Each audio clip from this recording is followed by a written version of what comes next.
activității șahistice din România. The State Mint crafts exclusive medals, a first for an international chess tournament. O monedă unică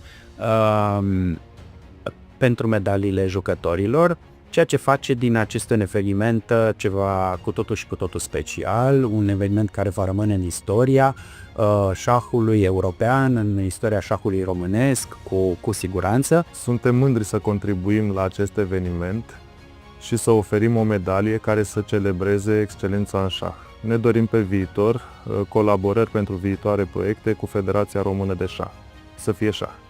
Le dorim mult succes românilor care vor participa la acest mare eveniment și îmi doresc ca un român să fie câștigător. Hai România! Romania takes center stage as the heart of the chess world. Checkmate Europe, more than just a competition, a move in history's game. A century of Romanian chess crowned by the European Championship in Eforie Nord.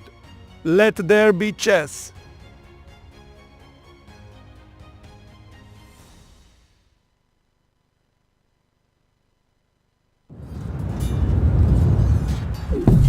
This is a chess. This is a war. Everyone wants to be a winner. But the path to victory is lonely. Chess Robot, the smartest, most advanced AI chess robot.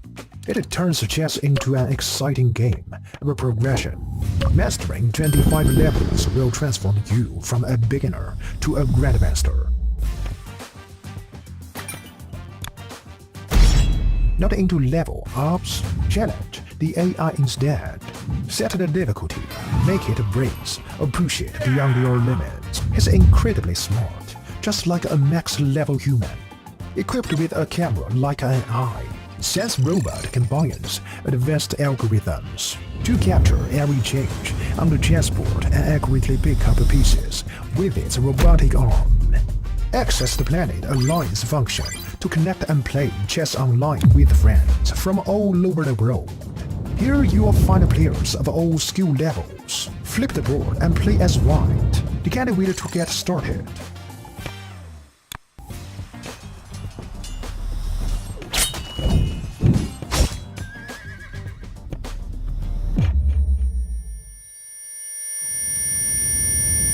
New to chess? We've got a better way. Chess Robot offers a variety of learning methods to help you improve. As you can see, Chess Robot provides various learning modules, including chess courses, AI practice, class game review, and off-book play. You'll level up your skills in no time.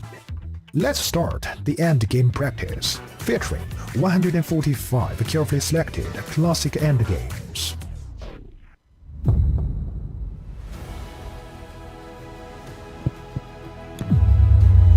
Now you have a greater chance to become a winner.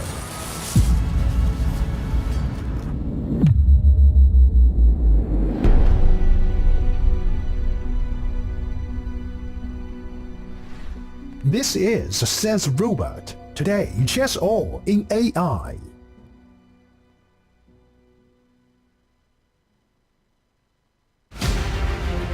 Grand Prix 2025, the ultimate chess showdown in Romania. 5 cities, 5 intense stages, 5 champions.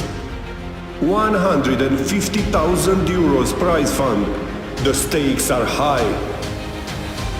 50 countries, more than 1,500 players, a truly global battlefield. Where and when will the legends be created? Bucharest Grand Prix Rapid in May. Alba Grand Prix Rapid in July. Brașov Grand Prix Classic in July and August. Arad Grand Prix Classic in August. Craiova Grand Prix Rapid in September. Join the elite, make history, and prove your mastery at Romanian Grand Prix 2025. Sign up now and let there be chess.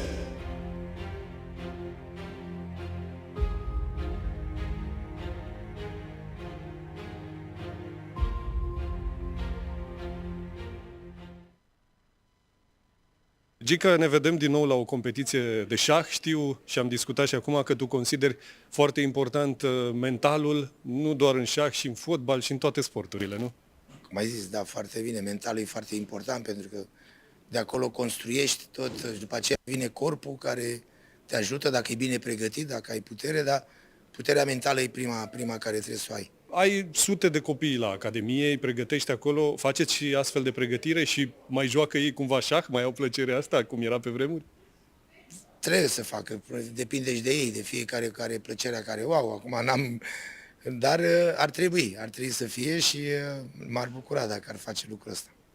Te-am văzut zilele trecute primind cea mai înaltă distincție a statului român, încă emoționat, chiar și după atâta trofee, după atâta performanțe, mi s-a părut că încă erai foarte mândru și emoționat de trofeul primit. Cât de important e un trofeu? Și aici e o luptă pentru un titlu european. A fost o zi, un moment special și cred eu că oricare era în această situație trebuie să fie emoționat, ai emoție dar trofeele sunt pentru asta muncești, pentru asta te lupți, pentru asta te dedici în viață, pentru că, până la urmă, oricine își dorește să câștige și totdeauna trebuie să înveți să lupți, să ai încredere în tine. Încrederea face parte din, cred eu că unul din punctele importante e să fii convins de ce faci, să ai încredere în tine ca să poți să ajungi să câștigi. Transmite-le un mesaj celor care aici, aproape de casa ta, luptă pentru titlul european la șah. Nimic nu e imposibil, totul se construiește în mintea fiecăruia, așa că trebuie să crezi în tine că ești bun și totul e posibil. După aceea, mult antrenament, repetiția creează automatismul și cu ea trebuie să te duci pentru că antrenamentul e foarte important până să ajungi la competiție.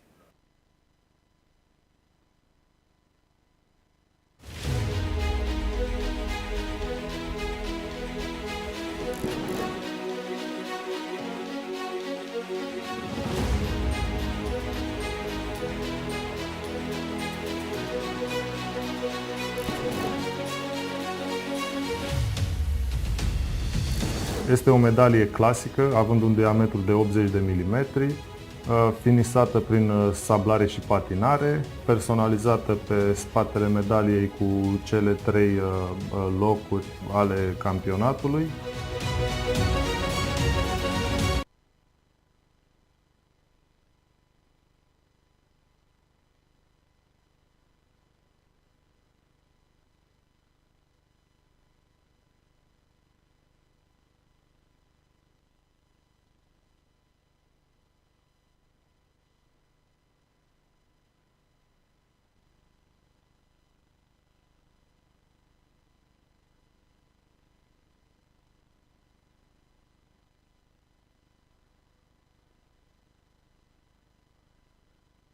Hello everyone, greetings from Romania. I'm here at the venue commentating this beautiful event and I have a great co-commentator once again, Sandra, Djukic WIM. Sandra, welcome. Nice to see you again. Yeah, today is the last round before the free day, but let's go to the playing hall. Let's see who is already seated or who is coming. Okay, there are 3 players already there. I see Chulum from Bosnia and Herzegovina, together with Maksimovic, riding the moves. Maltskaya, I can recognize her hair. Let's see whom else do we have. At the first boards I don't see players yet, but let's go and check. Yeah, Gledura is here, he's the one coming first, playing against Muradli. If I'm not mistaken, Sandra, they haven't played before, but we will touch that topic a bit later. Ivan Šarić. Yeah, we have Nisipianu, Livio Dieter, Alin Campianu. Maybe we should get him into the studio to get some more insights about the Romanian chess one day. I see arbiter Sirovi Ivan, I also see Tsimina here, Wojtaszek is seated, Navara as well, many players. Navara is playing versus Bernatsky, if I'm not mistaken. Where is Navarra? I'm not sure. Yeah, Navarra lost his game yesterday. Mhm. He's played. Yeah, you're right, against Bernatsky. Yeah, we can see him. Yeah, He's always smiling and happy that I recognize Bernatsky even from behind. Yeah. So Navarra is there. Let's see somewhere else. Biere, Ivanchuk. Jonas, Darda, our Stefana Miladinovic, ECU PR officer, Sarana let's just say, set it. about Actually, to yeah. seat. Many players. Let's see whom else do we see. Ivanchuk. Yesterday he lost, but today I saw him at the breakfast and actually he's not in so bad mood. Roxana Firar, she's just rechecking cables. Arbiter from Romania, Deac is walking. Now we have, today we have a new person here, it's David Lada. Yes. So he will be photographer of this event, and I cannot wait to see his photos from here. I really respect his job, and I think he's doing this great. Yeah, Ohannisyan is here. Today we have this encounter on the first board versus Danil Yufa. Some other players. Let's have the results of the yesterday just to remind you briefly what has happened. Let's get the results.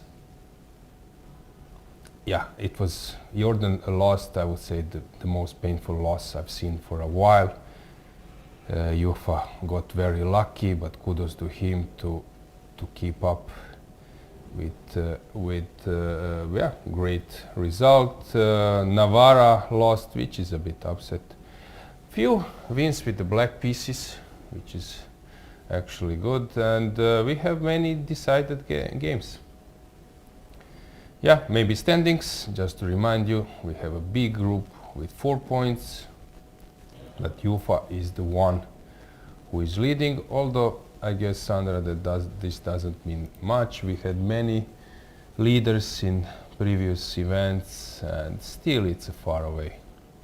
Yes, exactly. For example, in 2023, European individual was played in Serbia, in Brnjačka Banja, and Korobov was doing great. He had 5 out of 5, although at the end he barely qualified for World Cup. World Cup, he lost yes. against Darda.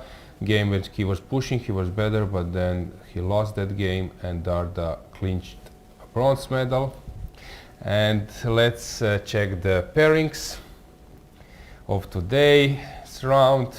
Yeah, regarding pairings, I would say, in terms of matchups, that we have games. Maybe Nisipianu Svane, and Nisipianu is sometimes playing safer a bit, but depends. Frederick likes to attack and have interesting games. Iturizaga Martirosyan can be very solid game, and others I would say that they're quite open. Let's go to the playing hall just to check some moments. We will have a ceremonial move which will be made by our special guest today, and that's Council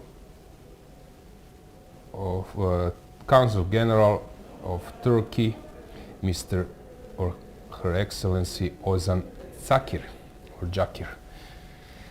He will make a first move.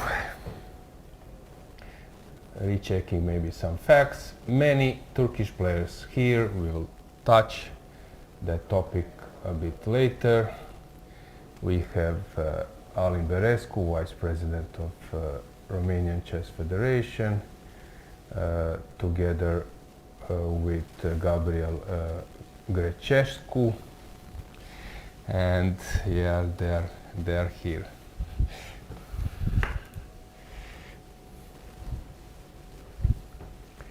Yep. Blue Baum is coming. You mean time Yufa also came to his board and seated.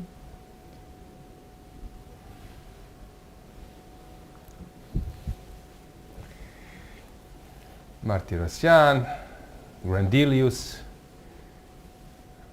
Against whom is Bluban playing, Sandra? He plays against Ivan Šarić, no? Bluban? No, wait. Yeah, sorry. So he plays on 8 board against Kainenen or Kainen. From Finland, Yes. yes. Very good player, currently I think an IM, but for sure he will become a GM very soon. Yeah, he will update us with many games, many names, but let's check what do we have at the moment. Yeah, I spotted Rasmus Vane, but Yufa is here. Is he wearing his lucky t-shirt? I guess. I didn't pay attention. I know he was wearing yesterday, for example. I was in a playing venue, so that's why I spotted this. So maybe it's same, maybe. Are you superstitious? Yes, I am, but not in this way. I have something different, like a pen or, but I would not wear the same clothes 2 times in a row. Yeah, okay, many players seated, concentrated. We will have this first ceremonial move on the first board, so we will go there, some small applause. Maybe we will have some short speech, let's check.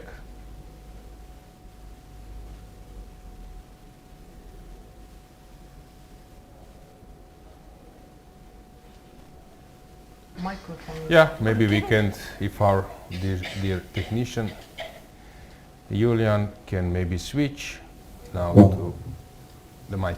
Welcome to Romania and welcome to Constanta. It's a great privilege for me to be here with you, such a distinguished players. I wish each of you success in this tournament.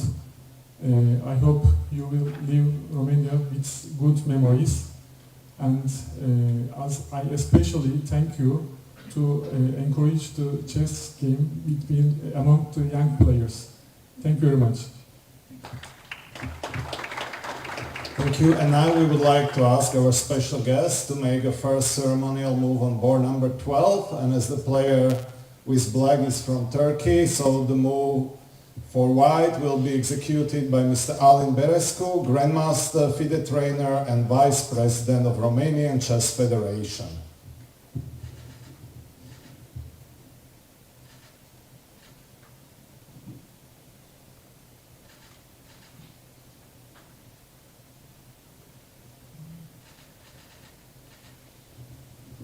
Thank you. It's possible, probably he'll return it. Yeah. David Lada is taking some photos. Yilmaz is close, that was 2 Turkish players. Let's go to the first board, let's check the camera there. Samonenko versus Rothstein, and Yufa is thinking which move to make, and he goes knight f3. Have they played before, Sandra? Yufa, just a second. No, they don't have any game so far. Okay, it's interesting that in, like with the players 2650 or something, they still don't have games between each other. It is interesting, maybe online games, but I checked over the board. and I think I would find.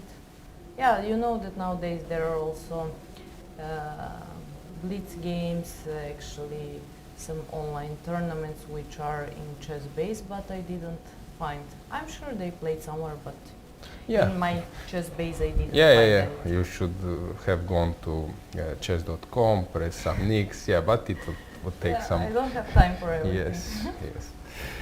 Yeah, okay, so knight f3, d5, c4 played, and now Hovhannisyan is thinking either to push pawn further, maybe to take on c4 or to play c6.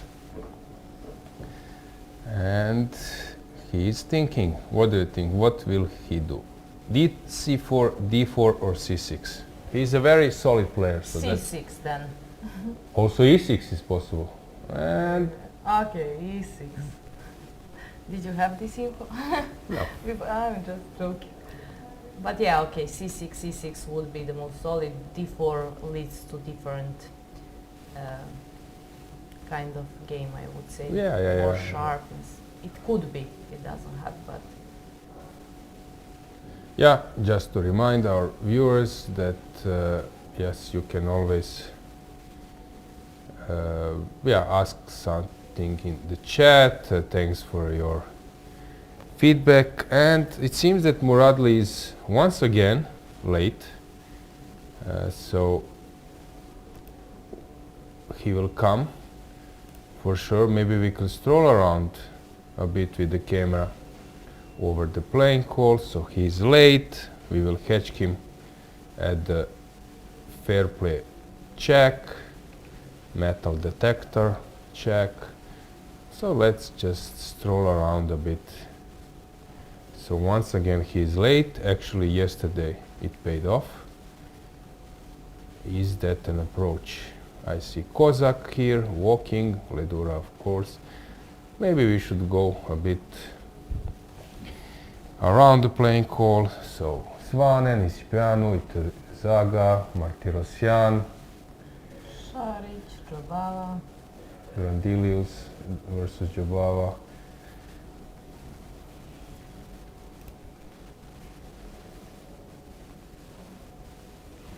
Bluban versus Keinanen, Lodici versus Hakobian.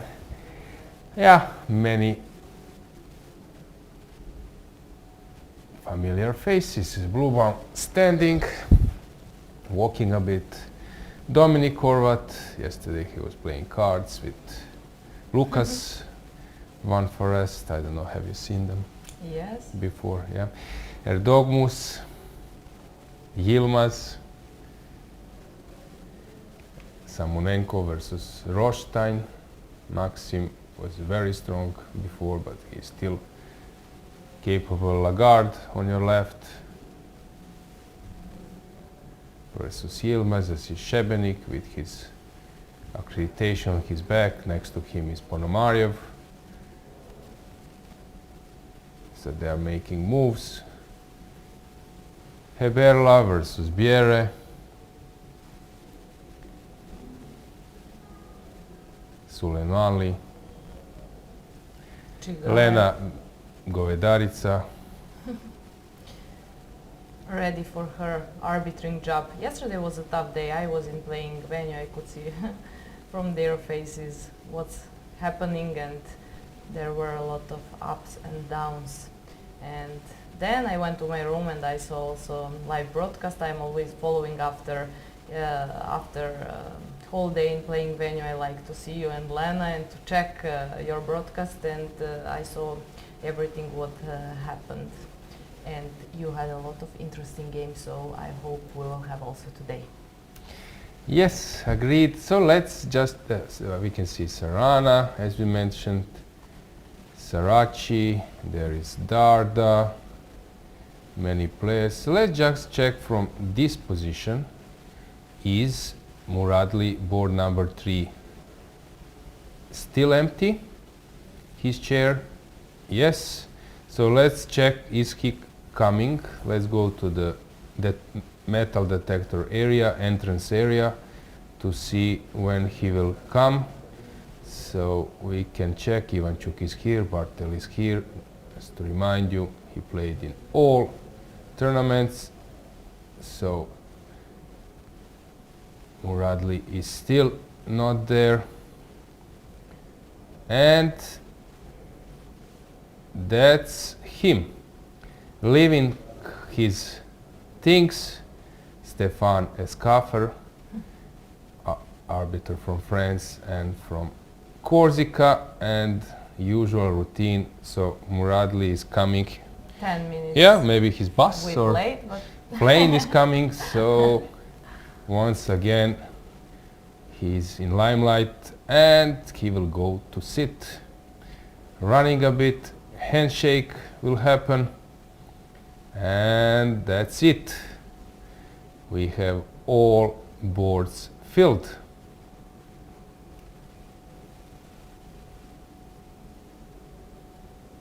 And e4 is on the board.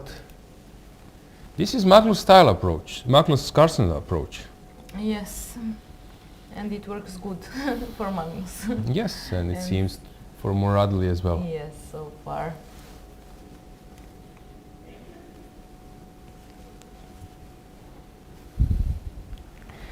Yep.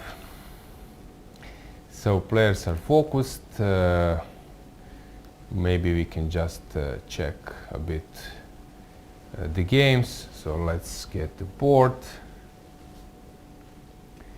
So in the end, Hovhannisyan opted for this Benoni style position, and bishop c5 was played. We have Sargsyan, board number 2. This is typical these days. Everyone is playing this semi-Tarrasch, and you need to have an idea here. Tari played it many times. We will touch that thing later. Gledura. Muradli just made the move, and the move is c5. So he plays c5. This is also typical. There are players who are first say Jadup or something, adjust the pieces, or there are players to be safe.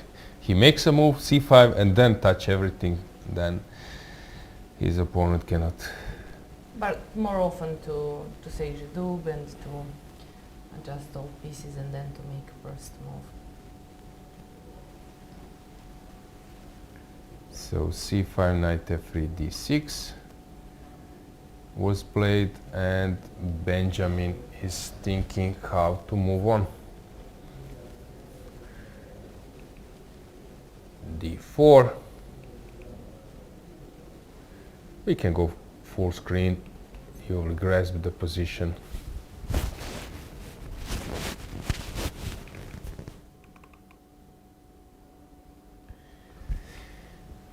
Knight d4 played.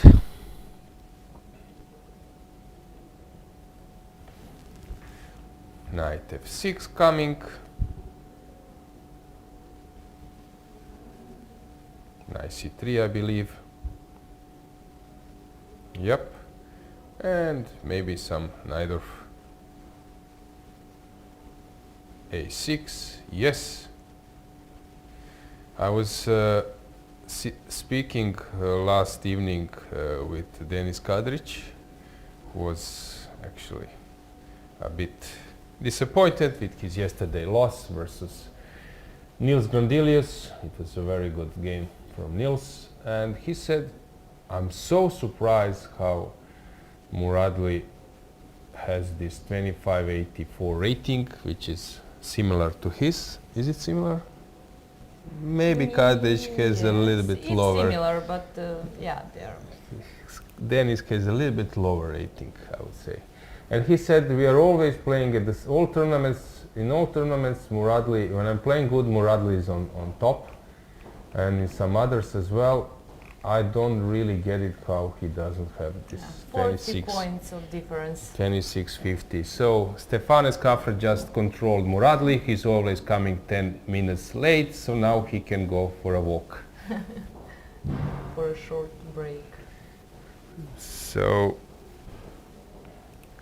neither is it possible to guess, because these days people are trying to find a line which is the most surprising. Okay, interesting.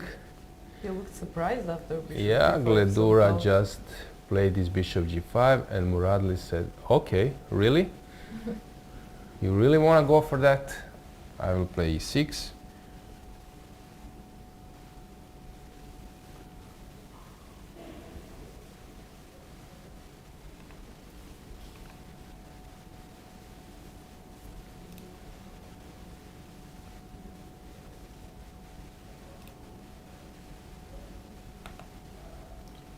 Muradli is half points more than Gledura. He has 4.5 and Gledura has 4 points. So we will see if after this round still Muradli will be in front of Gledura or something will change. It depends on this result. Yep, bishop g5 e6, then I believe f4 will happen. But it's possible that some queen f3 happens. So Gledura is thinking, of course he's not surprised, but he just wants to get into the rhythm. So some queen f3 will happen. Waters under the table, I like that for our camera view. Gledura is aware that all eyes are on him. And no, there is no move. Queen e2, also a possibility, and white will go for g4 and so on.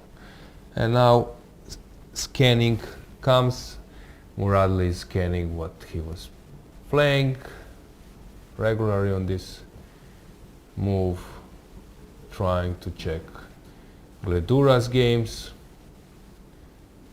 As I mentioned before, those players, they are not like taken off guard. The thing is they're just trying to decide which line to play. So it's not about that they are out of the book. It's about to catch what's your opponent idea, where he wants to go, and then you think, okay, if we end up in that line, he might come with some novelty. It's tricky. Why he choose to play this, what he could prepare. And yeah, while black can also think, yeah, I can maybe play some side line. I'm not familiar 100% with that, but I know the structure and I can mix there a bit. So what to do? That's difficult thing. So now Muradli is thinking, and he needs to decide where to go.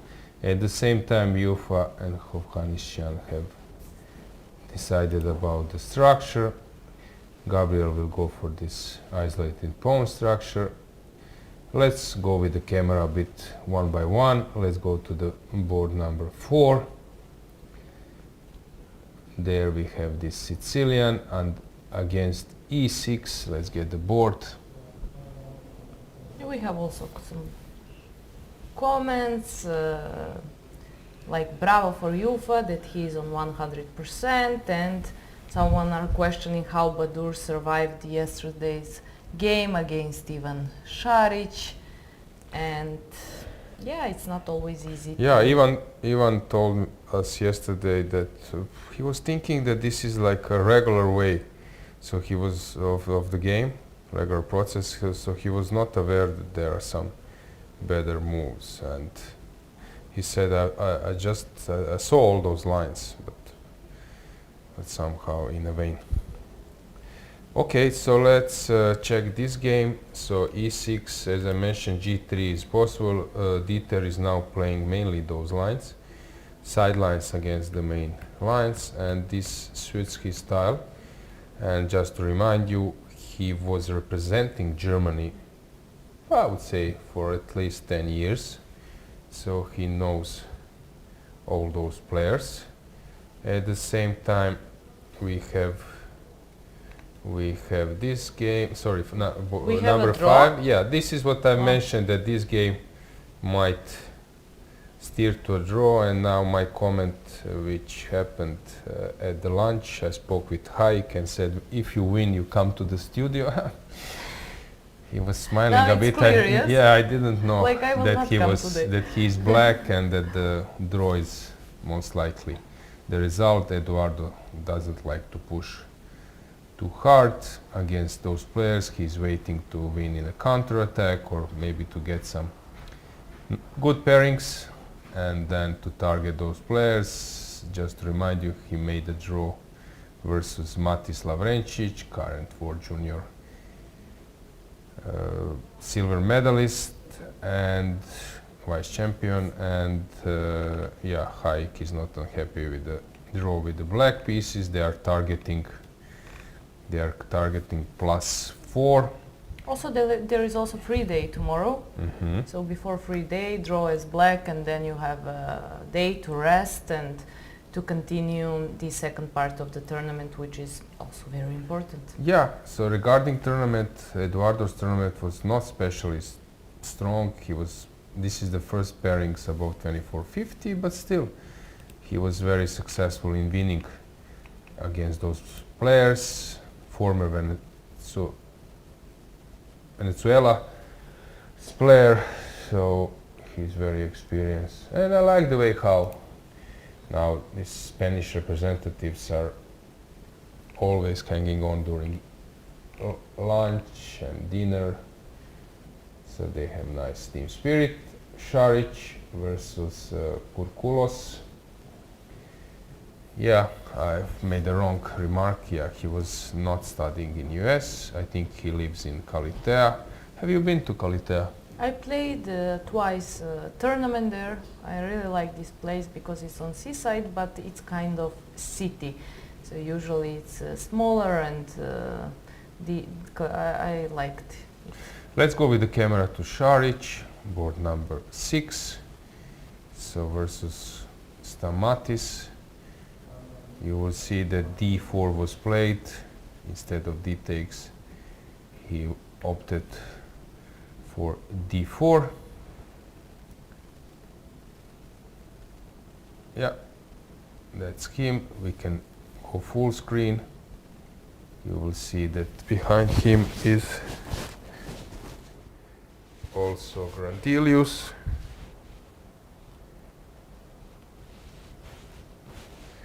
Thinking, so Šarić just sacrificed the pawn. Typical Catalan sacrifice. It's not a big deal, I believe. Okay, so let's just check another boards. So the board behind is Jobava versus Grandilius. I saw Badur at the lunch, and I said on Croatian yesterday, yeah, you were like pulling a miracle, and he said Houdini. I said okay, and how about today? He said we will see. So he's one of the experts in this Slav defense exchange variation. So he is, yeah, he is very I would say safe with this line. Maybe we should go full screen and stroll around through the playing hall, and we will have a guest very soon, because as I already announced, in some days we will have guests, and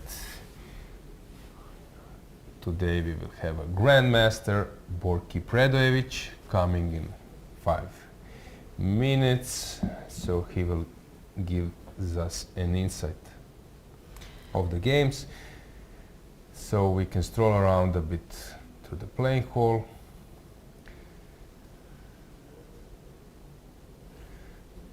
I can see, as we mentioned, Dominic Horvat, David Anton, Isik Jan is behind him.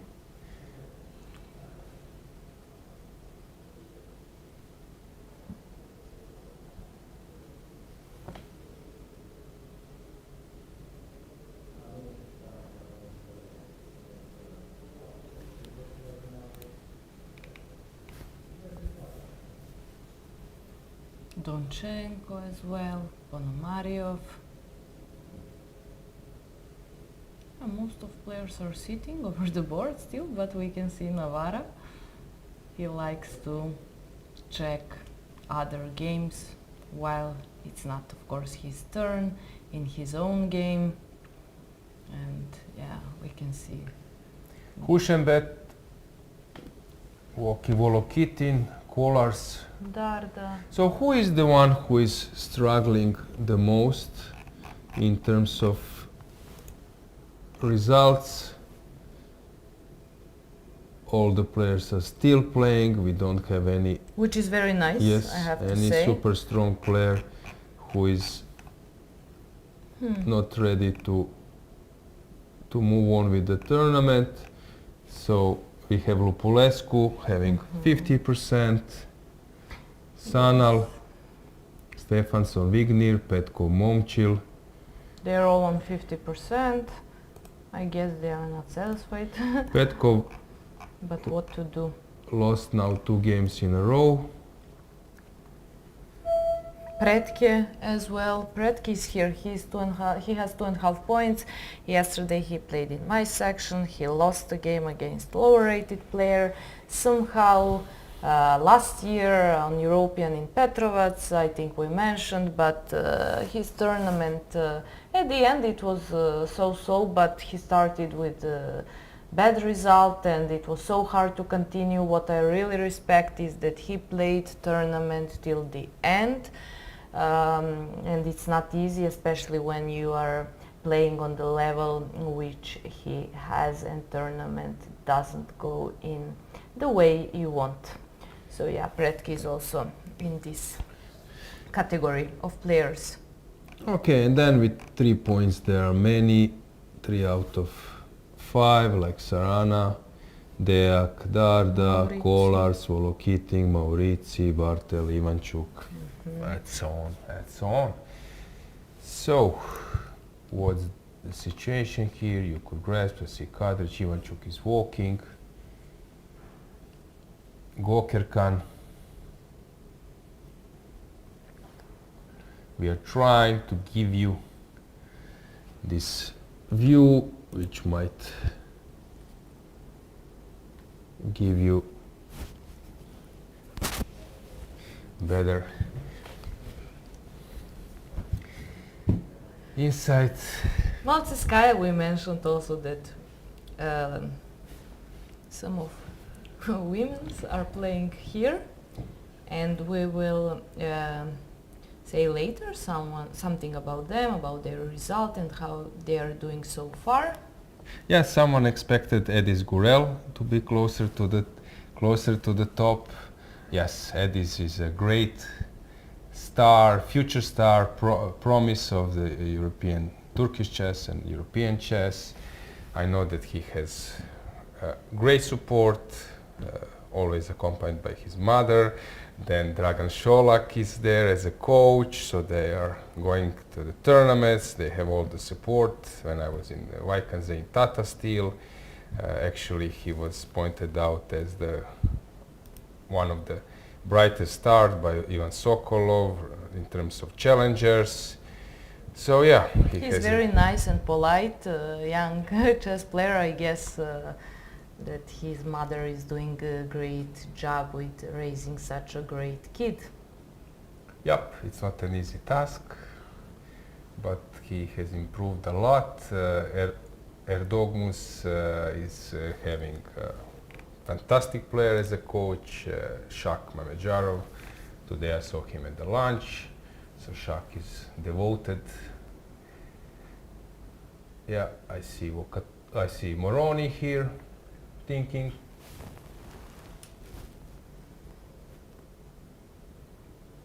When Borki Predesh comes, we will discuss games in a few minutes. So let's just remind you once again about the pairings.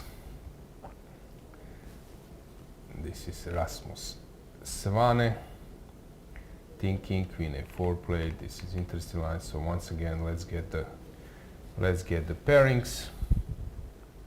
Yes, now you can see pairings as well. We see that, as we mentioned on the first board, we have Yufa against Hovhannisyan, and then Sargsyan against Tari, Gledura Muradli, Nisipeanu Svane. Yeah, many interesting encounters. Samonenko is playing versus Rothstein. This is an interesting battle because Samonenko is one of the players under 16 years old whom whom we expect to soon to become capable of winning this kind of event. Okay, Stamatis has improved a lot in last period. So many players. So let's go back to the playing call. Maybe you could see, and we will have a guest. So Borki Predovic is about to come, so we are waiting for him to enter. Hello, Borki. Welcome to our studio. You're more than welcome to come here. You can sit there, yes. Take a seat, Borki. How are you? It's going good. Seeing a bit games. Yeah, we will check the games. So you will see first row experience of our well-renowned Grandmaster and coach. But let's wait for a second that our dear technician Julian prepares this. I know, Borki, that you are also a chess fan, you like chess history, many stuff, so I believe that you enjoyed the games. Yeah, so we are back. Borki is with us. Welcome. Thank you. Yeah. Nice to see you. So once again, just to remind you, Borki Predovic, coming from Bosnia and Herzegovina, but already for how many years you're involved in the Austrian Chess Federation? From 2017. So Yeah, so it's already 8 years. quite some time. Borki, if I would need to guess, I would say that your peak rating was 2670. A bit less. Yeah, but around that. Yeah, for many years. Yeah, so you have big experience playing on this level. Do you recall your best result in European Championships? I stopped playing European Championship in 2010, but I lost in 2009 to Gajewski. I was Gajewski qualified in the last round. So you came to tiebreak same as I did in 2007. Okay, Borki. So your focus is on Austrian players, but let's maybe discuss few first boards. Let's check how they are doing. Yesterday was probably I said blunder of the year, but maybe it's too strong word. But of course, Jordan is a fabulous player. I really cannot believe that happened yesterday. About the game, Jordan is very creative all the time, spending a lot of energy. I mean, not just creating stuffs and being very creative in the opening phase, but also always fighting. And from time to time, actually, it happens to such players and so on. But overall, it gives, of course, the results, very good results to Jordan. Unfortunately, this happened. What to say? You were involved in some first training match, or how was it, a friendly match with Magnus, then you were involved a little bit with some training. Jordan is part of Magnus' team. What do you think this, when, I don't know, a good player, strong player starts to become a second, of course you learn a lot, but also maybe you started to focus on something else. This cooperation probably was beneficial for Jordan, but it needs. Jordan is, as I said, I was just a few days ago, or basically let's say 2 weeks ago, I was discussing with Peter Heine Nielsen. He came back to chess to play some couple of games in the German Bundesliga, and then we were just talking a bit because he is a bit older than me, but he is kind of a classical players.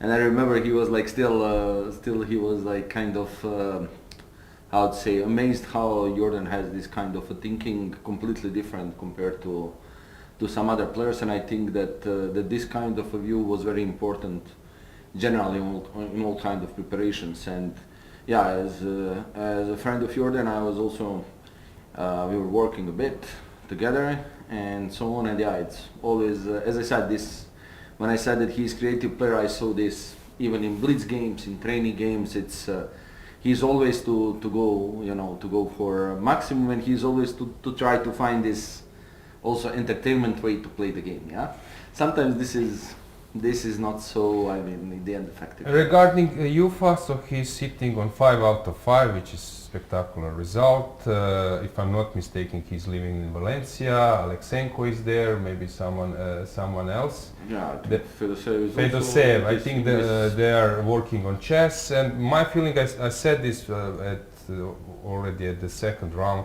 that I have a feeling that he improved, that he plays better than before, that he's more stable and he's pushing more. I don't know, do you know him a bit better? Have you played, or maybe you were involved in some analysis of his style? It's a very interesting player. I'm not so surprised that he's having 5 out of 5. Yeah, he's okay. It's you know, for some players, usually not just in chess, in every sport. I mean, depends. It's very hard to say when the improvement will come. Yeah. And Jufa was really, I mean, he was a good player also, let's say, back, like, I played versus him in 2018. So even then he was like around 2-6, let's say 2.590, 2-6 player. I think in that, at that point that he was already making some huge result on the World Cup in, I don't know which year, but he had like very good result at least. And so on, and yeah, in that sense he just stayed persistent in improvement and so on. As you said, I think now all this is coming, it's paid off. Of course, you need a bit luck on every tournament. For now, he was the one on the side of the luck. Yeah, so we'll see. But yeah, for sure, he deserves this rating. He's very serious, and also, like, for example, in one of the rounds here, he won against Austrian player, Grandmaster Dominik Horvat. I think this was the round also. And, around that, that was a tough game, round 3, Yeah, round 3, and he played like, you know, some position which was relatively equal, and in most of the games it would be finishing as a draw. He was really pushing, trying to find a way, and in the end, of course, opponent has to also give you a bit, like, to motivate you. So with a couple of imprecise moves at the end, he won the game, and this was actually very important, I think, for now for him also. Sandra, living in Valencia doesn't sound bad. At all. Okay. Yeah, I agree. Let's check the game. So, Borki, they're playing now this reversed Benoni. They're actually playing, we can say that this knight c6 bishop c5 is actually Magnus line. We can call it like this because he was using it in match against Nepo. Yeah, but this is common with the white pieces to place the bishop on c4 in Benoni, and this knight c3 bishop. This is very common. Yeah, actually here, like after d3 knight f6, actually knight bd2 is. I can move the pieces after d3 knight f6. Actually knight bd2 is the main move. Knight e3 is actually a very interesting move, but knight bd2, and now if I recall well, there was like Magnus tried this idea with a very fast a5 a4. Like, I think the main idea is like this, yeah? Knight b3, bishop e7. Now a couple of moves, h3, e3. And then after e3, d, bishop e3, knight g4. I mean, this didn't happen in the game of Magnus. I think Magnus played bishop c5 was not played in some, I'm trying to recall. No, now you have a huge amount of the games, and actually this idea we can recall. I'll just push. I'm pretty sure that bishop c5 was played in. Yes, and then maybe a5 Magnus played actually. I'm not so sure about the move order. Maybe Magnus played first with a5 and then castle. But I'm pretty sure that this was the position. And now after bishop c5, usually, I mean, I think this is what Vincent played a couple of times later on. They started to play it, if I'm recalling well. I think it's bishop c5, knight c5, rook b8. Sorry, b6 and then knight e4, bishop b7 or knight b3, and even one game in very similar position, Nepo lost to Vidit in is it last World Cup? I'm not so sure. So Nepo, I know that he doesn't have really good experience. This is what I remember, but yeah, it's a very popular line in the last period, and this line maybe suits Ding's style, because Ding might feel good in this kind of positions. There is sort of dynamics, but also there is actually one sort of maneuver which is interesting with black pieces when you give this bishop from b7. So you give it like, I'm now already like, let's say not so sure, let's say knight e4, bishop e7. I'll just randomly push a bit, and then at some point you will in some position you will take bishop f3 c6. I mean, just as the motive, I'm not so sure if this is exact position, but basically the motive is bishop f3 c6. So regarding Armenians, now they have all like Sargsyan style. They're all playing a little bit similar because Robert is a very positional player, but of course he sees tactics, and when there is dynamics, same as Sargsyan, if you give him a chance to sacrifice, then it's. But in general, they're starting a game super slow, positionally. Also, they have similar repertoire most of the time. I mean, they're working as a team, and you know, we are missing also one of their players who is also like, he's not here, is Tersahakian, who is maybe, I mean, he's the one who will play e4, d4, c4. From others, actually, it's as you said, like this one type of the position which is learned in their school. I would say it's always there. And they have similar rating for a long. They have like for a long period. They have similar rating. 26-30, 26-40, and they play this. Yeah, and then they go like up a bit, down. Yeah, but they have a very strong. I mean, I would say this team. Team, not just that, like team chemistry. Yeah, because you remember in Chennai in 2022. I mean, they were not so strong team. They finished was it like second, after Uzbekistan, So I mean, they have this team spirit is really good, and it was not just now. It was also from the period of Aronian, Akopian. I think also European teams 2021 they were also doing very well. Yeah. Okay, let's go to the next board. Let's check how Sargsyan is doing versus Tari. These days this semi-Tarash, what to do? Everyone is playing this. It looks like you play Berlin, in this is like a new Berlin line, this line with this CD4, because before, Tarash was played by Spassky in his matches versus Petrosyan, then came Kasparov versus Karpov, and that was about it. Then suddenly the CD came, and that's it, everyone's playing. And I think they are still, I'm pretty sure that they are still in the line and so on. So it seems like it should be around draw if both guys are. So Ragozin or Semi-Tarash? This is unfortunately this is actually good opening when you have this strategy to have a draw, to make a draw with black pieces, and also it's like a bit bothering. Sometimes you can, with such an opening, if you have it on your repertoire, you can bother your opponent. He will not go there, and he sees that you played one or two times. I mean. And it's really hard, I have to say, it's really hard to do anything against it. So as a coach, you get some task, find me something in the semi. That's like, this is same, you can say also Berlin, and it will be work for a couple of months, still nothing, But at least if you find one useful idea, you're happy. You're happy just to suggest something, Okay, so Tari is of course very well for his theory, you know him very well, I guess, as well. And this one is going I said this, that Nisipianu will probably play safe, because these days he doesn't like to risk. And Frederick, he plays interesting chess, calculating a lot, but still with the black pieces. This was the line actually where, I don't know, like in this position to accept the draw is actually good, because I think this is the only position where white is trying to do something actually. That should be some, I mean, what I remember, I was checking this position, and I was not a big fan also with black pieces, I mean, of this, but Frederick is, I think also you will have maybe a couple of draws because it's coming free day. So some people are simply tired, and I mean, second phase also I think they are on +3, right? Yes, +3, +4 is the target. Yes, and then when you have, I think maybe Frederick, did he qualify last year? He took a bronze. And then then for him is like, he will take free day, but I think he will attack the next round. He will attack the medal again, I think, I'm pretty sure.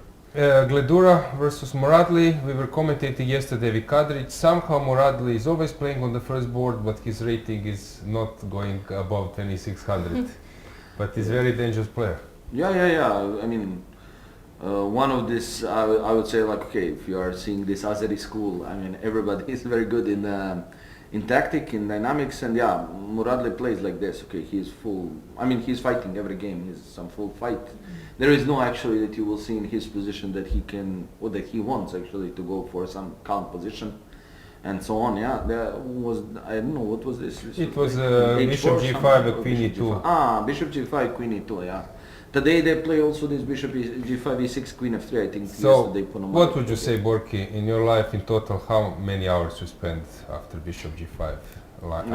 Bishop g5 I was Maybe checking a lot. 3 yeah. months, 4 months in total. Yeah, I was checking all this, knight bd7, e6, but you know, before we had these lines with f4, queen f3, queen e2. Today with the modern preps, I mean, every move, I mean, neither has this small issue that every move is possible to play. Yes. And you have to react differently sometimes with black pieces, so I admire the players who can play knight of, I mean, as a regular opening, like you go to the game and now you know that 6-7 moves are good. MVL, yeah, MVL was playing Greenfeld and neither. Yeah, that was tough. masochistic. That was tough repertoire. But I think the position is very interesting. Yeah. Also, in my opinion, a bit surprising choice by Gledura. A bit. But Yeah, he's a bit like a more solid player, but still he can play changed the a lot next. actually in the last couple of years. Not so sure if this is also because of the fact that he was studying in US, because it's a bit different chess. I mean, if you go there and play the open tournaments and so on, simply different style and so on. But I like to see it, yeah, for But sure. with the black pieces, he's playing Petrov, he's playing, I don't know, some Kero, so he's very solid. Yeah, the black I piece. think for the Hungarian school, Kara is the obligatory opening for all this, and also, you know, like he has still like a very huge influence. Okay, yeah. let's go to Austrian players. So whom do you want to check first? Okay, we can check Dominic against Van Forest. Yeah, I mean, Okay, this is a okay, year sure. that Dominic. Yeah, this one is. So This was surprising. Yeah, I mean, I don't know who surprised whom here. Yeah, this is Balkan style. I mean, Philidor, you know, this is. how about Borki? You know all the players, but of course you are coach hired. Sometimes you need to prepare your team for your friends, but what to do? That's the life. Yeah. Yeah. That's not so easy. I mean, for sure. I mean, but you know, for example, exactly against Jordan, I mean, no chance to prepare. I mean, if I would think like this, I would never think that he will play d4, d6. Especially after to play Philidor for him, it's a bit strange. And plus also here after bishop c4, because okay, now we have like many courses, including this course. Many ideas. Yeah, bishop King e6, yeah. king e8 e8 is the main move. Yeah. King e8. Then there are some ideas, but actually he went this bishop before, which is actually funny line. I mean, I have to be honest. It's also again very line which is like not so great for black. I mean, if we would be, I think Dominic already a bit at least something happened there a bit different. But the thing is, actually, that this bishop before I met on Croatian Cup, I did not manage to win. I mean, my opponent took 94, and exactly like this, 92 we played, and I think he played rook f8. That was the move. Yeah. And the take on c3, slightly worse position, but you know, I played 80 moves, but yeah. Didn't work well, yeah, unfortunately draw, but I remember actually it was last round and I was very angry because I did not calculate well how many points do we need for the winning medal, and I thought because of me we lost medal, that we are fourth. So I even took the car, I went home very mad, and then they called me. Where are you? No, they just called me, yeah, they said, I was talking with Ante Berkic and he said, yeah, okay, but we at least took medal, yeah. It was last year, yeah. So I mean, then you know, since we're hard life of analyzing Semitarash, Ragozin, Berlin. Yeah. No, yeah. Just even sometimes, you know, calculating. I mean, this couple of points is not so easy under the stress, yeah. So, but this is position will be very interesting, and yeah. Against whom you cannot predict, but I believe that Jordan also include in his prep your role, because of course it's public, he knows that you're there, so maybe something to avoid. Generally he is, so, I mean, as I said, his preparation now, if you would ask me, would I ever come up with such a prep, I think it's I mean, against him, against Ivanchuk, against whom as well you cannot prepare. Jobava maybe, okay, Jobava tends to repeat sometimes some things, but still. Yeah, actually, you know, Jobava had this game with G6 couple of rounds ago, So we were talking, he said my opponents saw the game online, but then when I checked, actually it's really, but you don't have to go to his account, yeah? It's just there, yeah? In online database you see like, I don't know, 50 games of, but they were playing, so I mean he was surprised that his opponent was prepared, but yeah. I'm not so sure, yeah, but the position should be around even, I think, in this moment, but yeah. Okay. Actually looks even that Dominic is slightly better actually, to be And honest. who is second best at the moment? Second best is it's Bloberger, I think. Yeah, against Felix is there. He should be. Sorry, also Dragnov is there. Yeah, but both of them. Okay. Have, yeah, it's very. Let's just briefly check. Okay, this looks already totally. Yeah, this strategically winning. Very I was mentioning this many times that this is better position even if you exchange light square bishops, but yeah, it's very interesting that Black made this famous mistake on the move 6, yeah? I mean that when you play for this, as they would call it, is it like Barry Milner attack or something like this, yeah? So, as I said actually to one of my friends, he told me Milner Barry, or Barry Milner attack, sorry for this, but actually this line with the castle was not ever idea of that attack, yeah? Actually, one of the players who played it a long time ago is Swedish GM Johnny Hector, yeah? So I usually like to call it Hector line, yeah? Although people are using different names, but this was the point, yeah? After bishop d7, when you allow dc5, I mean this position is simply worse because after castle a5, knight bd2, even queen c7 was bad, but even here I think what I remember is the move a4 b4 and a b knight b3, and then in the style of Nimzovich would be quite bad, yeah? So yeah, this is the thing. But yeah, it was. I think if Valentin wins, okay, he will be happy, yeah? And it looks relatively easy game for now. I mean. Yeah, 4 out of 6. Yeah. Okay, still. If he wins, it will be fine. 2+2 and. Yeah, okay, and also in the last rounds, as usual, I mean, some people are really eager to win. Yeah, they need because of tiebreak. So, I mean, it. And it you mentioned yeah. Felix. Let's just Felix check that against. Yeah. Okay, this one. Okay, here also you spent some time in your life, I believe, in those. Yeah. Okay, bishop e4 is interesting move. Yeah, but. Not more for sure than for equality, but yeah, I mean it's very solid. Today we have this, I would say like solid, many solid lines. It's very hard actually to play when you are like like when you are thinking and when you put this pressure to play for a win. With black pieces, I mean, people are not feeling anymore so comfortable. Yeah, it's like, okay, this is still of course. Black is fine. There are sometimes two ways. Also, he can maybe go for something else. A bit maybe reminds for the queen c2. So there was one line back in the days. I think it's it will be I think long fight, but Felix is actually he likes such a position. So. How is your routine here? So you are working in the evenings or? Yeah, working in the evenings after the pairings are out, we agree who will come, and then, okay, morning time also working with a couple of players, but mostly then if they have really some big question, some problem in their repertoire, some line or something, then my job is actually also to prepare it. But it's fine, yeah. Is their decision, are they coming, I would like to play this, or you suggest already? We discuss a bit, we check the opponent, because most of the time, of course they are all, I mean, serious players, so they are working by themselves, yeah, but I'm there actually to suggest a bit like about the style of opponent, and a bit still I think I have, since I'm doing this like on regular base, it's a bit I'm faster in scanning some weaknesses of the opponents, and simply it becomes routine, yeah. And for example, if there is a player, I don't know, let's say in Cipriano, then you can immediately say, because you played so many games and you know him by heart, yeah. Yeah, especially they even might don't know him so well, and then you say, come on, I play. That's exactly actually that many. Okay, this was actually happening to us a bit.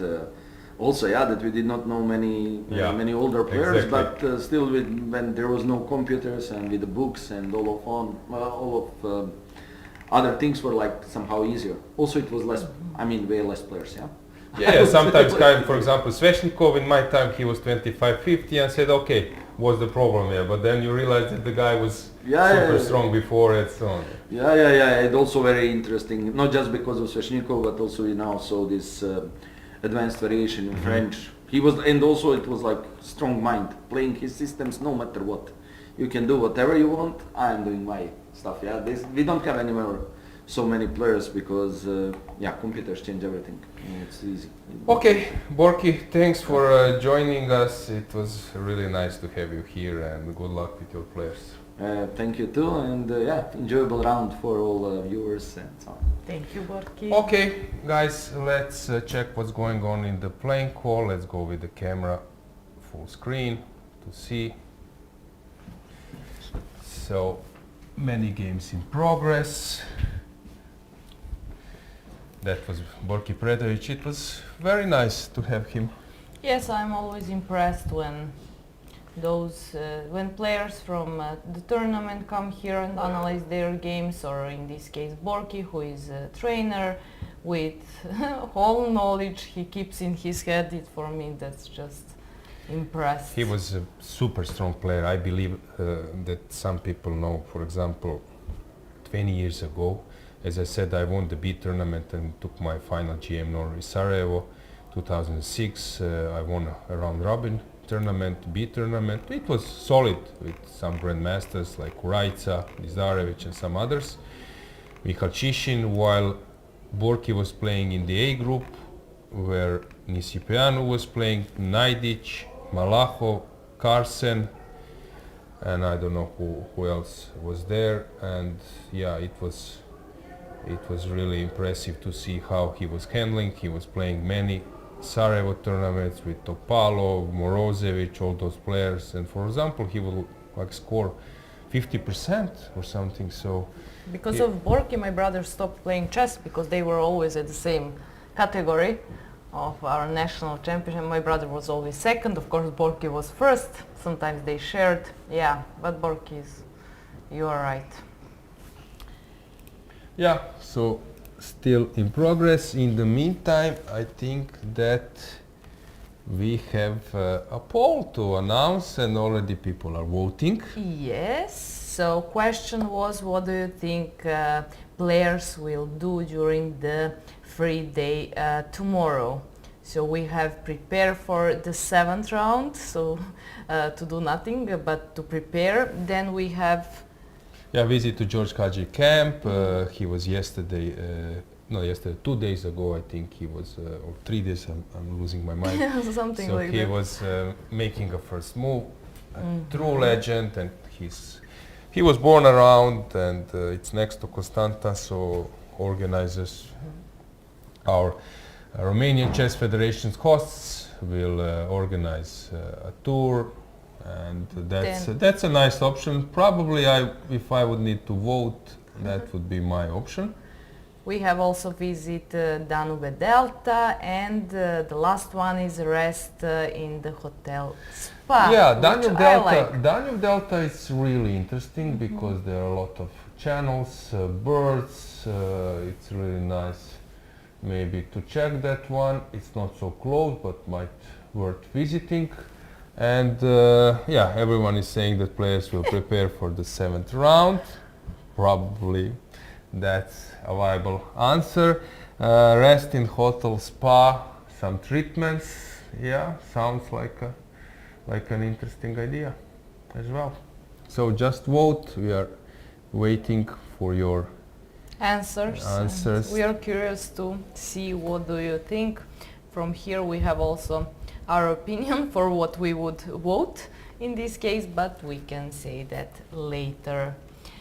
Okay, so what else do we have? Some questions in our chat. Hi guys, hello everyone. I saw some regards for both of us. Thank you. Let's see. Yeah, if you have any question, don't hesitate to ask. Vote, ask Sandra. We have a question how women did so far in the tournament, so we can go through this now just to say that how are women doing here. So Salimova, she is 2.5 out of 5, and I don't think that she is satisfied so far. Malzeskaya 3 points out of 5. Olivia 3 points out of 5. Let's see who else. Brunella Marina, she had the tough first game as a lot of other women's, and after that, okay, it wasn't bad. She's on 2 points. So. I'm sure that she is not so satisfied. Pogorelski Sofia 2.5 points and gaining some rating points. Kochavi Dana 2.5 points. So yeah, this tournament is very tough for any women to play, but it's great experience, and if you know that if you can handle with that, the tournament will maybe not go perfect in order of how many points you have after. For example, at 5 rounds, then it's perfect to play. And we have Aydin Gulenay. She's on 2 points, losing some rating points, and so on.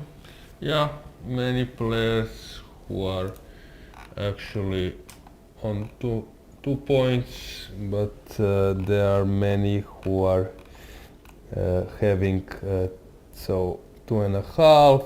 So Malteskaya is the leader with 3 points, if I'm not mistaken. Yes. Then maybe we can say that Kilbasa is having 3 points as well. You haven't mentioned her. I didn't also mention her. I'm sorry.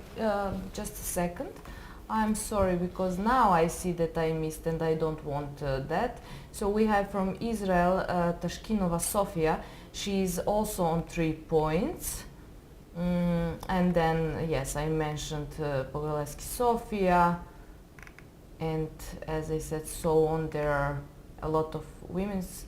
But so far I think Salimova, she and all of us expected more than she did so far, but that doesn't mean anything. We have today 6th round, so after this round 5 more rounds. Let's get the board back, so let's check what's going on. Borki was giving some insights. Once again, he played versus Magnus. They know him. They know each other very well from youth categories. So Carson Predovic and Djukic, that was the generation. Sandra's brother. And he gave up because of Magnus and Borki. Not because I was very successful. Yeah. So Borki played a rapid match in Norway, playing for the club there, and so many different things. So Borki has valuable insights of Norwegian chess. So let's check what's going on here. White is going backwards. This is also typical. Now I'm trying to compare the position with the Benoni reversed or classical Benoni. Yufa is pushing because he knows if he manages to catch this point as well. In history, let's say of the European Championships, how many players scored 5 out of 5? Do we have that info maybe? Yes, I was checking that today. I was curious about this because Yufa is So we mentioned Korobov in 2023. He has 5 out of 5. In 2011, Potkin Vladimir had 5 out of 5. And in 2008 in Bulgaria, Sutovsky Emil had 5 out of 5. Yeah, that championship. No one reached 6 out of 6. If I didn't miss something, people who are following us can also, if they have different way to check these things, maybe someone will catch some tournament, European individual, where any of players had 6 out of 6. Yeah, 6 out of 6 sounds really like a big deal. And so Yufa is trying to push because then he will get into a free day and some additional preparation. He might be black, who knows, he can also be white once again, so yeah, it worth pushing. So the position is complicated. He played bishop g5, he wants to get rid of this bishop, let's say like this. This is his idea, when queen f6 drops a pawn and g takes f6 might happen. This is a position where you would say that white should be better, but who knows, engines tends to hold. So I would prefer white, but this weakness is giving black some counterplay. So let's switch to another board, Sargsyan versus Tari. So they were following their prep. Slightly better position, but not more, I guess. Okay, still. The game is in progress. Rook b8 was played. Then Gledura versus Muradli. Yeah, regarding European Championships, yesterday we had this poll where Vasily Ivanchuk won it, but it was not correct. First winner was Pavel Tregubov, husband of Alexandra Kostenyuk, very good player, strong player, 2650. He was living in France, Switzerland. And yeah, he was the one winning that championship in I'm not sure that I'm pronouncing correctly because you can say in Italy. Yeah, it's Italy, but I think it's sort of French. I think it's on some lake, if I'm not mistaken. So San Vincent, something like that was pronounced. So it's not clear. I'm not actually sure about the pronunciation, but that was very known place. I think there was a club cup also there, so he won it in 2000, and Alexandrov and Markovsky were there. Only 120 players. Yes, but next year I mean in 2001, 203 players. So, and then Emil Sutovsky took gold, and Rus Ponomaryov silver, and Azmay Parashvili bronze. Took a bronze. Current ECU president. How about next? Bartolomei Machea, he was our guest yesterday. Yes. We offered his name in the poll together with Sutovsky, but that was 2002. Yes, Gurevich took a silver, and Sergei Volkov bronze.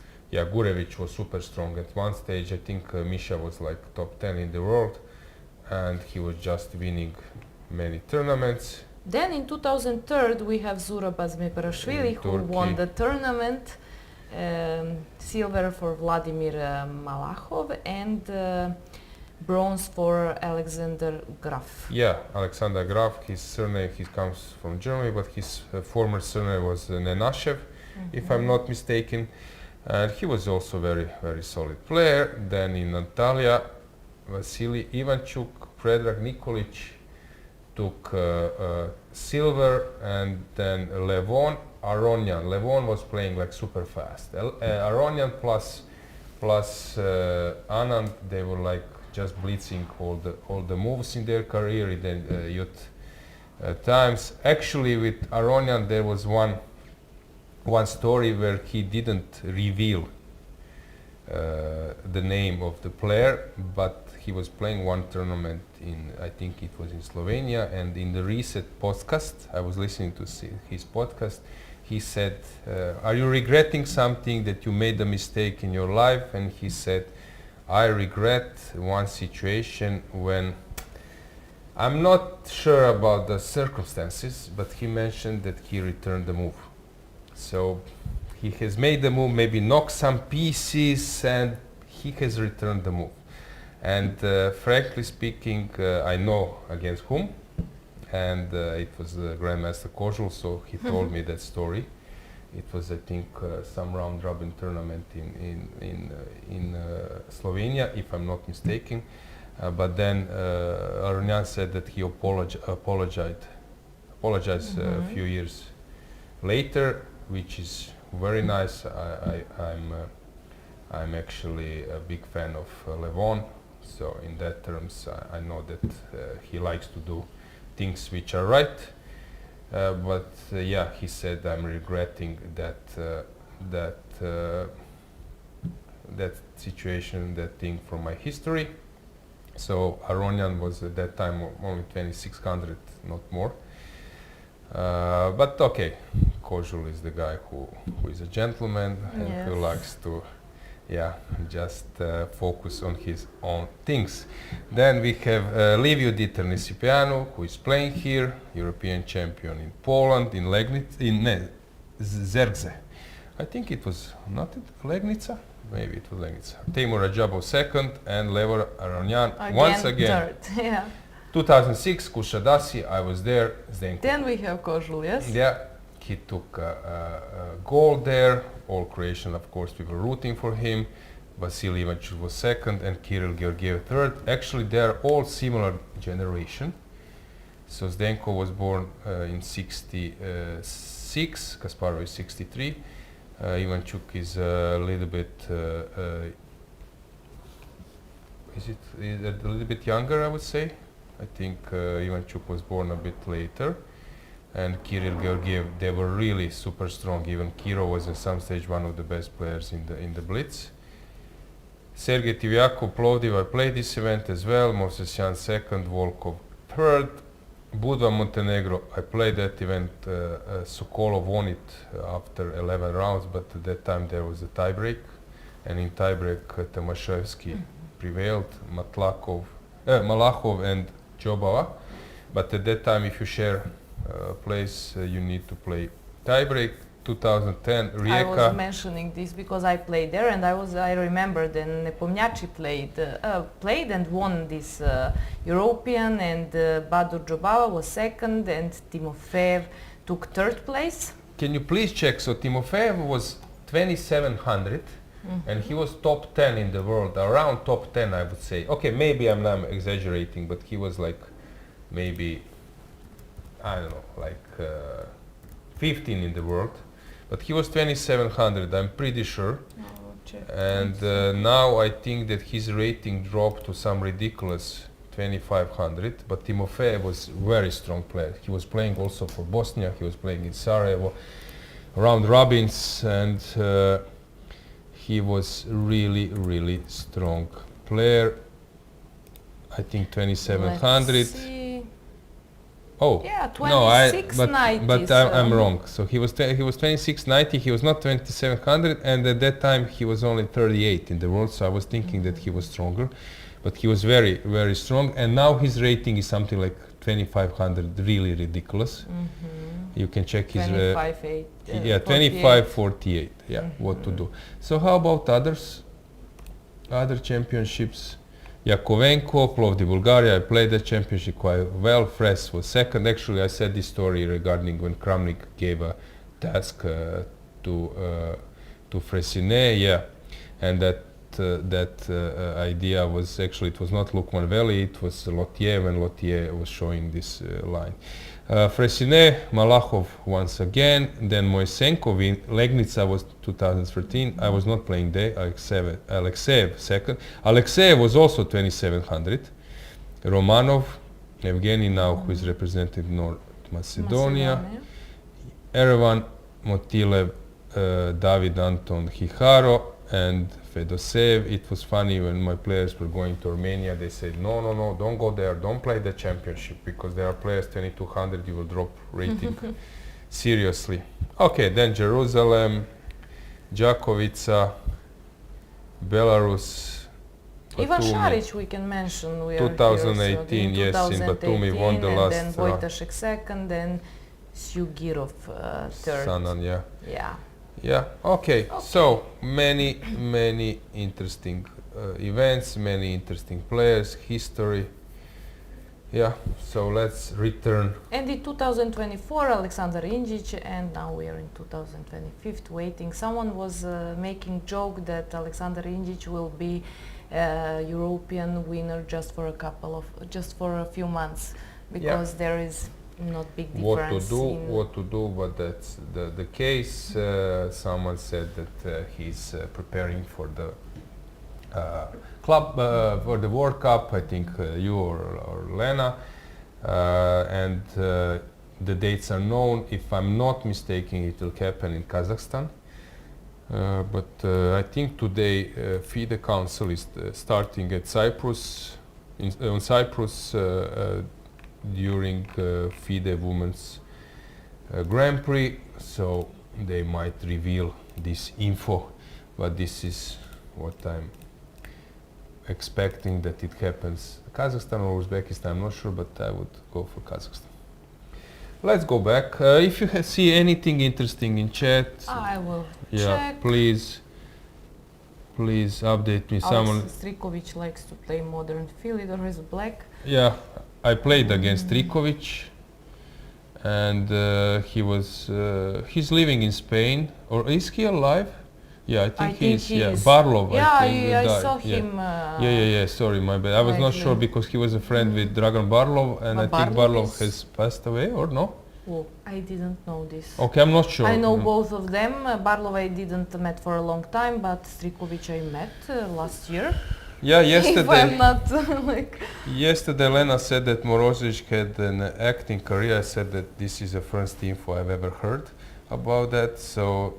It's not up to me. She needs to. Career. Yeah, she needs to reveal this info. So, dear Lena, we are waiting for your info about. You ask again. Tomorrow. I mean, when Lena is here, so tomorrow she will is give here, answer. Lena. Yeah. Tomorrow Sandra is coming. Free day.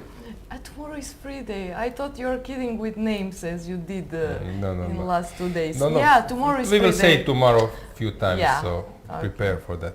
Yeah, first time I hear that Alexander has an acting career. I remember once he played this, it was in Berlin, I think, Candidates or something like that, and he lost, completely winning in the 90s, completely winning position in the last round. Maybe it was Barev, I'm not sure. And then he went to the hotel reception and said, I'm checking out. And thank you, sir. You took all your belongings? And he said, no, those things are unlucky. Wow. So I'm leaving everything. So he just checked out, left a key, and that was it from him. Very interesting. After Niemann case with the hotel room in St. Louis, you have also Morozevich case. Okay, let's get the board back and let's check what's going on. So Juha played bishop g5, bishop f5 happened. Now he's thinking to take on f6. Angie will of course give you that info what is best, but for human he needs to dig a bit. Sargsyan, I mentioned that it's slightly better for white, but this is all probably known, although Gabriel can be tricky player in those positions. Gledura. So black went for this e5 and b5 was played, so as Borky mentioned, he will find a way how to create mess here. Then Šarić versus Stamatis. So Ivan played this d4, e5, this is all theory. Usually this is quite unpleasant when knight lands on a5, putting pressure on those two pawns. But Stamatis is fine with that. Jobava versus Grandilius. Long castle in Slav exchange. Okay, that's something super new for me. Jobava plays his own stuff. Very interesting. King will go to b1. I love it. I would be very afraid with the black pieces. Maybe we can go with the camera to that board. It's board number 7. So let's check what's going on. Let's go full screen. You could see Šarić and Jobava. As I mentioned, they both won YKZ tournament and then got a spot in the A group. There Ivan made a draw with Magnus with the black pieces. Jobava was not so successful, but to be able to clinch a title in the Challengers tournament in Tata Steel, that's a really hard tournament. 3 days, 13 rounds, 14 players, and yeah, you need to be really on your top. Recently, Sandra and I were following that tournament for on sports TV in Croatia. Sandra, how was your experience? Perfect. I mean, I'm following also YKZ. I was following without this project we had, and then I was very happy that we could do this for one sport television in company with you, and yeah, experience we were doing this in let's say our native language, and it was a very nice experience. Yeah, the plan is to follow some more events, so we were following this Tata Steel YKZ tournament. I was there making a report, so it was really cool. I was checking backstage, speaking with some players. There is a really huge atmosphere, super atmosphere there. All the pubs have chess sets. In the evening, people will gather, play some blitz, listen to some music. Ivan Sokolov had a stage following chess games live in the pub next to. Really great atmosphere. And a lot of people who could follow games live in the playing venue, which is very nice. Yeah, many people coming there playing. Maybe you should give it a try to come. And in the evening it's really cool. You play some blitz. It's really nice. I will maybe. We'll see. Yeah, and game starts with this gong, yes, so which we don't see usually. Yeah, a lot Pea of soup, and it was really nice. So at that time, if I would need to guess a year, it wouldn't be so easy for me. So I think it was 2015 when they played a main tournament, and 2014 when they qualified. Yeah, no need to check, I think. Yeah. Okay. Yeah, just to explain a bit. I'm not giving orders to our dear ladies, Sandra and Lena, but the point is that the laptop I'm using for the analysis needs to have fixed window for board, and I'm relying on Sandra and Lena, and they are doing their job perfectly. So thanks for that. Thank you. So bishop c3 was played by Jobava. Let's check the board next to how board number 8 is doing. Maybe you should say who is playing there. So just a second. I need to find that game. Board number 8, yes? Ah, yeah, I found it. So you can say who plays there. Yeah, Bluebaum is playing versus Keinanen, and we can go full screen to check it. We can see that Keinanen is focused. Gordelius is right behind him. Yeah, Keinanen, as we mentioned, is sort of newcomer to this level. Tommy Niebeck was like the main player of Finland, 2670, having a positive score versus Magnus, while now Toivo is here to clinch a GM norm and to move on with this tournament. I think he's doing great at the moment. Yeah, we can repeat one more. Someone asked who is on the board 1, and we have Jufa against Hovhannisyan.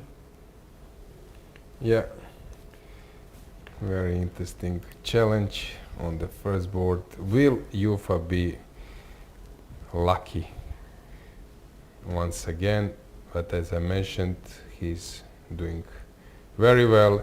So now they live in Spain. Him, Aleksenko, and Fedoseev. I think Aleksenko is on the Austrian rating list. Can you please check, Sandra?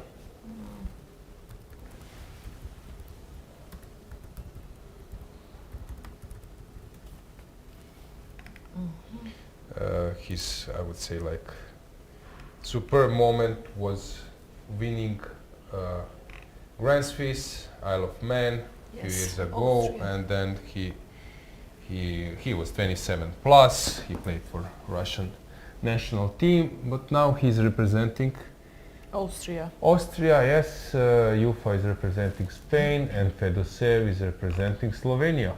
Very colorful. They live in Valencia. Have you been to Valencia? 2 times. Oh. Yeah, I like Valencia. So you have friends who invited there. Yes, sure. Yeah, so are you planning to come back? Yes, I mentioned this in last stream. Yeah. You forgot? Yeah. You have short memory? Yeah. I don't think so, because you're perfect with all of... Okay, maybe 20 years ago it's easy for you to recall, but 2 days ago, like, yes, you're Yeah, right. I was in Valencia 26 years ago. Oropesa de la Mar. Me too, but not 26 years ago. But I played there. 1999 I played. For example, Dominguez was playing in my group, Ponomariev, Bakro. So yeah, I also was there. Sorry. So 1999, and there was free day when we played Blitz in some shopping center. I took a medal there. I did the same, and yeah, for example, Victoria Chmilite, who is now husband of P.H. Nielsen, and represent the parliament speaker, if I'm not mistaken. So she played against me, and I was so impressed how good and how fast she was. She played in open group. I don't know, maybe we played together. Probably. Maybe I played against you. I played women's. I don't think maybe actually, and then they. I think I'm a bit older than you. Yeah, but if it was all, you are. You don't look like you're older than me. Okay. Thanks for that. So Valencia, it's a really nice city. I know that Ceparino is there, living there. Stefanova is living there. So it's a quite popular place. Okay, so let's just move on. Let's check board number 9. Here we have a typical Sicilian. Let's get the board back. Then board number 10. Okay, this looks a little bit more interesting with Samonenko versus Rothstein, but this G5 might be just a positional move, not a attacking one. Lagarde versus Yilmaz. Wow. Passive a bit, but it seems that Yilmaz is having things under control. Dudin managed to survive yesterday, but today he's playing versus Erdogmus. So hang on. What's going on here? Is board 12 or? I will check. Yes, board number 12. Knight E5 played. Yeah, I like how black is doing, but maybe it can be tricky. Maybe he can get under attack. So some Queen E2 might happen, and then Knight G6. That's something, and you need to calculate his Rook F6, putting pressure. So yeah, maybe it's already super risky. We will follow that one. Please update us with your Proposals. Sherman versus Kozubo, relatively calm position. Okay, this is a mess. Wow. Well, 10 versus David Anton. Dominic versus Jordan. It's funny, yesterday Dominic was playing cards with Lucas from Forest. That was Lucas' job to bring him to play cards and not to prepare for the game. Yeah. Sargsyan versus Amar. World Junior bronze medalist from Petrovac. Navarra is doing typical position. Wojtaszek versus Boyer. Cheparinov, Mess, Biere. So many games to follow.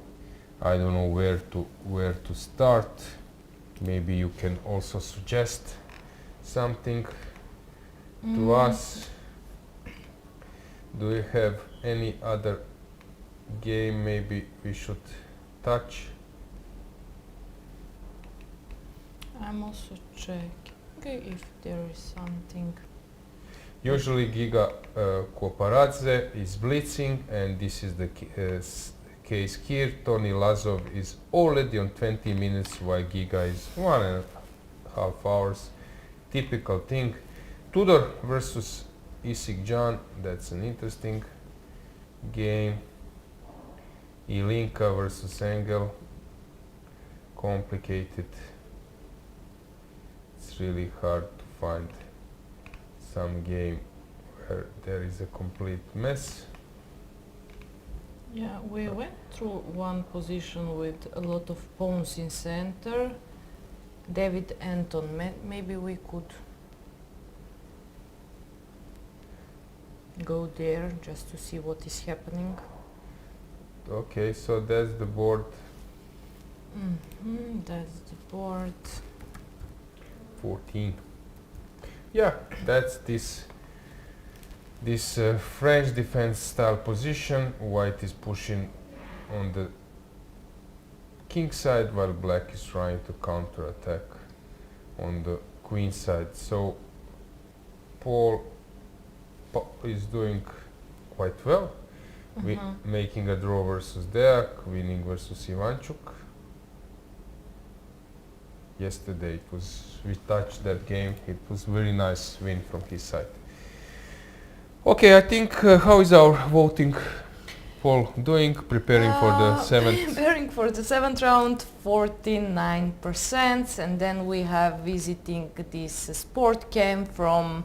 Please pronounce this name. I don't want. Haji, Haji. Yeah, from Haji camp, and then visit. No, Constanta, sorry. Yeah, but I'm just going like this, and it's not like that. So prepare for the seventh round on first place, then rest in the hotel spa, 24%, and then visit Danube Delta, 15%, and visit Haji camp, 12%. So still prepare for seventh round.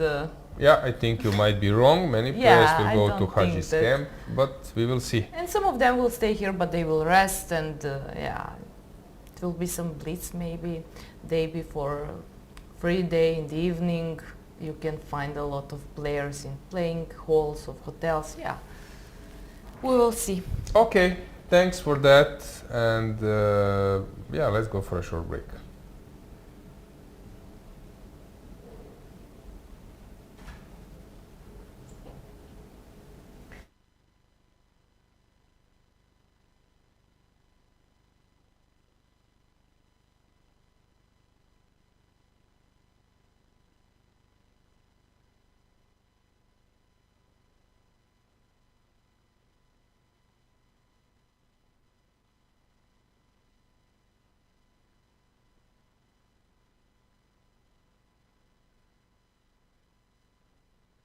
Noua Aqua Carpatica Flavors, un produs extraordinar căruia i s-a făcut o nedreptate și a ajuns să stea lângă sucuri. De ce nu ne-au băgat la detergenți, la geluri de duș sau la parfumuri? Mai bine ne-ar fi pus la cosmetice și noi hidratăm corpul, la iaurturi, că folosim fructe adevărate. La produse românești avem cea mai bună apă Aqua Carpatica Carbo. La diete, că avem doar sirop de agave. Sau la produse de import, că arătăm prea ca afară. În realitate, am fost etichetați greșit. Aqua Carpatica Flavors, apă minerală Carbo cu suc de fructe și un strop de agave. Puritate cu gust de fructe. Hai să nu mai facem etichetări greșite.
Știai că bulele din Aqua Carpatica Forte rezistă până la 8 ore? Da, sigur.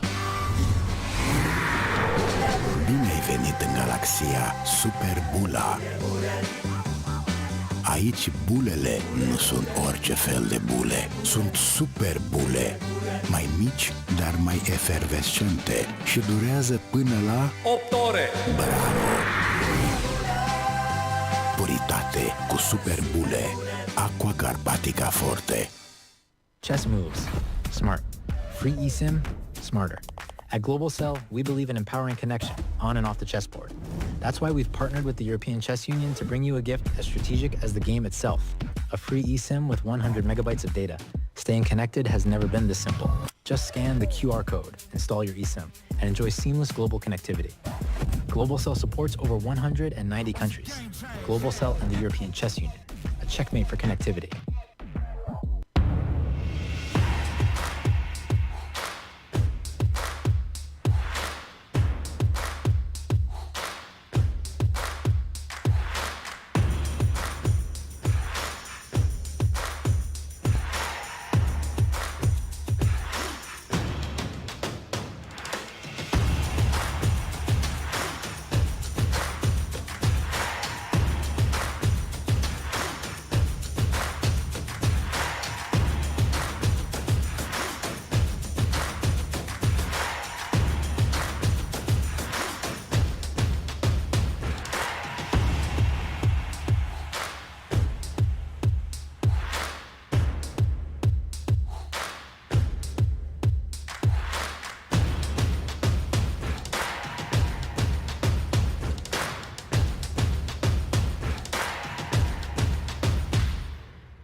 Grand Prix 2025, the ultimate chess showdown in Romania.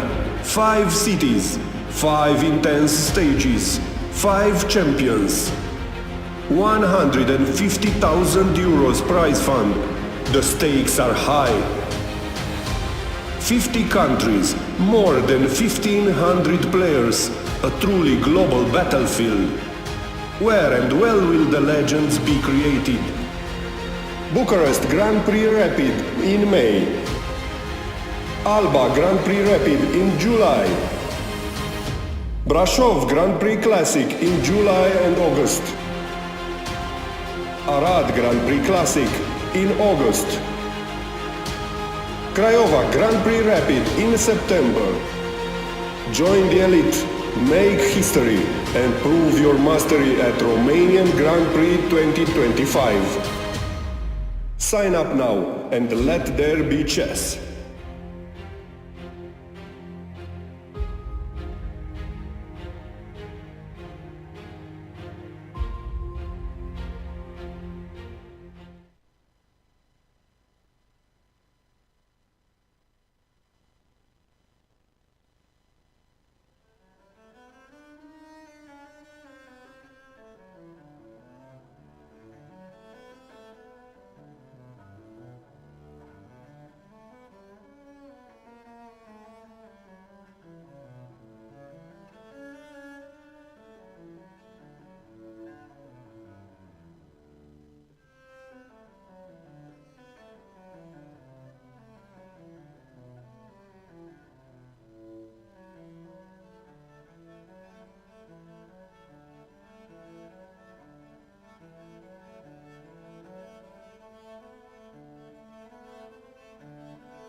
Guys, welcome back. In meantime, we were in playing venue, checking how our players doing, and now we can continue to see what happened in meantime. Okay, let's check the first board. Of course, let's start with Juha Hovhannisyan.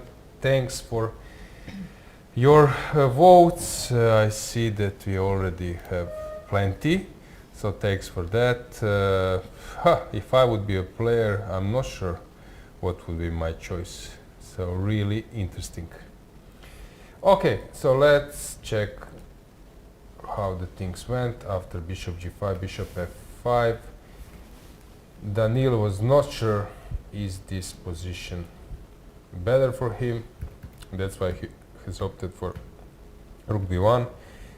Robert allowed that idea to exchange b for e, and now he is thinking bishop g6 will be played.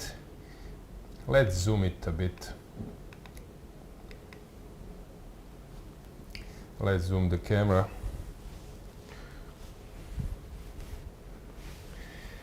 Is he worried, Sandra? It doesn't look like that. Just regular pose of chess player while thinking what to do. Yellow hoodie, comfortable clothes, and focused. Trying to solve the problems. He's thinking where to move the bishop, to take on e1, that's also an option, but he will play bishop g6. I was telling that before that it would help us as commentators, also as viewers, chess fans, to have this info. Was the draw offered at some stage? Because you never know, now people will say why he's not playing this obvious bishop g6, and it could be that the draw was offered.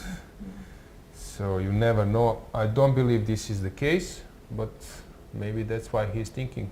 So I was suggesting maybe DGT board, and there is some lightning, you need to press some button, and that means that the draw offer was made. Bishop. Smart suggestion. Bishop e1, so it wasn't bishop g6. Yeah, bishop e1 looks like a bad move. So let's try to dig what is behind. So e takes f5. Bishop c3, rook b7. I don't know why he went for this, since this looks just better for white. Okay, queen e2, let's say rook c7, I don't know, queen d1, rook d1, pawn up two bishops. Maybe he can rely on this passer, but I think that that was a huge mistake. Let's check how Sargsyan is doing. Okay, he's better, but maybe not much. Very hard now to find some conclusion, but here Muradli is putting some pressure because this pawn is hanging, g4 is a pawn sacrifice, so white needs to think about that. Šarić pressing two bishops, better position.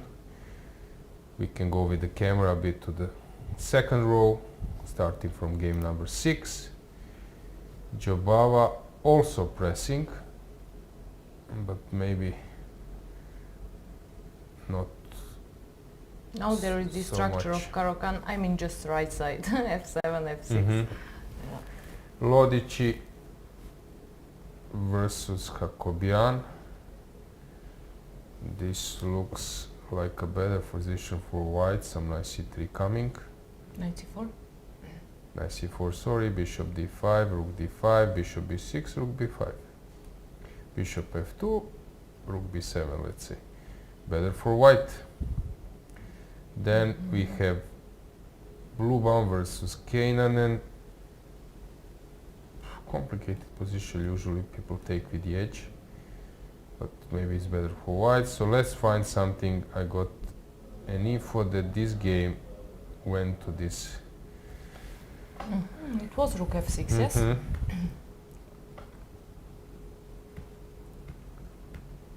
Yeah, maybe we should go with the camera. So that's board number 12. Let's go to the board number 12. Let's try to check. This is the game to follow. Today we had the Turkish General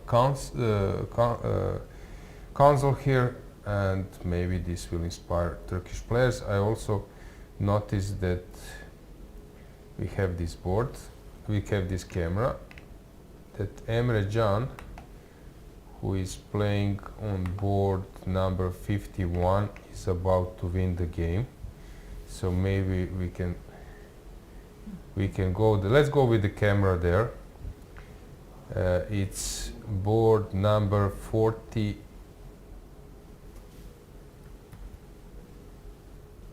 No, 51. Let's go to board number 51 because this is a game to analyze. So let's check how this game is going, because white is about to win, I guess. King's Indian or? Yeah, Queen's Indian, King's Indian. The knight is splendidly placed. This looks like a pawn, but still you need to finish your opponent off. How are Turkish players doing in this event? There is a huge lineup. Yes.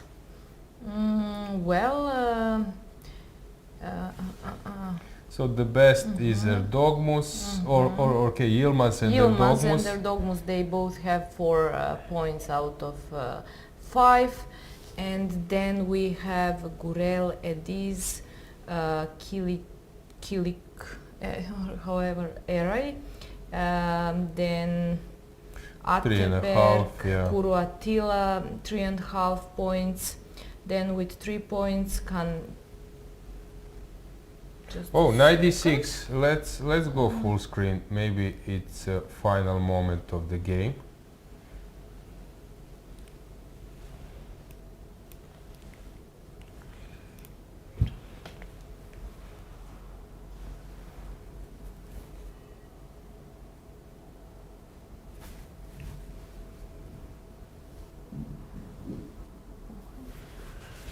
Okay, maybe you can mention a few more, Sandra.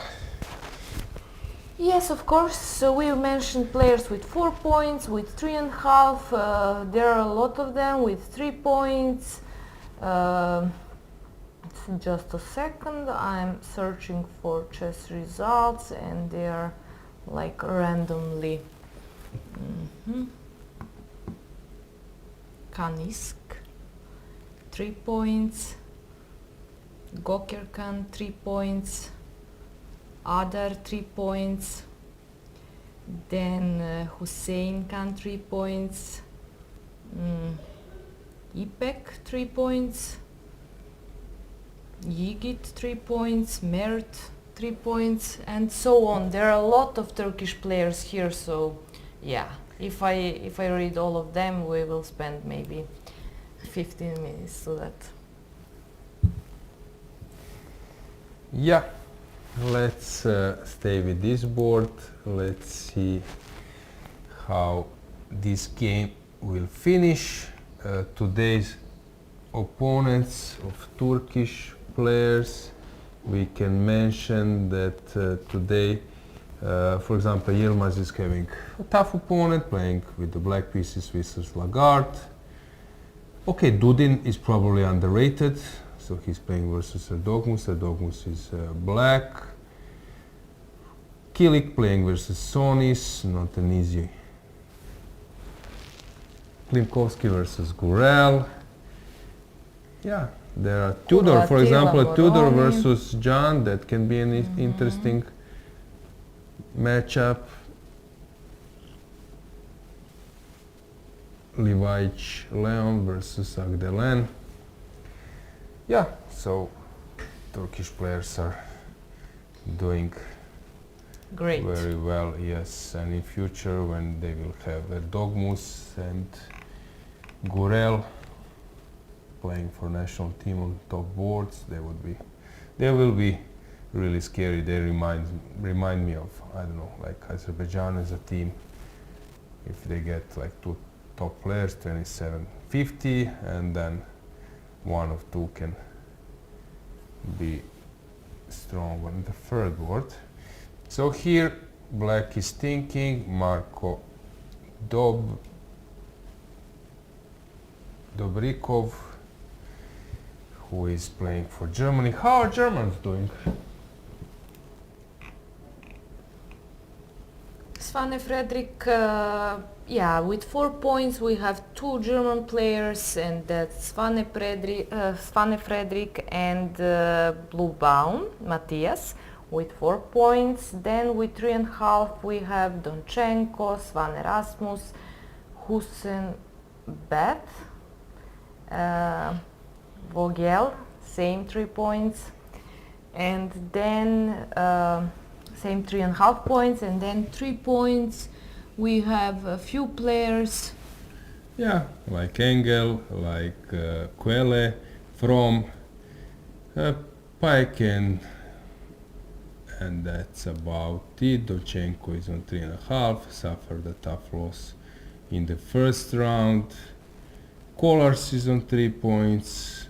Yeah, so at the moment Svane and Blue One are leading the field. Strong lineup, many players.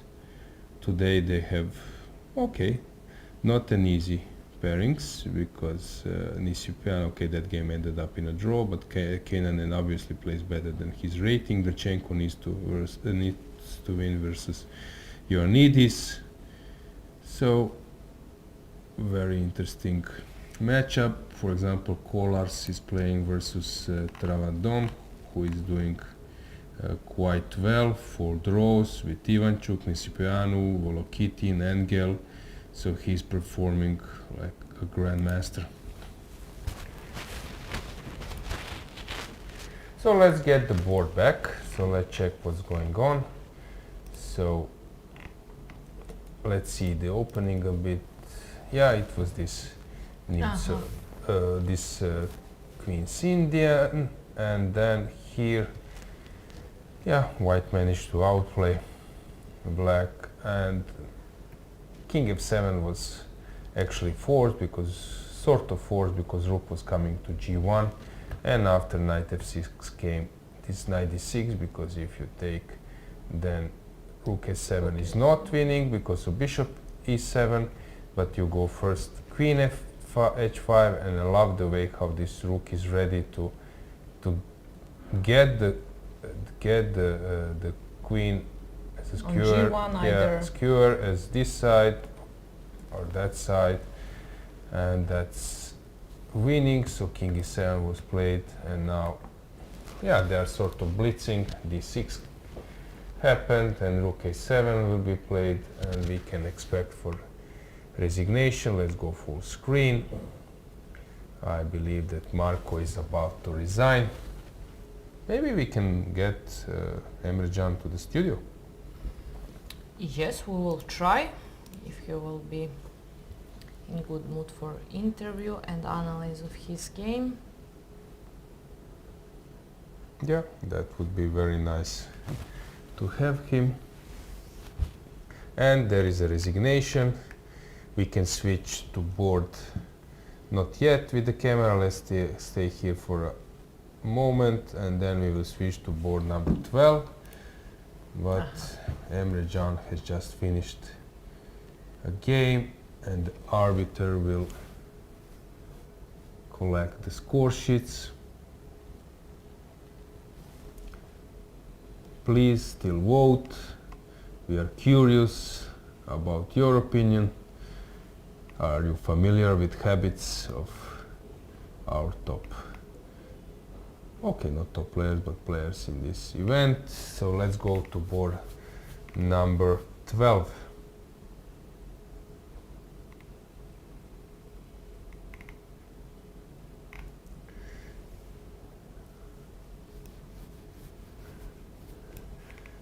Let's get the board back, and we are here Gleb Dudin has just made, no, Yagis has just made the move. We can go full screen.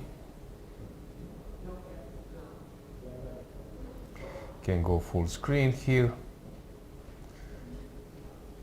And we'll have a guest. Hello, welcome. You can sit there. Just a sec. 51.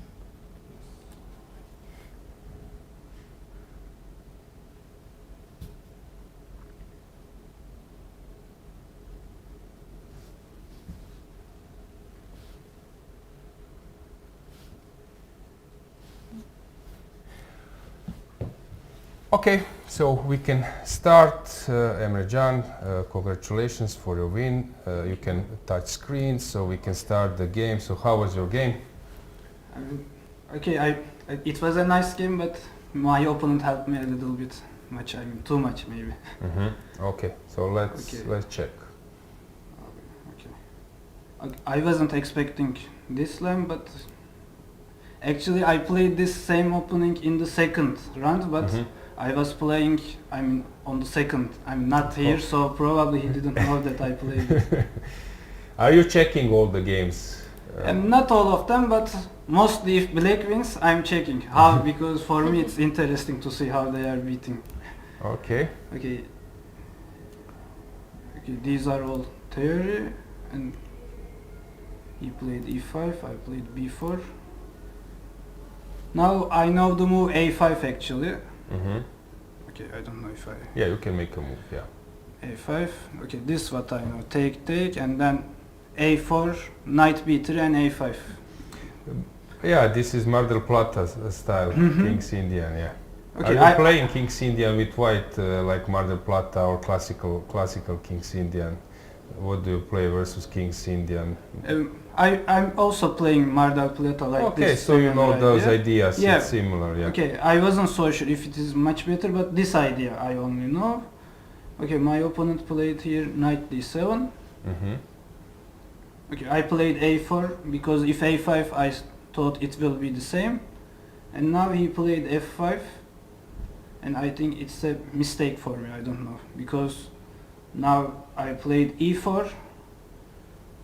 It is difficult for him to play because if he play g6 to not give me white squares, then I can push a5.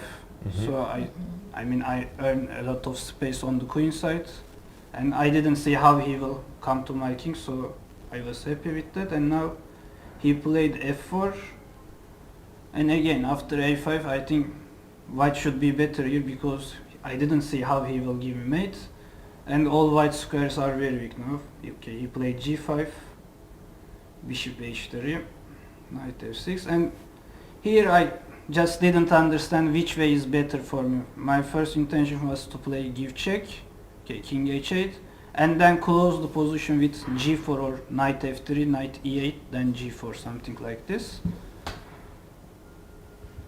I wasn't so sure. I mean, this was also better, but I thought after bishop f5 and now I want to play g4, my idea was like this. Now he cannot touch f5 because after e f5 all e4 square is also very weak. That's why I thought this was better for me. And now he played h5. He just probably didn't think that I want to play gf4. Okay, I play now take it because okay, if he takes ef4, for example, I can play knight f3, knight d4, knight e6. All I mean white squares are very weak. So he decided to with this pawn, but now his king is very weak. After king h1, I didn't see, I mean, which way is better for him to play. King h8, rook g5. Now I just want to play rook h5, queen h5, rook g1 mate. So if he plays queen e8, I have bishop g6, so it doesn't help also. He decided to take this one, but again, he cannot protect h5. I want to sacrifice it, or I want to play just knight e4 and eliminate f6 knight. Then I will again win that pawn. Okay, he played this move, knight e4. Okay, now I change, take. All e4s are not working. I just rook h7, queen h5 check, so it doesn't work. Queen e7. I play knight e4. Now I made a small mistake. I should first start with this move. I mean, after AB6, now Rook A3, I think better version. I mean, now I will tell why, because in Rook A3, he played take, I take. For example, in that line, if A line is open, I can just play Knight F6, Rook F6 and Rook A8. Yeah. So it was easy win. Now, also here, this is, I think, easy, but I just don't want to play the ending. I mean, Bishop D8, let's say Knight D6, then Knight goes E4, pawn up, I mean, winning endgame, but I thought Queen G4. I just need to calculate some lines. I mean, this is better. Queen G7, Queen H3. Now idea is Queen H7. Now I want to open because now my rook protects Queen. So he decided to play King G8. I change and Rook A1. Now Rook G1 is the threat. So he decided to play this move. This Knight D6 was nice touch. Yeah. The rook is working on two sides. Yes, and if C D6, I just need to give first check on H5. And now if E7, Rook A7, if G8, Rook G1. And okay, he played King E7, Knight E4. Again, his king is very bad position. Okay, all endings are winning for me, so I don't matter for me to change. After this, now D6, and again, I just, if he takes Rook A7, and then F6 is hanging, so the game is over now. Very good game, Emre, but sometimes you, for example, this kind of game, maybe you could even play in rapid. Sometimes everything goes your way. So, but sometimes chess is so hard and it's not easy to get anything, So, you can be very happy how the game. This game was very nice. I mean, I'm thinking that I played normal games before all the other runs, but my opponents were also playing very good. I couldn't find, but to get advantage. They helped you. He helped you. Exactly. So you don't have any losing games so far, 4 out of 6, yes? You're satisfied with your tournament so far? By the way I'm playing, I'm satisfied, but I'm losing ratings, so it's not so easy to say if But you qualified, you played in Petrovac, yes? You I finished qualified with 7.5, you were 17 and you qualified. So after this tournament you will start with your preparation for World Cup, or... I don't know when I will start, but one day yes, but not so sure. And about free day, how is your plan to spend it? I mean, I didn't speak with my friend, but today I saw that we can go to Haji's football academy, and he is one of, best player in Turkey he played, so it will be interesting for me to see. Do you like football? You like it? Yes. Whom do you support? Which club? Galatasaray. Galatasaray, so he's your legend. Yes. And Emre, okay, so you are not the old generation, but still these days you have so many young players playing here, so I guess you are sort of also inspired by their improvement, but you still can play on that similar they are level. growing too fast, so I don't know how much I can fight, but still I am playing. I've noticed that in the lobby or in the evening they like to play blitz. You're always there, so they are really passionate about chess. They love it and they are playing very good. What can I say? It's very good for us, maybe for our national team. We can hope for more now. Okay, thanks for joining once again. Congratulations for your win and good luck in your next round. Thank you. Okay guys, let's go back. Let's check what's going on. Let's see the games. Let's check what is UFA doing. Emre is stable player. I think he was 2600 at some point or very close to. As I mentioned, he still can play with those youngsters. Qualifying to World Cup, it's very good results. Maybe we should also check how he was doing in Petrovac regarding his personal encounters. 2605, December 2015. Yeah, long ago, 10 years ago, and in Petrovac I think he scored an important win in the last round, or it was maybe penultimate round. Penultimate round versus Yugirov. Drawing versus Šarić versus Vityugov. He just lost one game in third round against Svane Fredrik. And Drawing versus Varmedam. So yeah, very good player. So let's check what do we have. Of course, we are following closely Turkish players since Kuru, Erdogmus, Edis Gorel, they are really improving as he said, super fast. So let's see what's going on. Let's go full screen a bit to grasp the situation. something happened in meantime. And now it is Duda's turn. Duda, oh my god. I don't know why I say Duda, but okay, Yufa. Duda is somehow on my mind. Don't know why.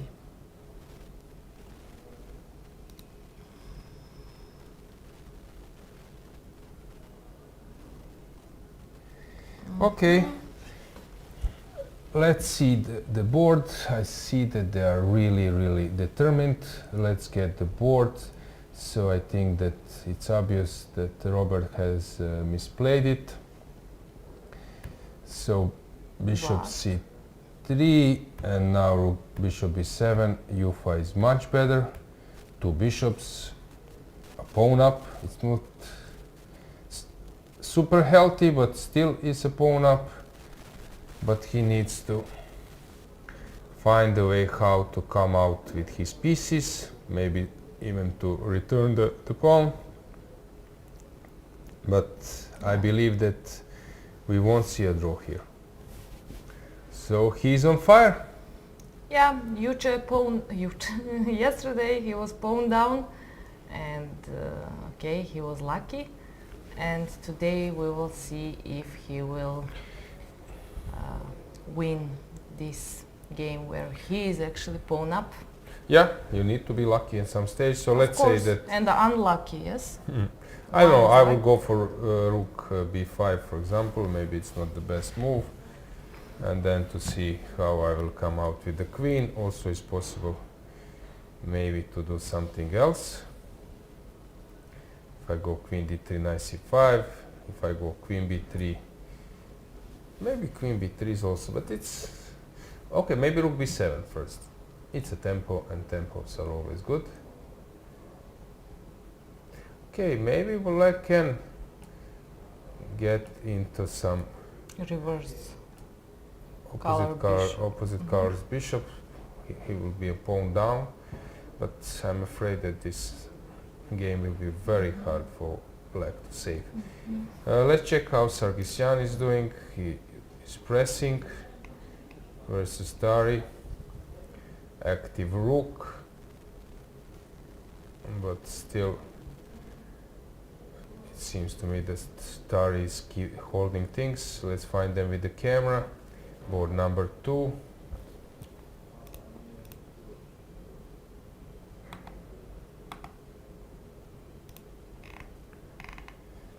So the position is following. b5 possible to play, but maybe he wants to stay away from that move.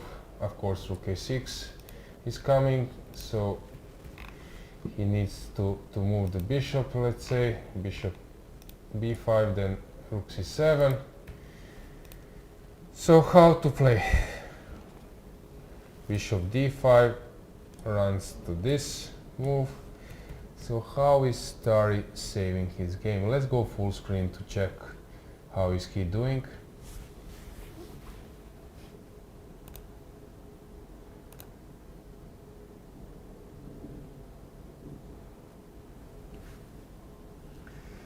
So rook c8 probably is the best move, or as I mentioned, to sacrifice the pawn. Okay, so we will see. Tari seems to be worried. Let's get the board back. Let's check how Gledura is doing versus Muradli, because suddenly this looks interesting, yes? Yeah, board number 3. It seems to me that this position was, as Borki Predej was saying, maybe too sharp for Hungarian players. there was a funny quote from Richard Rapport, who was asked during FIDE Grand Prix in Serbia in Belgrade.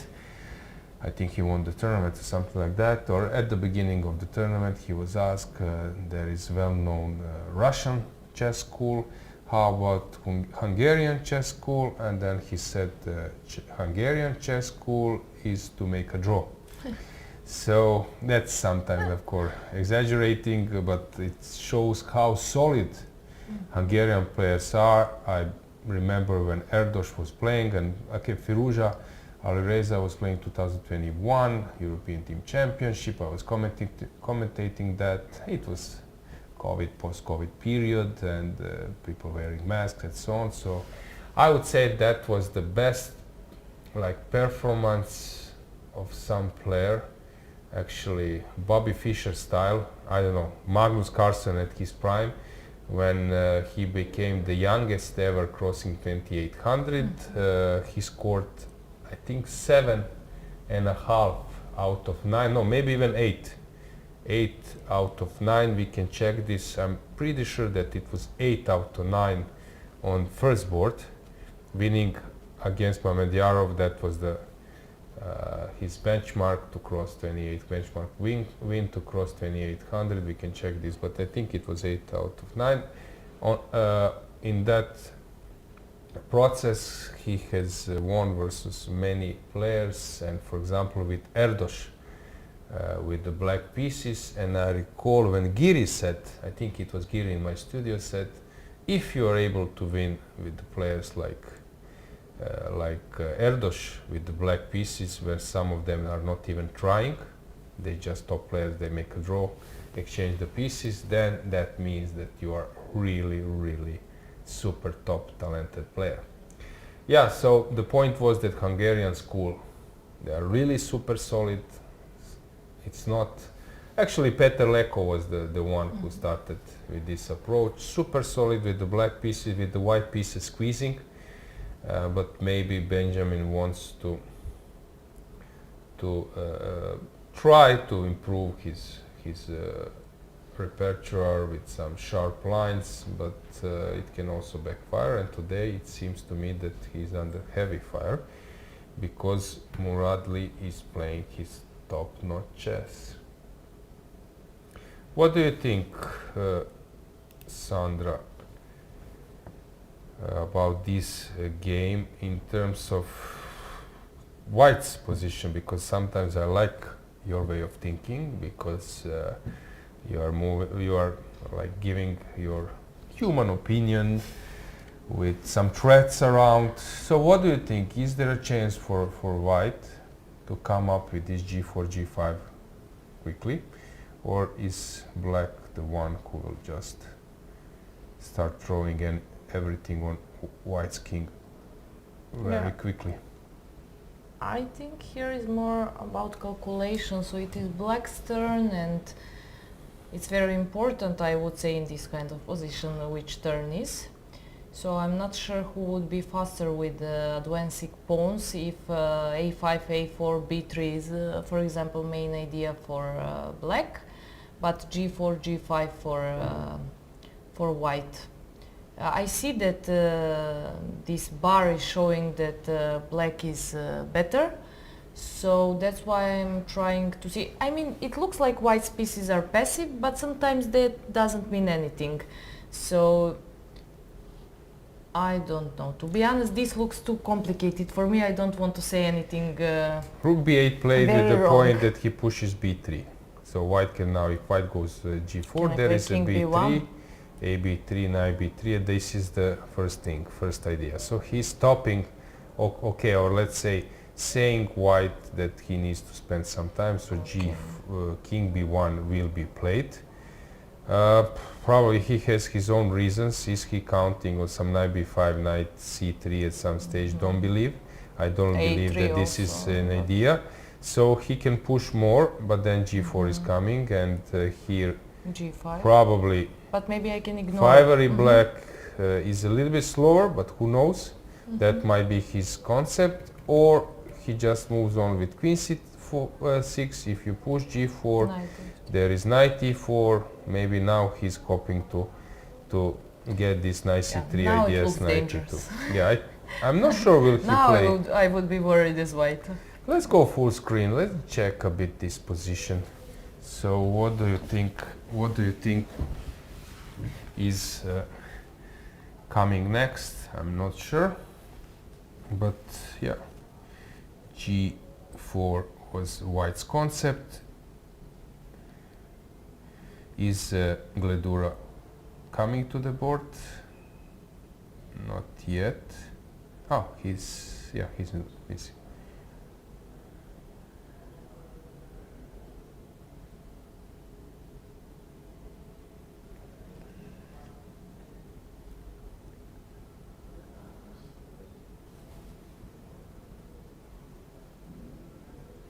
And we will see, will Gledura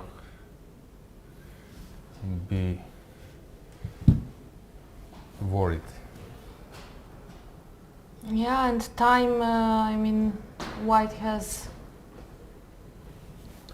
White has less 13 time. minutes, which is important. For example, in this kind of position, it's important to save some time in case you have to play really precise. So it's not like some strategic position and you see some maneuver and then you can. But here, where there are opposite castles and potential attack of white, but also on black, I think that time is very important factor. Me, who is always in time troubles, I can feel it.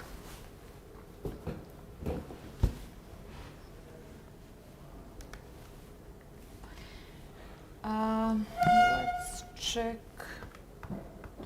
also if something changed with our pool. No, nothing specially changed. Still prepare for the 7th round leads. Yes, we will also see if there is some concrete question. Guys, if you have any suggestions about games, which game to check and to analyze, you can write us in our chat and we will try, because later we are closer to time troubles and then it will be really hard to see all of games which, for example, Alojzije choose from here, and if you have also some suggestions, so now it's right time if you see anything interesting. Yeah, very interesting moment. Now Gledura made this king b1 and it's black's turn to decide either to go a5, a4 and push b3 or to play this queen c6 I mentioned. Do we have any results, Sandra? Additional ones? So far we mentioned that on board number 4 we have a draw. Frederick against Cipriano, yeah, Swane. Yeah, we mentioned this Livio detail. Yeah. And let's check. Ponomariov made a draw against Jakub. Sanin made a draw against Kantor. Chulun versus Gergely Kantor. So Kosakovsky, Ponomarev you mentioned.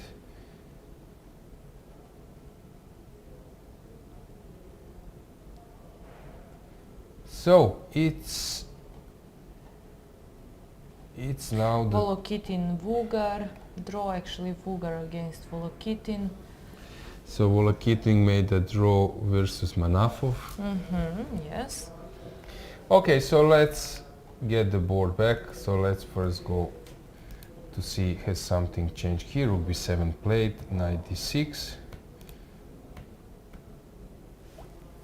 Yeah, this is a healthy dream position for Yufa, but he needs to move on. Then we have Sargsyan who is pushing. So he will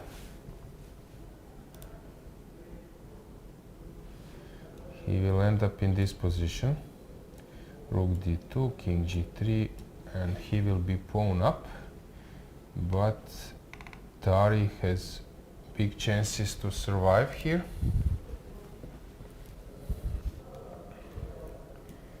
Then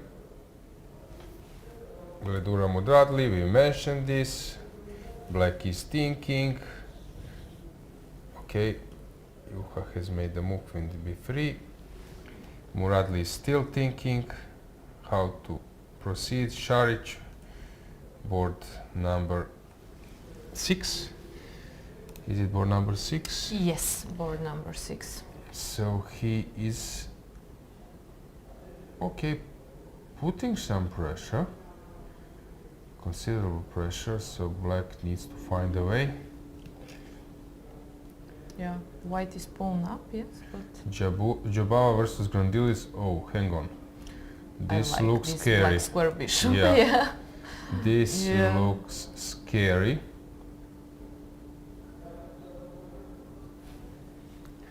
Very scary, but Jabava is, he got used to have this kind of adrenaline in his life. Blue Bomb versus Kanan, they are maneuvering. Lodici was winning, and it seems that he's still winning versus Hakobian. Samonenkov, white is slightly better, but he's still far away for something. Yilmaz under pressure, but maybe fine. And Erdogmus versus Dudin. The game is still Bishop c1 was last. Complicated, yes. So he wants to take on c6. Any other game? Maybe in chat someone is suggesting something which is no, there is a comment about some bishop on b7, so I'm wondering if that was a game we analyzed here with our guest. That bishop on b5 looks very poor now, b7, sorry, not b5, so I'm not sure about which position, but probably it's true. We don't have very nice hearing from Emre Can. It was totally domination today for him, yes, and very nice analyze. And I was thinking that this comment about bishop is actually from his game and black's bishop on b7.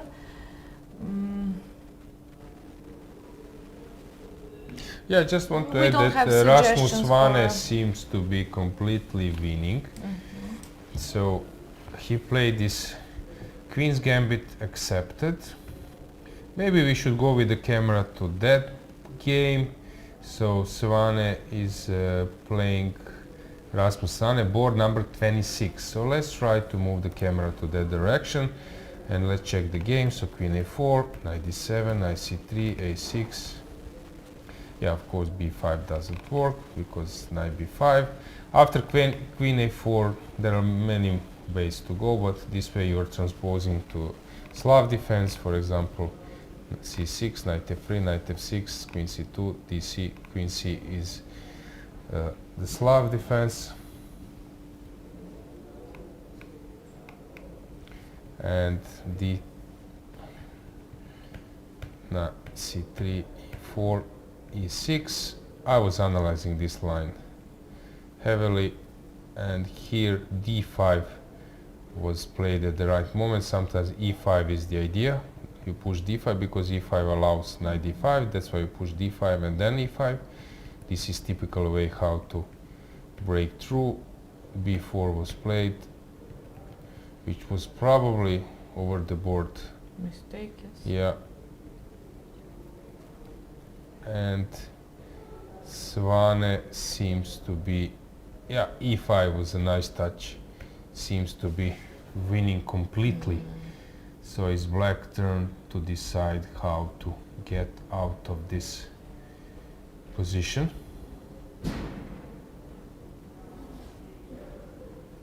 And yeah, Cvetan seems to be worried. Very worried. Yeah. Yeah, now it's moment maybe that we get some insights or many questions from our viewers. How is our poll doing? Still they Prepare for actually 7th round, 49%, visit Haji Camp, 11%, visit Danube Delta, 14%, and rest in hotel spa, 26%. Yeah, but we got a comment, a remark from Emre Can that their big group is planning to visit George Haji's camp, because he is Galatasaray legend as well, so it's interesting.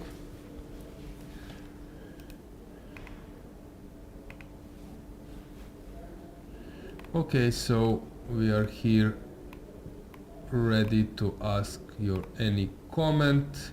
Yeah, we need to apologize, because I was not sure. Strikovic and Barlov, they are still alive, if I'm not mistaken. Greetings to them in Spain. I recall when I was playing in Benidorm, it's next to Alicante, and it was very nice. Murcia, Alicante, it was very nice to play the tournament, and they were playing. And that time there, I was doing quite well, maybe sharing second place, something like this. So it was very nice, and yeah. Greetings to them. So B3 was played. Let's get the board back.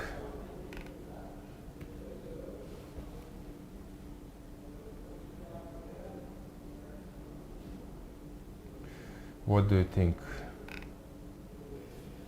This is like, I will try just to push pawn on b3 and maybe something, but I don't think that black expects anything from this game today. Queen b3 right or now. a b3, what would be your choice? My choice would be, well, let's take a look. What is the problem with queen b3? Queen b3 looks fine, but probably there is some problem. Why do you think there is a problem? I don't know, like he pushed b3 and there is no rook on b8 or something, so it looks like, okay, let's say queen b3 is my choice. I don't know, maybe he wants knight c5. No, he cannot, because there is also a pin on. He can go knight c5, why not? He can? Queen b3, knight c5. Then so that's a plan, yes? But Queen b3, knight c5 you mentioned.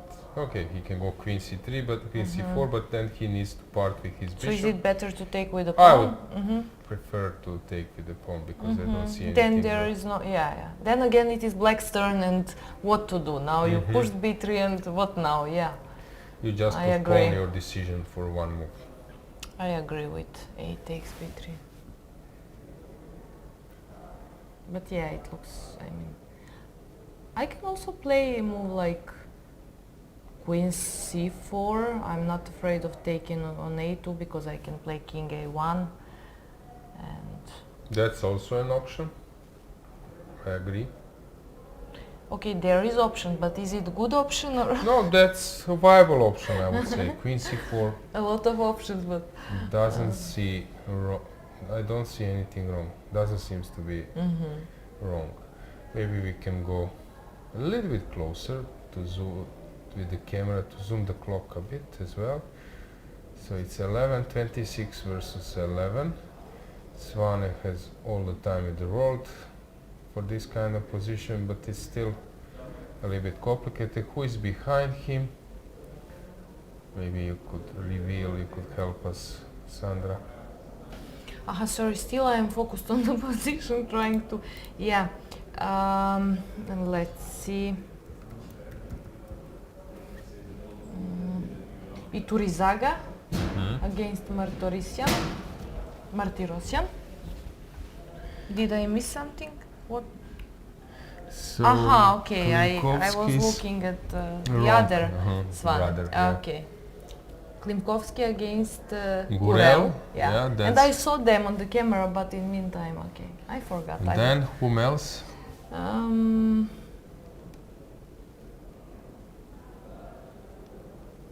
We can go full screen a bit to zoom it a bit. Yes. Let's see the others as well. So who is behind? Rodriguez. Castellanos Rodriguez. Yes, Castellanos Rodriguez against Gurel. Edith. No, against Pichot, I think. Because you're confusing me with, yeah, against Pichot.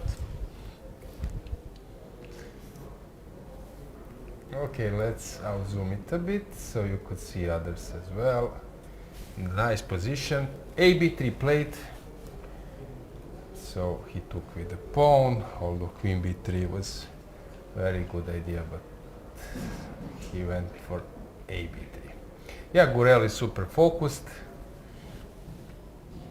And yeah, yesterday he won the game very convincingly, if I'm not mistaken. Yeah, his mother and coach were very happy. I'm sure. Who would not be? My parents also used to be happy when I was winning, and then I was just not doing great lately, but you get used also to this. Denis Kadric won the game. Is that a surprise? Let's check it. He won a game? Yeah. Because he was seated with us yesterday. So he was prepared with good energy and... Let's check how he has done it. Let's get the board. So it was just from the beginning. So his opponent... I played this as black and Igor Miladinovic, but okay, Igor plays this very good, Miladinovic Igor, regards to him, Grandmaster from Serbia. Where is Igor now, in Fujuera? Yes, I met him in Petrovac. He was a trainer, actually coach on this World Junior Championship. And yeah. Okay, so Denis just outplayed his opponent strategically. Let's go to this game. Let's go full screen to see something happening. Please follow first boards. AB3 was.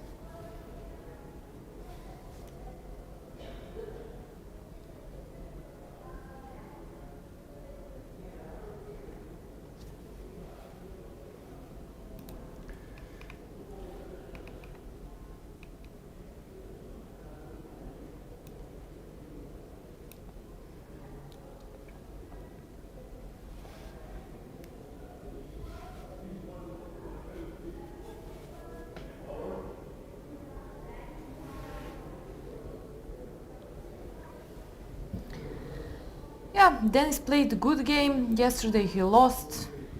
Maybe he could. We can also see him here in studio. We will see that. It would be very nice to bring some different energy here. So, if it's possible, it would be nice to see Denis here. At least for me, it's easy to pronounce his surname and name. Guys, Alojzije is, he knows that, okay, I am talented for many things in life, but for pronouncing surnames, I'm not, obviously. So next time I will take some private coach, and I will be much better. Okay, now we can continue. Okay, let's get the board back. So let's see, we can combine it with Edis Gurel. So I can check that board simultaneously. So Edis is a pawn up, but his opponent is defending himself very well. So I don't believe that is there a chance that Edis will win this game. It doesn't seem so. And while at the same time Svane is about to deliver final blows, I think.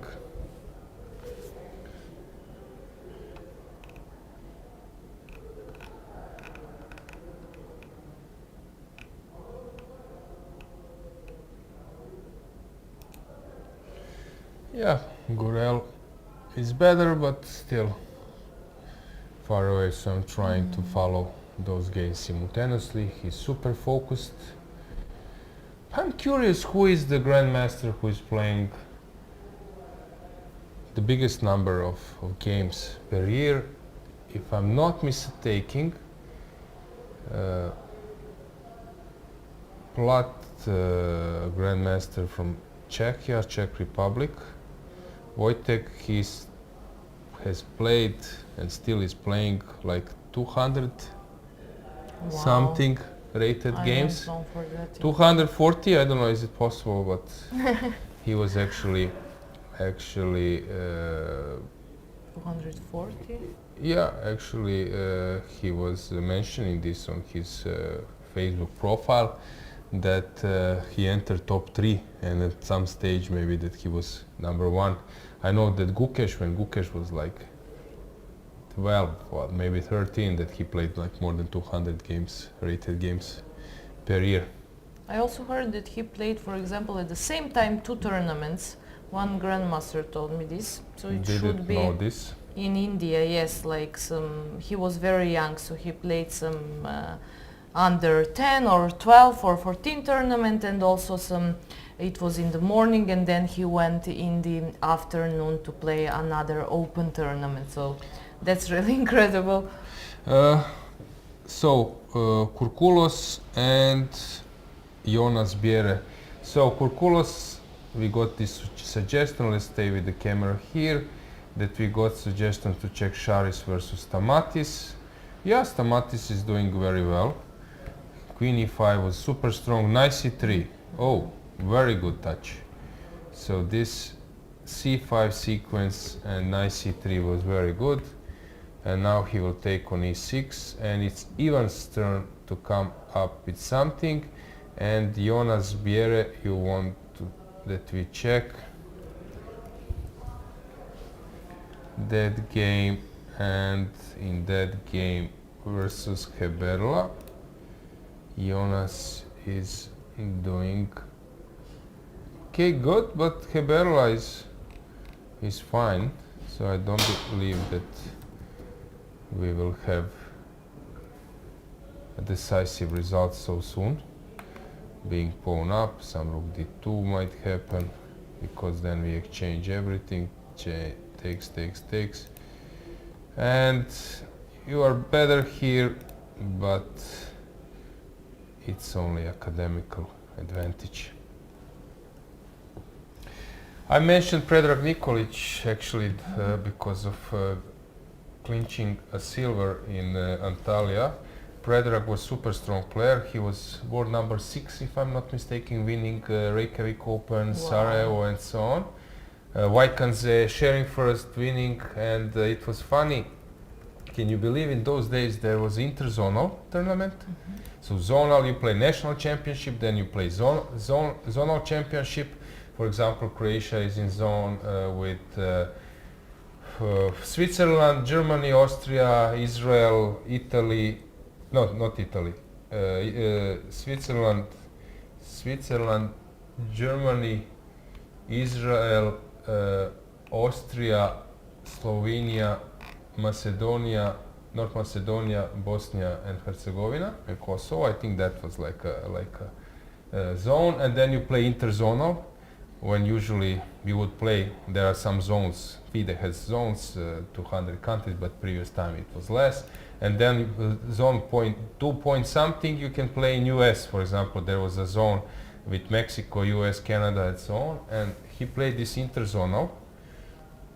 No, I think in interzonal that many plays. So I don't know. Actually, what's the system? Were there 2 interzonals? I think there were like 2 interzonals. For example, at the same time there was interzonal in Subotica. One guy Douglas, who is from Scotland, he's like big chess aficionado, greetings to him. So he said that he went for a vacation to former Yugoslavia, and suddenly he didn't know that there is an interzonal in Subotica. I think Hartarson won it or Korčula, and then was at the same time you had like interzonal in Subotica and maybe somewhere close in Hungary. And then you will play candidates tournament, but sometimes, so two two interzonals, 4 players goes to candidates, 4 from 1, 4 from 2, and you have 8 players. And it was funny that there was interzonal or a candidates playoff. So for example, you're sharing 5th to 8th place, and they are playing in case if someone declines or are not able to come. And Nikolic played a playoff with Niguiras, and who was? And that time I'm trying to recall, and Granda Zuniga, and he went to Cuba, I think, or it was in Mexico, and I think it was Cuba. And you play playoff qualifications with 3 players in case that someone cancels his participation. And Nikolic does won. anyone cancel? No. But so it's so you go there is probably no prize money. You go there, you play this this round robin tournament. I think it was like maybe 4 games. And Niguiras, Granda Zuniga, I think they were like 3. Maybe there was a 4th player as well. And he won the game. We won the tournament very convincingly, I think, and there is no spot for you anyway. So it was funny in those times. These days they will say ridiculous, I don't want to play if there is no direct qualification sport or prize money, but at that time it was possible. Okay, so Biere's game. Okay, regarding Can Biere, look at, yeah, I mentioned this. So white will be a pawn up. White can be pawn up in several ways. So rook d2 is the most simplest way. Takes, and knight c4, knight f4, rook a4. Okay, it's a pawn up, but it's double pawn. But probably at some stage, due to the activity of white pieces and king locked, so black will at some stage push g6. You will take, and you will be a healthy pawn up. Probably it's not enough because you cannot focus on some other weakness because black but will a6, pawn on a6 and yeah, on but a7 are... Yeah, black will activate his pieces, but white wants to play g4, comes with the king. It can be possible to win this kind of position. Okay, so that's something. Anything else? How is Soyufa doing? He's better, but still far away from winning.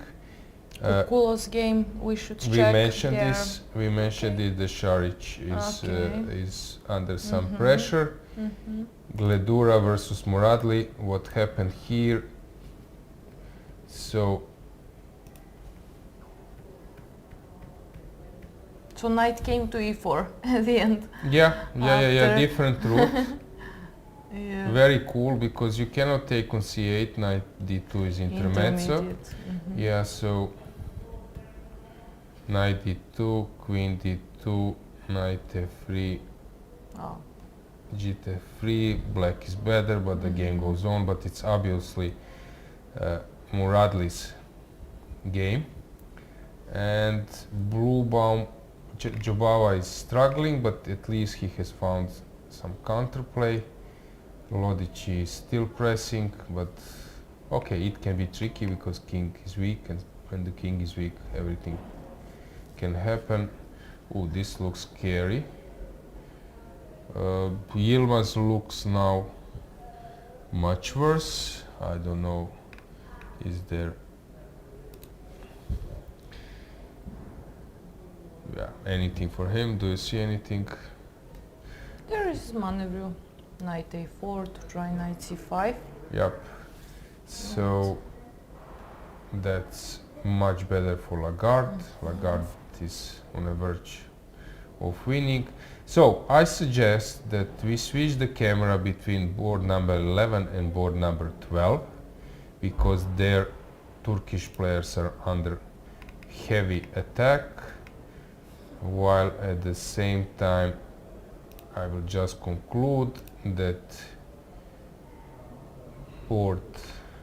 Rasmus Vane is slowly preparing his final assault, and next to him Edis Gurel, he's a pawn up, but white is active enough. So let's go try to place the camera between boards number 11 and 12. Maybe we should focus with the board 12.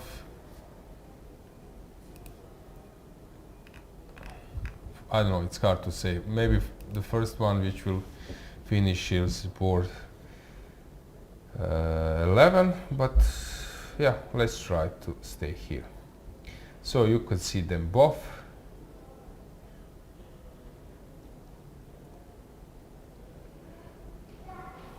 Tough situation for Yilmaz, complicated situation for Erdogmus. What do you think, Sandra? Is there any chance that Yilmaz come out of I don't know. I don't like to play this. I don't think anyone likes, but for example, I'm really suffering in this kind of position for black because I have feeling that the best I can do is draw. I cannot say that I didn't have this kind of games, but I mean, for me, white is better than these bar shows. Okay, the bar is not correct. No, bar is correct. It's just feeling of human. Bar is not correct. So white is much better here. So we will switch it off. So it's not correct. Probably stuck because I can sense that just white is just winning here. So I don't believe that this is correct. G6 is the only thing which is coming, and it should be taken into the consideration. The problem with G6 that is white ready to sacrifice. So at some stage some rook D7.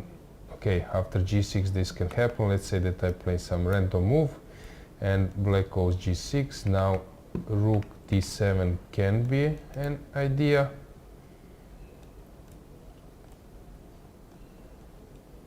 And you cannot stop the pawn of promoting. So this, I think, is the main thing, the main problem for black, that he cannot push G6.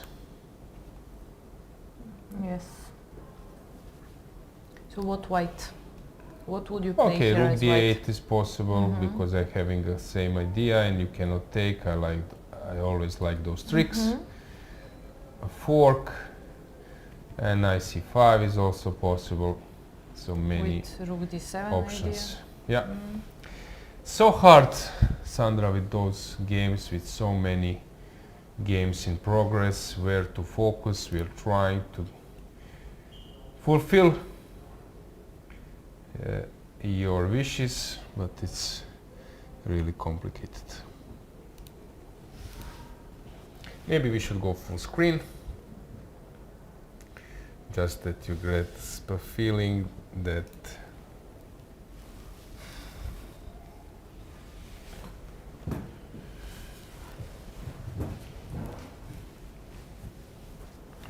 yep, very tough game, and at the same time Erdogmus behind versus Dudin. White just took on F6, and it's his turn to think where to go.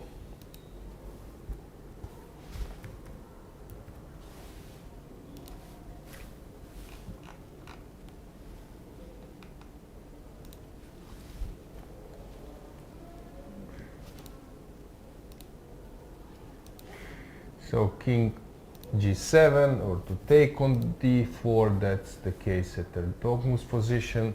Let's get the board back. So here king G7 is even possible, but of course it's not an easy decision, but it's possible to sacrifice the exchange, but also he can move the rook maybe. But then rook h3 is about to happen, so maybe queen g7 to destroy. The problem is if you take on f6, then rook h3, and this is a nice trick, and you're losing a queen because of this check. while after rook h3, knight f4, queen h5, white can take maybe some. No, it's a checkmate, so I need to figure it out how to win this one. Maybe I shouldn't give a check here. Do I have a better move? Maybe e5 first. No, rook h3 looks fine. e5 is the move. Yeah, and And d5. then if you go queen c6, d5, and if you go down now is the different story, and I have a checkmate. So this is something I think Gleb Dudin is counting on. Knight f6 was played, and king g7 I expect to happen. We will see. Lagarde is happy with his position, so knight c5 just played. He stood up. Final thing. How are others doing? Others, well, at the first board it went in one of options we mentioned, and that's opposite color of bishops, but still much pleasant and better position for Daniel Jufa. Second board, it's rook endgame, 4 on 3 pawns at the same side, but these 3 pawns of black are not so connected, so yeah, okay, I mean, white can play and just to try to win this endgame, and it's more unpleasant of course for black, although sometimes it's really hard to win a rook endgame with pawn up, or on the other hand to make a draw. This looks drawish for me. Third board, yeah, nothing especially changed from the moment when knight was on e4. Fredrik Svanevi said draw, Martirosyan draw, Stamatis against Šarić. Yeah, we said Stamatis is pressing. We will see what will happen. In this game we are more closer to time troubles. So yesterday a lot of things happened in time troubles, and some of players, they lost their advantage and some of them managed to keep it, so we'll see today. Let's see, I wanted maybe later we could check Darda's game, because he's material up. I think he has a queen, if I saw good and correct, and his opponent rook and knight, and of course there are pawns, so later we can also take a look there. Anything in chat? Some Deac and Grandilius? Yes. Let's stay with the camera here, because here we do expect some mess. So Deac is playing board number 41 versus Sarachi, and he is about to launch a winning combination, I believe. Okay, maybe it worth giving a try with the camera. We are not so far. 41. Which board we are now? We are now closer to the top, but maybe we should go to board 41. We are now on 11th board. But yeah, 41 looks super interesting. And the next Grandilius, who is playing. So Grandilius versus Jobava. Okay, black is better, but Jobava is now about to prepare this trick, and king needs to move away, and that's his idea, where it won't be easy to win with the queen and the bishop, because king will start to run, and even if he loses this pawn he will be fine. So that's actually what Jobava is now preparing, the rook f7. So this is forced, like it bishop looks h8 like is okay, I don't know, you need to move the bishop, because f4 is coming, and all the time we will have this combination. And queen f6. Yeah. And now even worse for black. Drawing mechanism if it happens, and he cannot come here because of checkmate. So let's go back to Deac for Romanian viewers, supporters. Let's see how he's doing versus Sarachi from From Kosovo, queen d3 is about to happen, but Deak is thinking. So the point is queen d3. Oops, sorry. Queen d3. If you go g6, of course, you're dropping the piece. You cannot take on e5 because of checkmate. So only move is to give check. And now king b1 is probably fine, which wins a piece. But there is bishop c6, and this is a real mess. So f4 is needed, which is not easy to see. That here now there is some rook f1 idea when you move the queen knight f6. So Deak for sure sees this, but he's thinking, does this worth going into that direction, or he will stay with some pressure. Queen d3 or not. Let's go full screen. Who is behind him? Darda. Oh, thanks. You're welcome. How is Darda doing? I mentioned this. I think, I mean, he has a queen and his opponent rook and the knight. His opponent, let's see, I cannot recognize from here against who Darda plays. Philip Magold from Romania, Thank you. and Darda is winning. And this is the position. Let's get the board. So Darda is completely winning. So this is the situation. Okay, let's go full screen. So we will notice that Darda is moving around with his queen winning, and how is Deak, is he ready to play?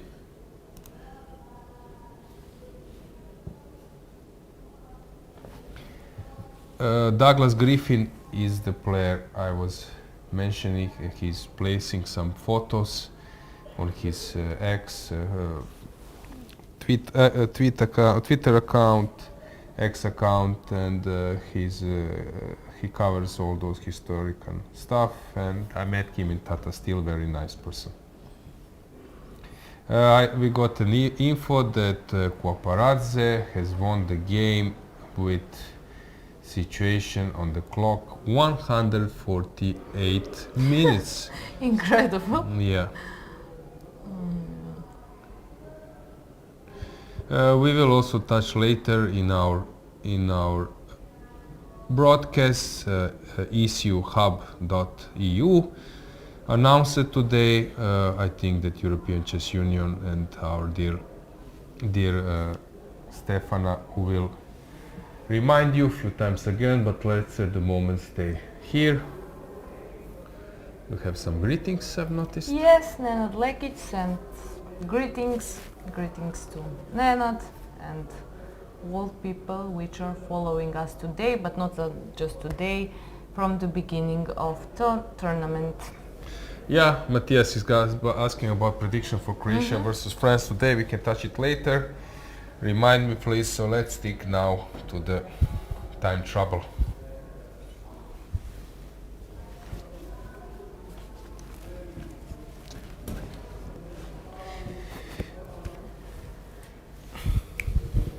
Yep, so it's the moment of truth for Deak.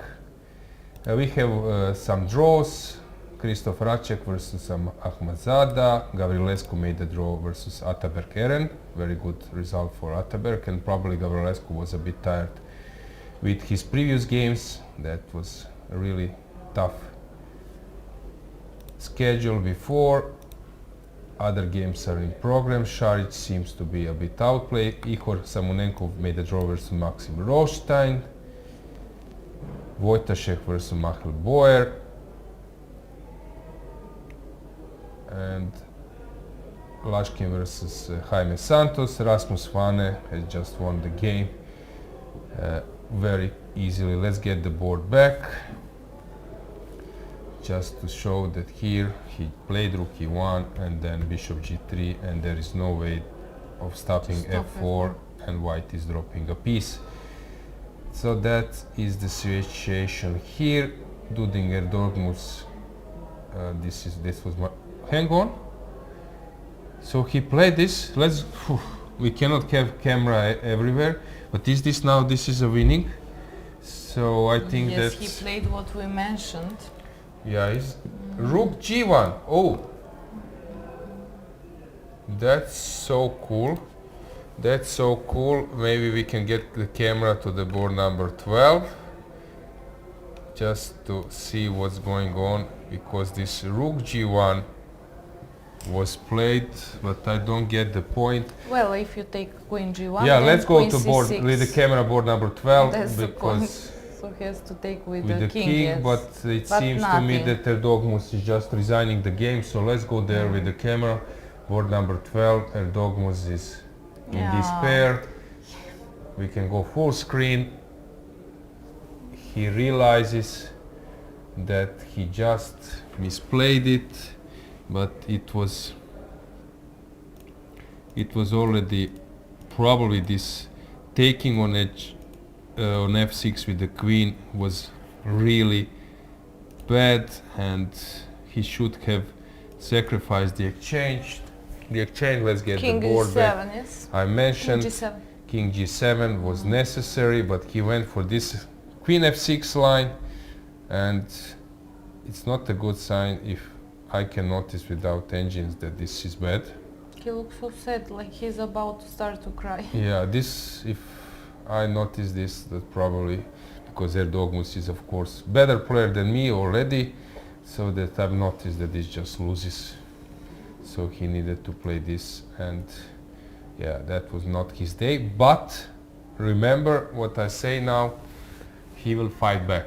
He will have a free day. Mamajaro is here. This is typical. You are under like heavy influence. Knowledge is coming, and you cannot grasp. And suddenly, because of this huge amount of work under top players, top level player, influence, suddenly you think that because you are learning a lot, you want to execute some things you just learned, or for example you think that I have a Mamajaro, I'm working 10 hours a day, let's say I have a right to claim that results should come into my favor, and there is this guy who is acting like a tourist, but he still beat me, that's not fair, and at some point suddenly you make a big step forward, 100 points up, and then they say how he started to play better without a reason. Maybe you find this is the same.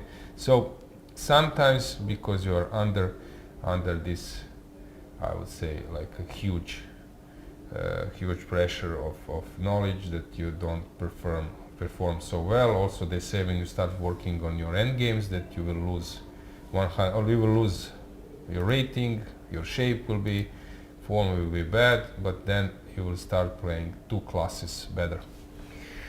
So Erdogmus is dead lost. Queen f5 played, and Dudin now. Okay, he still needs to find the right move. So Queen f5 was played. Let's go full screen to sense. We can zoom it a bit to check what.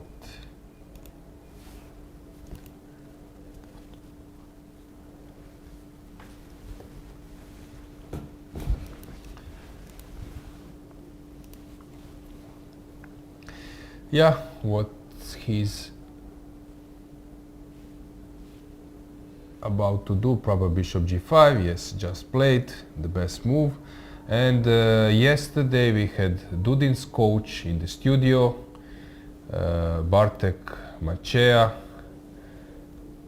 so he has explained some things, and he will maybe join us in the future, saying that Dudin is a very interesting player, studying in Texas University, so I'm quite curious to learn that those players are still studying, which is a nice thing. And Macea explained that he is involved in their improvement. Yeah, Bartolomei Macea is now happy with the outcome. Bishop f6 played.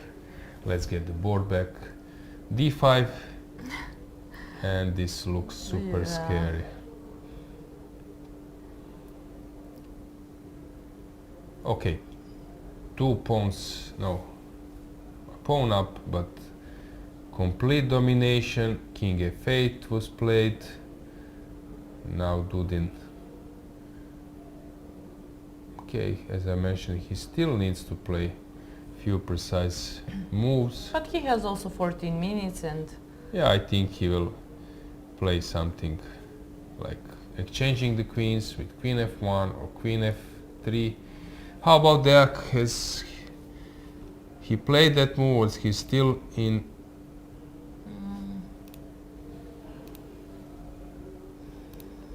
Wait, we'll check. In process of I don't have thinking. Deac's game right now. Okay.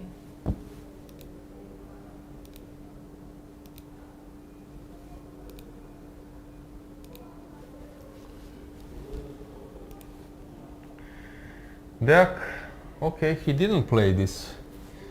Okay, maybe we should go with the camera there, board 41, because there will be a huge mess. They are really long time, since they have 1 minute on the clock and they have 20 moves, so it will be crazy time trouble. While at the same time, we can say that on the first board,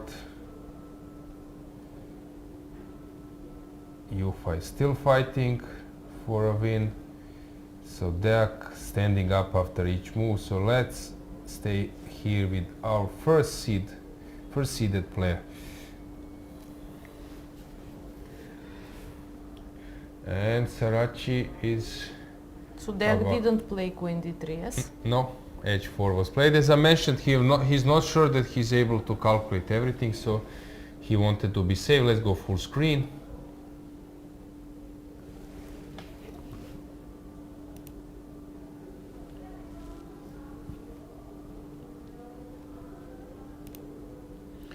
You will update us with other games. Lagarde is about to win. I don't know how Muradli is doing.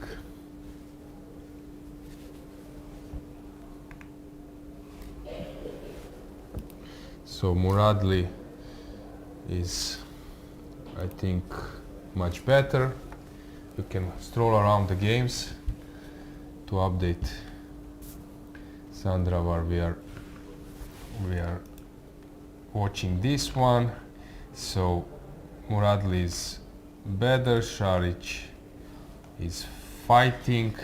Yes, Black is slightly better in the game Šarić against Amatis. Jobava, it seems that something changed in this game. I will just open and take a look, because we have big mistake by Niels Grandelius. We will go through this game, but some things happened. Rook f7 never actually came, because it was queen f6, and then big mistake from Niels. We will go again later. We will go through this game. Matthias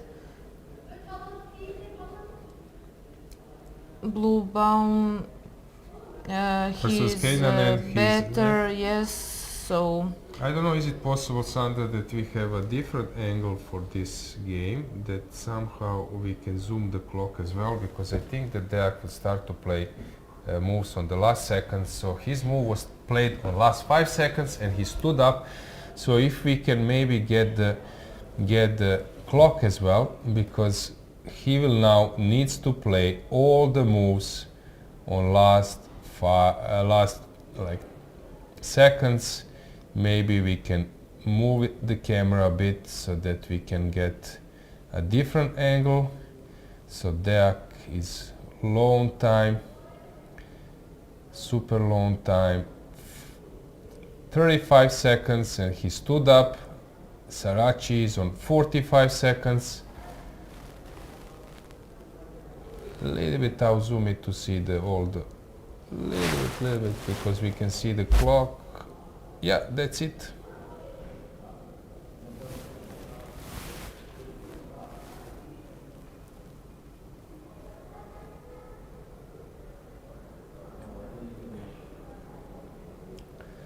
It's it's a bit too much, but yeah, that's perfect.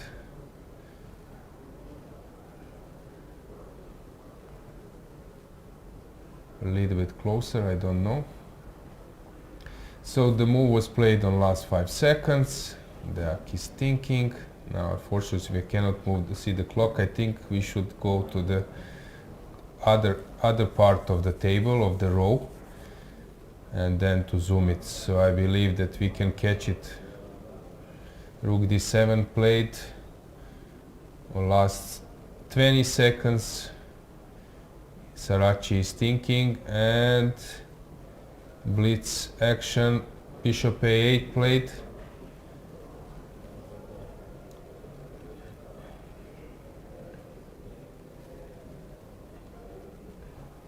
Big mess.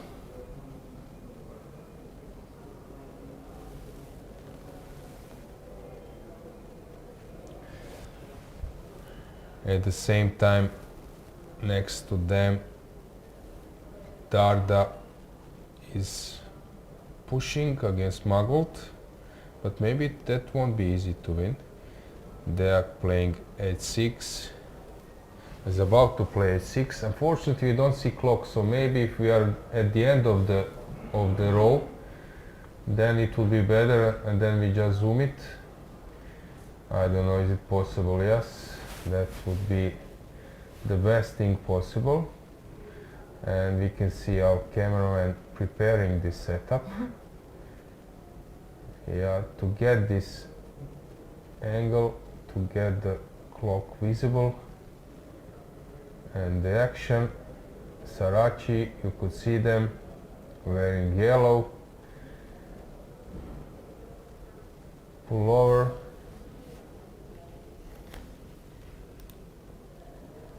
And he's just collecting pawns.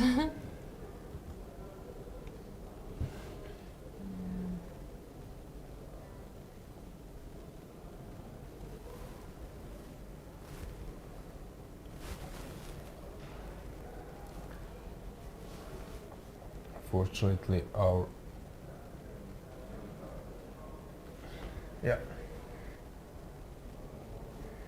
so really long time. Let's get the board back. Unfortunately, this angle is not good enough, but what to do? It can only be from the top of this row, far away, but to zoom it. But this way, players are moving closer to the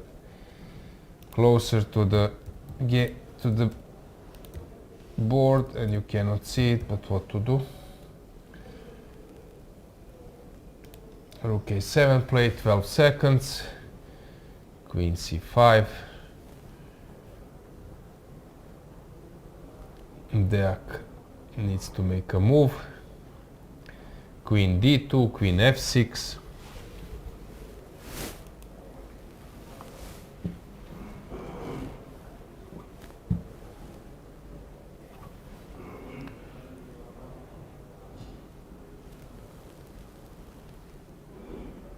Queen goes to f6. Okay.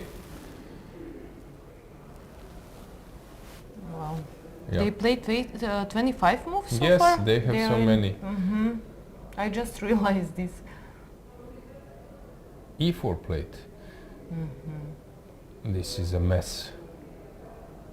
Huge mess.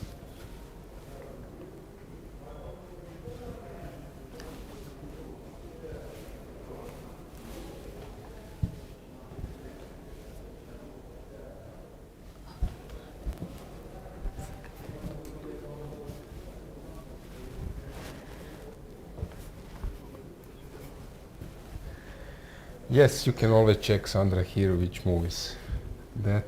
It's 26th. Thank you.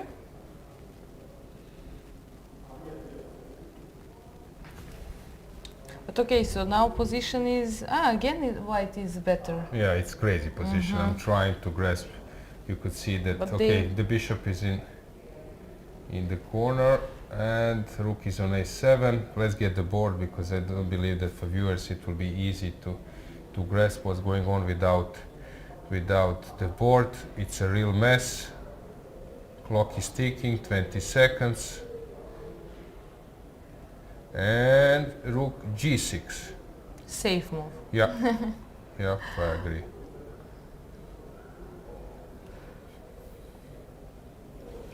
Rook g6 just played. And where to move the queen? Queen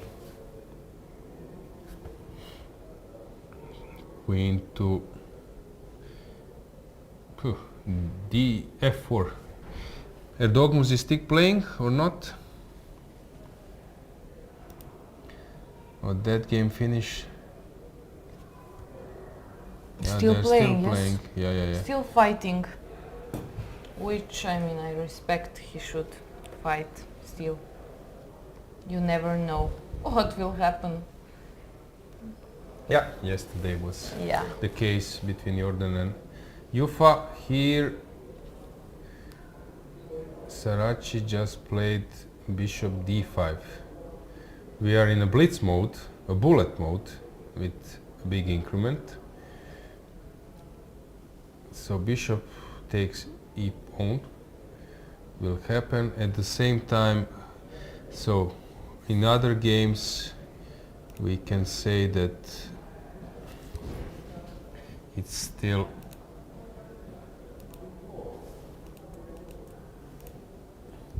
Jufa is still pushing, Sargsyan Tarik drawish, Muradli is it's pressing. Which move is that in Muradli's game versus Gledura? They have few more moves. 33rd move, yes. So But 7 more moves. It's it not, seems but that they still- will end up in an endgame. Šarić versus Tamatis is a mess. Jobava won against Gradilius. I mentioned this, but okay, we were looking at that Grandilius made a huge mistake according the engine, Queen G7 at some point, and then. Oh, that's an upset.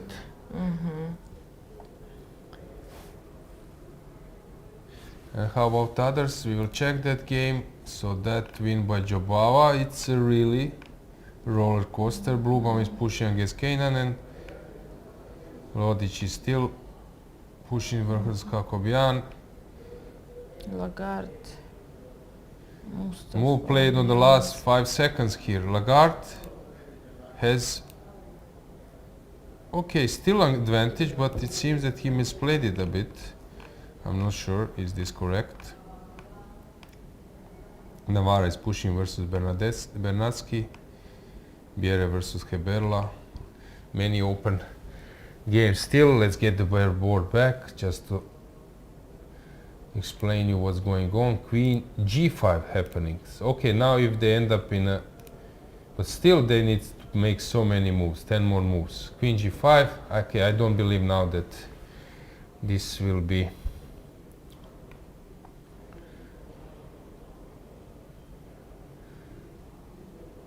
so tense, but maybe I'm wrong. They were like really in a severe time trouble. Bishop takes e4, bishop will take on a2, Sarachi will take on a2. Yeah, you were like building something for hours and suddenly you need to play questions and exclamation marks. Bishop a2. So many options. c4, rook b7. Beak is thinking.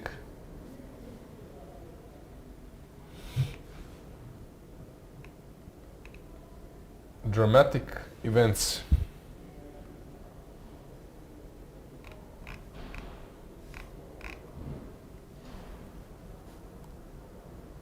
We cannot see. Ah, okay.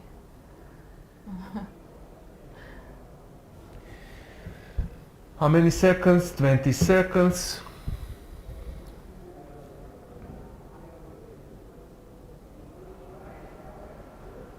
(17, 16) and 10 seconds. 9 and 5 seconds. Rook h1. Very strange move. So he allows h5. Okay, he has his reasons. So why this rook h1 was so good? Okay, he has some idea. So h5 would be my first choice, but I would think for a second about this move. Because there are some tactics, bishop d5, if you take on h7, king g7, and then rook h8 stuff. And if you exchange, I'm probably improving the position, but it's not clear. So h5 is the simplest move, bishop d5 more complicated.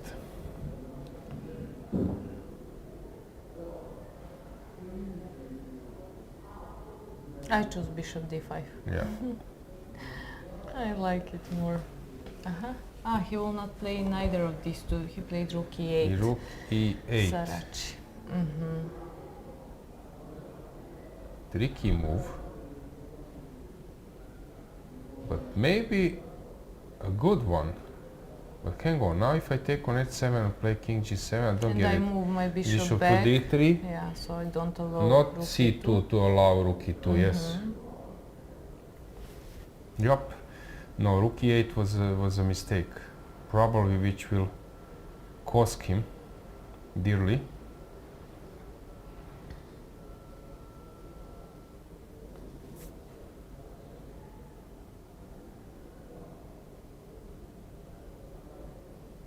King g7 is about to be played, bishop d3.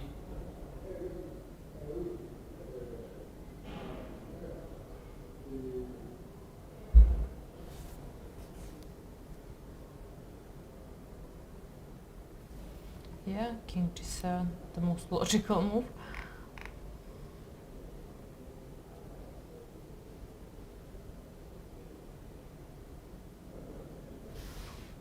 Yeah, let's go full screen, let's check this.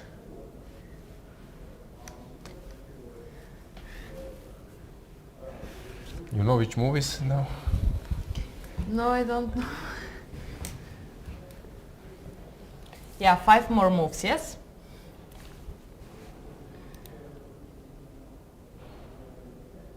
So let's get the board back. Yeah, now I believe that Deak will win this one. Bishop c4 will be played. Do we have anywhere else time trouble? Yes. Juha. I think here we don't need. Let's go to the camera to the first board. Yeah, 3 more moves And it seems that he managed to save himself. Here white is better. Gledura, Muradli. Gledura is completely winning. So something happened. He's just completely winning. Šarić, Stamatis, it's equal. Bluebaum out of the time trouble. Hakovyan, few more moves.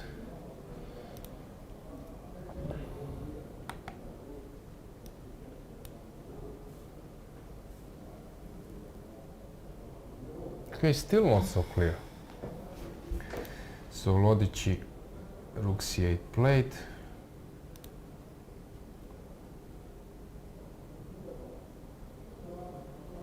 Ooh, what a motive. This is really hard to see. g4. And if you take, then, and if you take, checkmate. This is really hard. 8. Very hard to see. So g4, and if he goes, of course, king g6, then you start pushing. Actually, we can stay with the camera on board number 3. So let's use that camera because I think this one is over, and Muradli is now aware that he is dead lost, in despair. So let's stay with Lodici. Dudin winning. Yes, this is not correct. I believe. Yes. Not much has changed. Completely winning. Lodici, rook e6 Still, played. they are playing, but Dudin will win this game. It looks like that.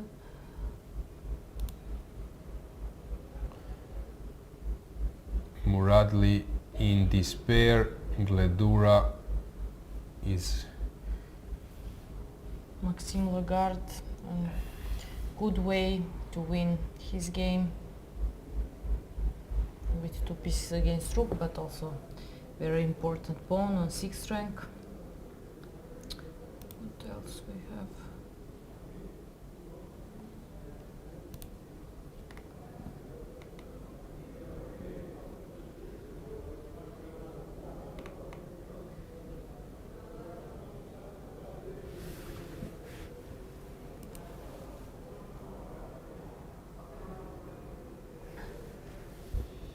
yeah, so Dudin is still winning, while here the smoke has cleared. Still white needs to decide where to go.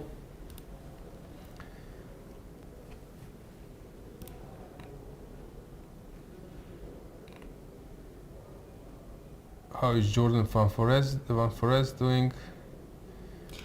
He's still it's rook endgame, and but it might be. it looks drawish, but there are chances for black. David Anton lost.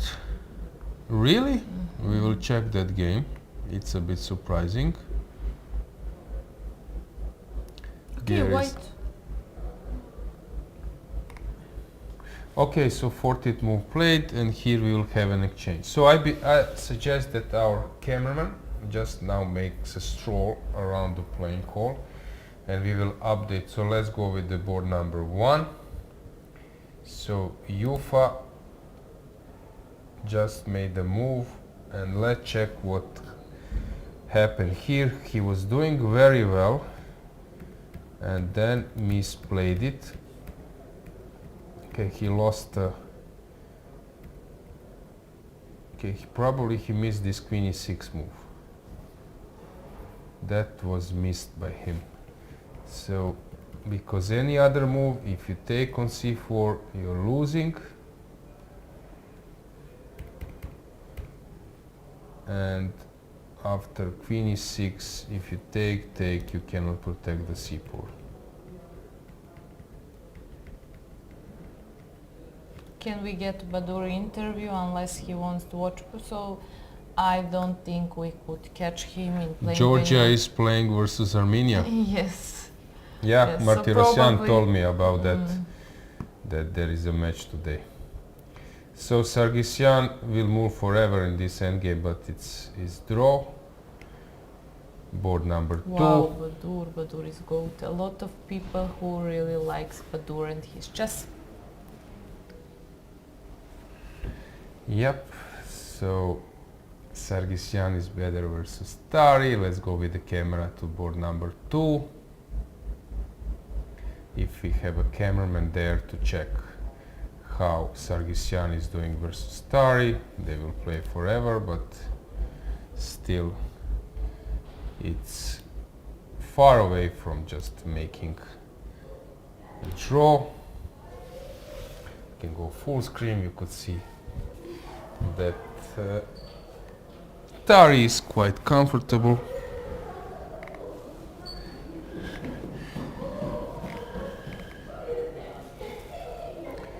Rook's endgame 4 versus 3. Okay, so let's check third board. So what happened here? Gledura was pushing. We have some children playing around.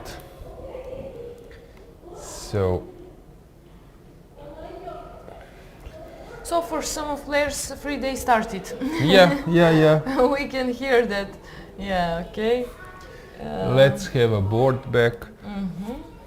Muradli in despair. We can stay with the camera here. So that was played.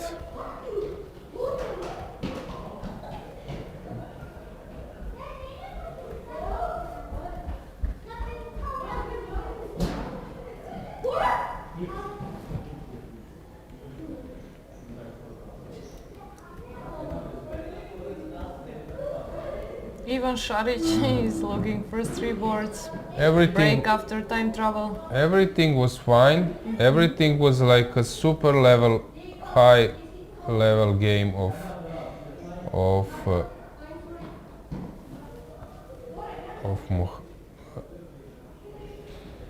Muradli, and then suddenly he just misplayed it. What was he missing? He probably was thinking that knight c3 now decides, but then he was not probably able to see that this is not winning. Maybe bishop e7 was his idea, but then, yeah, maybe this was his idea. Rook b1 was possible, but it's also draw. So I'm not sure what he was missing, because here even knight e5, and then this is discovered checkmate. So he allowed this, and Gledura survived, but it was not okay. It was already, how they say, when it rains in pours, and yeah, he just got outplayed, and now he's in a dead loss position. Takes. Let's say rook e5, because if you take, this is just game over. King c1 probably the best move, and white will approach with the king and collect on the other wing. So board number 6, let's go with the camera there just to check how is Šarić doing. So he was better, a bit better for most of the game, but then this e6 was premature. Probably he didn't see this e5 c5 coming, which was a great concept of Stamatis, and then Šarić was dead lost, maybe. So he was happy probably to survive this game. Usually Šarić is playing better, that's my feeling, so this is not his best level chess at the moment. Okay, now I believe that he's out of the danger. Jobava, that was someone inquiry, so Grandilius was pushing most of the time, but then Jobava has made, maybe this, yeah, this g3 was important move. Without that move, you're not opening the e-file. And okay, this concept was maybe wrong. Objectively speaking, a4 was needed immediately, maybe, and even to abandon. But okay, with the rook on the 7th rank, I believe that already around here, he shouldn't have allowed this rook d7 penetration, but maybe there is no way to stop it. So maybe Niels overestimated his position.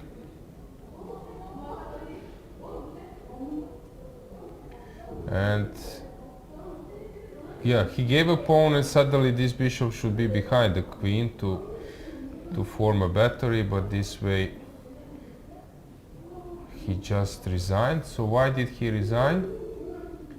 King h8, rook d8, it's obvious, because if you take, it's a checkmate and you cannot do anything. But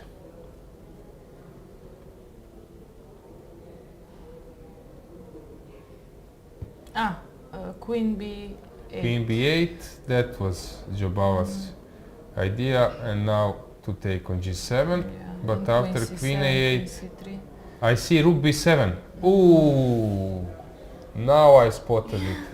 Rook b7.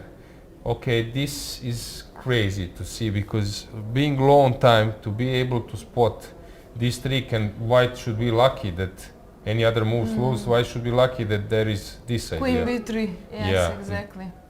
Oh, this rook b7 is so easy to miss, and Jobava was probably sending white this vibe that and energy, it's over, that and everything. Oh, this is some. But that feeling everyone has actually experienced, that later you come to your room and realize that there was a defense. Brubam, okay, he will squeeze forever. Lodici, okay, this is very complicated because white takes, and then we start pushing, so who is first? Okay, this is really crazy to calculate. For example, this kind of position. Okay, king b4 I could have played. And now maybe you shouldn't push, maybe you should.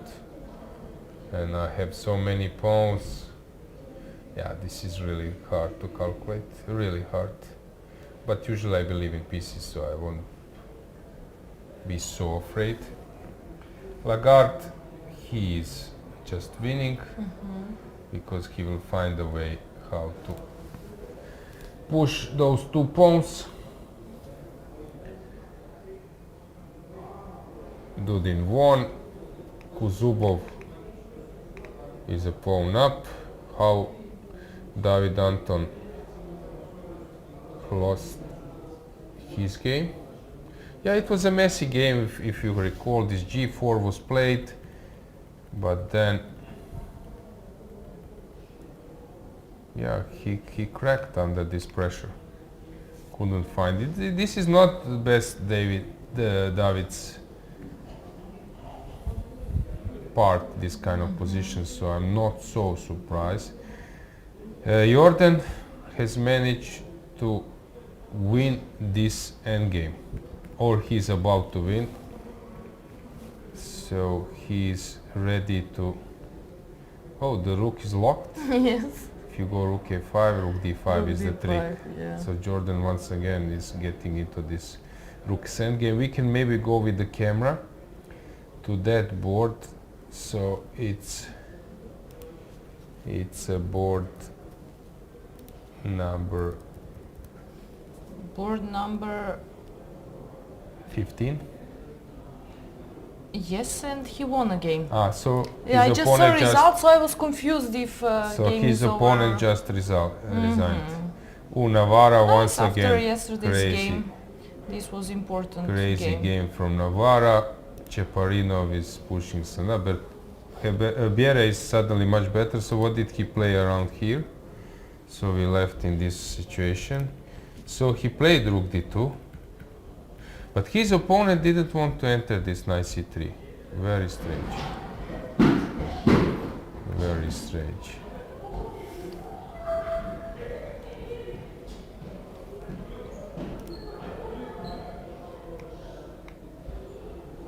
Sarana, complicated position.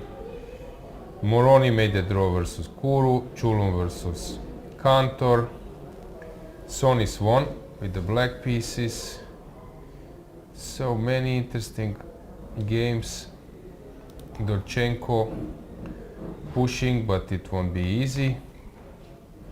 Chigaev versus Shebenik. Shebenik is fine.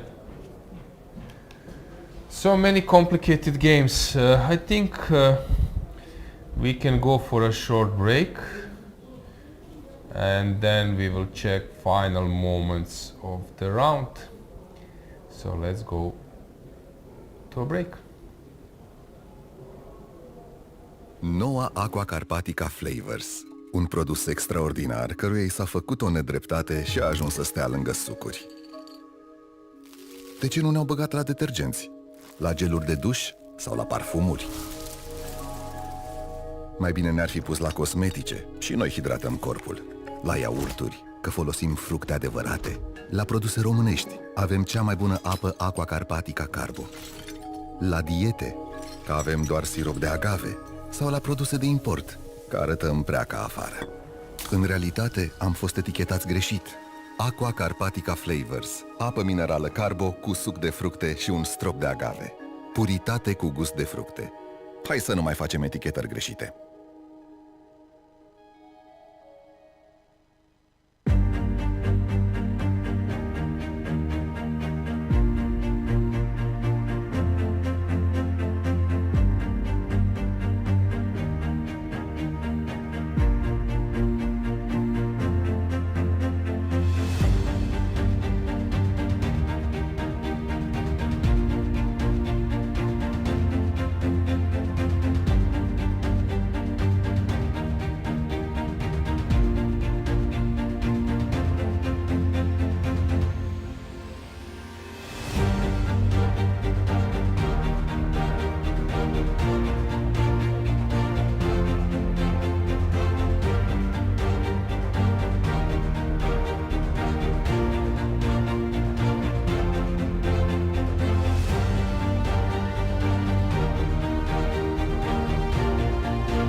credeai că bulele din Aqua Carpatica Forte rezistă până la 8 ore? Da, sigur.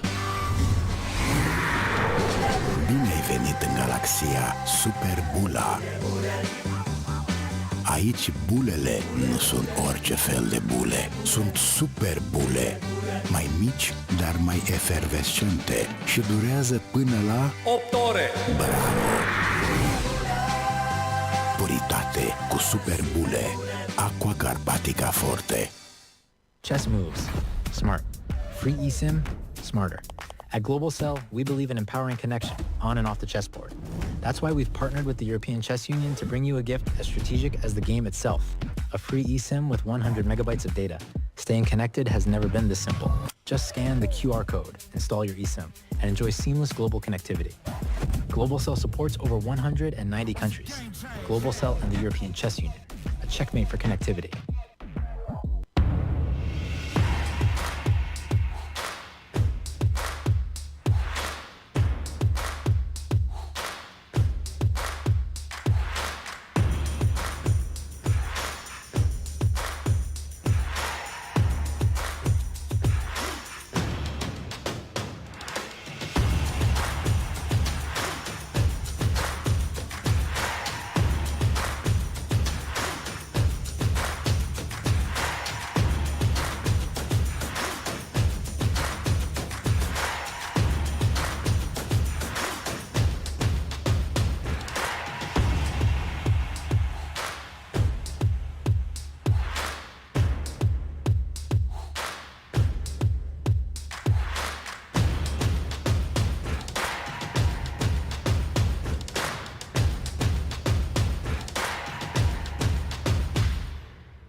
Grand Prix 2025, the ultimate chess showdown in Romania. 5 cities, 5 intense stages, 5 champions. 150,000 euros prize fund. The stakes are high. 50 countries, more than 1,500 players, a truly global battlefield. Where and when will the legends be created?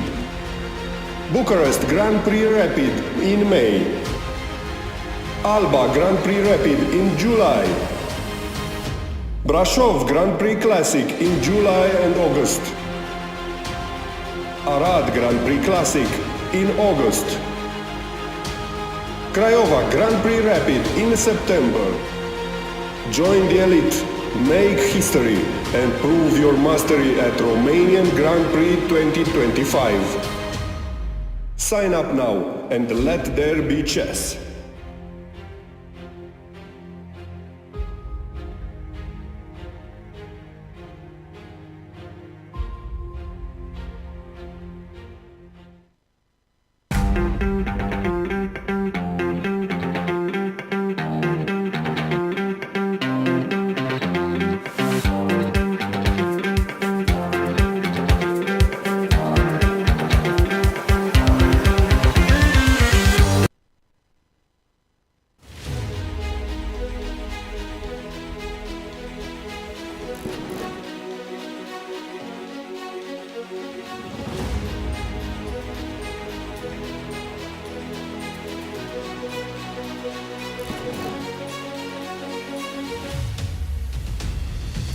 Este o medalie clasică, având un diametru de 80 de mm, finisată prin sablare și patinare, personalizată pe spatele medaliei cu cele 3 locuri ale campionatului.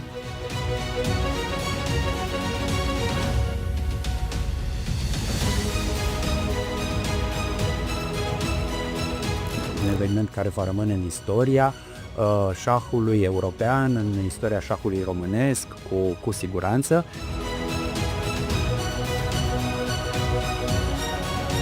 Suntem mândri să contribuim la acest eveniment și să oferim o medalie care să celebreze excelența în șah. Ne dorim colaborări viitoare cu Federația Română de Șah. Să fie șah!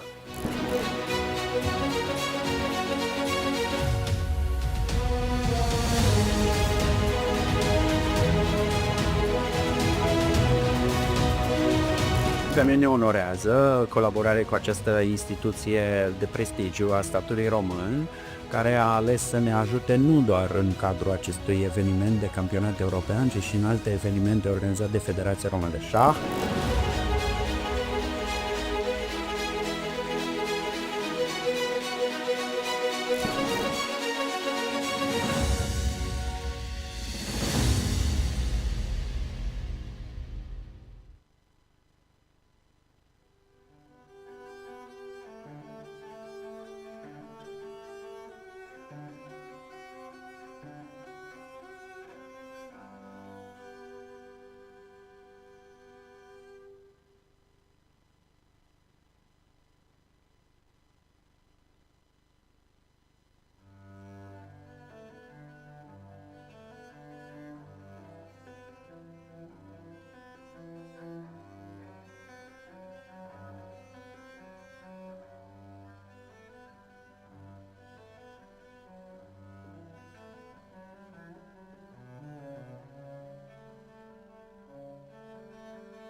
And we are back. We have a guest, a winner of today's round, Daniel Darda. Congratulations and welcome. Thank you.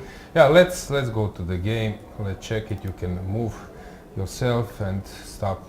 Let's get the board. So it was French defense. Yeah, I hadn't prepared the French for today, so it was surprising. I tried to play some sideline, but here he played knight c6 very quickly actually, which was a bit annoying because in these lines, sorry, I'll show quickly. You have sometimes some, I don't know if it's here, but sometimes you can play for some queen f3, knight g2. It can be exciting with long castle, but knight c6 was like kind of a cold shower. I had no idea what to play, so I played knight ce2. I wanted to play something with c3, like some solid type of game, but he played knight b4, which was also a bit annoying. Anyway, knight f3. He went bishop d6. Like, I thought he could maybe just take during the game, and it's in general a very solid structure, but with two bishops, black cannot really be worse. I'll try something like knight g3, bishop g5, but it's not very exciting here. Yeah, around here I was getting like a little bit more optimistic about the position. I played knight g3, bishop g6, bishop g5. I thought knight e5 was an interesting option here, and then I could play with f4 later, and it can get a bit tricky, but yeah, I didn't like bishop take and knight e4 here. And he has some annoying moves like c3, knight, no, not here, take and knight d3, and I don't really know, I don't really like it. He's very active, so I didn't go for this knight e5. I went for bishop g5 instead. Yeah, actually the line that happened in the game is what I calculated. Yeah, here I thought he had to go for queen a5 instead. This was probably better because I cannot take, because queen take a4. And if I go c3, he has knight d3. And actually the point is, if he takes, he doesn't take back, of course. He goes knight take b2. And there's some nice tactic here. And then he gets out of the pin. Yeah, he went for bishop h7 instead, and here I like my position because I saw here I can take f6 and I have c3. And this is very strong because knight d3, his typical idea, doesn't work anymore. Because bishop c2, knight take b2, I win the piece because of this. So here I was already very happy with the position, knight a6, bishop c2. Here change, and okay, his knight on a6 is a bit strange, and my moves will be very simple. Knight e5, I can go f4 and Petrov Berlin advantage. Petrov Berlin, exactly. It's this typical symmetrical position where everything kind of depends on the activity of the pieces. So maybe if his knight would be more in e6, let's say, then the position would be completely equal, but I have some kind of like temporary initiative. So he played g6, he wanted to get rid immediately of this knight, but yeah, apparently the computer doesn't like it, but for me it was not very clear during the game. I saw some nice line. For example, if he goes here, I go rook e1, take, and if he tries this g6 now, I have rook e8 check. But okay. That's cool, yeah. Too much wishful thinking. Yeah, okay. g6, take, knight e5. This was, yeah, here I knew I was doing well, but not that well. I mean, f4, f5 is coming, so this is very dangerous for him. His king is also exposed. Then rook e8, f4. Yeah, here he played queen f5, which is probably the only move to not lose immediately. I mean, let's say you play a random move like this. I go f5, g5, and now all your squares are weak. I will go queen d1 or queen e2 to h5, and knight g4, and just everything will collapse. Yeah, here I played queen b3, which was apparently not that great. I was just a bit annoyed that I couldn't really take because he's barely on time with king g7. Knight h4, there's king f6, and if I go rook e1, I'm not in time for rook e5 because he has rook e4. So this was a bit annoying for me. But okay, I thought I keep some initiative, rook e7, g4, go all in kind of. Yeah, okay, now I went queen c2 back. The point being something like queen g7, and he's not threatening f6 because he can take on g6, so it was kind of prophylactic move. He went knight c7. Here with king h1, I was trying to prepare something with g5, so after everything gets open, I want my king to be safe, and I want to go rook g1, try to attack. Yeah, I missed actually the very strong move, which was knight e8 here, better than the game, but the point is, I think here, yeah, f5, you go queen g7, and the point is that f6 you can just take, which in the game was not the case, because both ideas, he went knight b5, and the point is to go knight d6 to e4 here, but here I have the strong move g5 take and f5, which I thought was kind of killing, because now he cannot move away queen g7 because of f6. But this looked dead lost, so it's not? Yeah, it looked dead lost. I also thought I was winning, but apparently the computer says he can barely save it if he goes here and queen g7. and this is apparently not that bad, but okay, I think in practice it's very tough to play with such an open king. Computer saying rook take f7, knight take, take, rook take, and then of course king take f7, very natural move. Yes, of course. Actually insane. No, but even a position like this, let's say, queen f3 check, queen g2, like this type of endgame, it's objectively a draw, of course, but very hard to defend in practice, I think. But maybe you don't need to take on f7 even. Is there anything? What is his move? He's threatening to. Do you have anything useful? No, he's threatening to f5. Yeah, he wants to go f5. If I go rook g1, I guess he has. Yeah, he has f6 and then knight e4, and I can lose very quickly. Yeah, I don't know. Very strange. Yeah. Yeah, this is very crazy. I didn't even consider knight d6 to be honest. I saw some alternatives like if he moves away, but then I have the same idea, and if rook f8, I have knight h6, and okay, everything is just a fork. Yeah, I don't know. I thought this idea was really dead lost immediately. So knight d6 was the only chance to stay in the game. How long he was thinking in this moment? Do you recall? Yeah, he thought We for. have heroes. Yeah, he thought for 7 or 8 minutes here. When g take f5. Okay.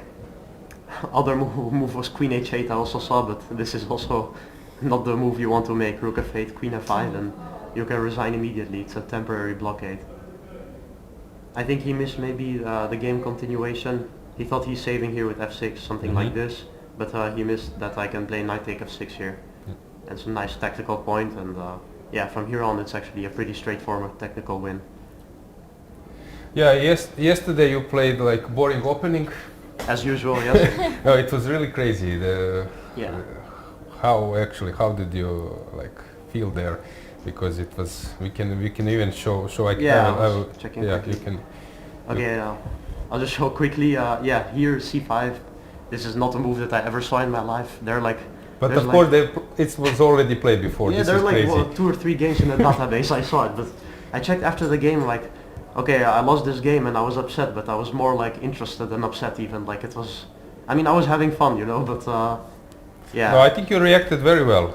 I think you played not very really, well. Apparently. I mean, yeah, after b6, yes, but yeah, here the best move is like d5, but it's a bit counterintuitive, you know, because he takes like your central pawn away and you change it for the c pawn. But apparently this is good for black. You have some idea with bishop d4. I mean, But I think you reacted well, but maybe. I think I played the most logical move. I tried to undermine the center. He blitzed out move d5 here, and I was very shocked. So I thought, okay, he wants to make a crazy fight, so I'll give it to him. I went for f5. And then he started looking strangely, and he went, okay, g4, and here it got completely out of at this hand. moment I saw some tweet, I don't know, who is, Avruk was putting the tweet, can you guess the opening? Okay, we know that it can be Dutch defense, but it's not Dutch defense, Yeah, I was better somehow, but later on I blundered. This was all correct, apparently, but... Bishop c3 was mistake, yes, exactly. So we had this position, d5 I thought was kind of strong, but apparently I had better move knight b4. Oh, and just this line I want to show because it's really insane. So I saw something like until here, and I couldn't guess I'm better at all, but I missed a very strong idea to go, knight a5. Like, okay, let's say it goes bishop g2 I saw, to take e4. I evaluated this position like almost worse for me maybe, because he takes e4 and light square, but computer suggests some amazing idea to go knight back to c4. So you go knight b4, then back to c6, then to a5, and knight c4, and then -1, which is really insane to me. Yeah, but I said that it's possible to go wrong how you played from my side. Yeah, I don't know. To take on c3 and then you want to create something, but this looks like I actually saw the correct idea to get a 0-0 position, like to go castle a3 and to give this knight a2 check. But I just could not trust myself to do this. Like, it's too absurd. King d2 and then you just casually take the pawn, rook c2 and you go h6 and nothing is going on. And it's 0-0 of course, I mean, I just didn't trust myself, but it was a very interesting game nevertheless. So 2 years ago bronze, last year silver. This year gold. Yeah, is this a plan?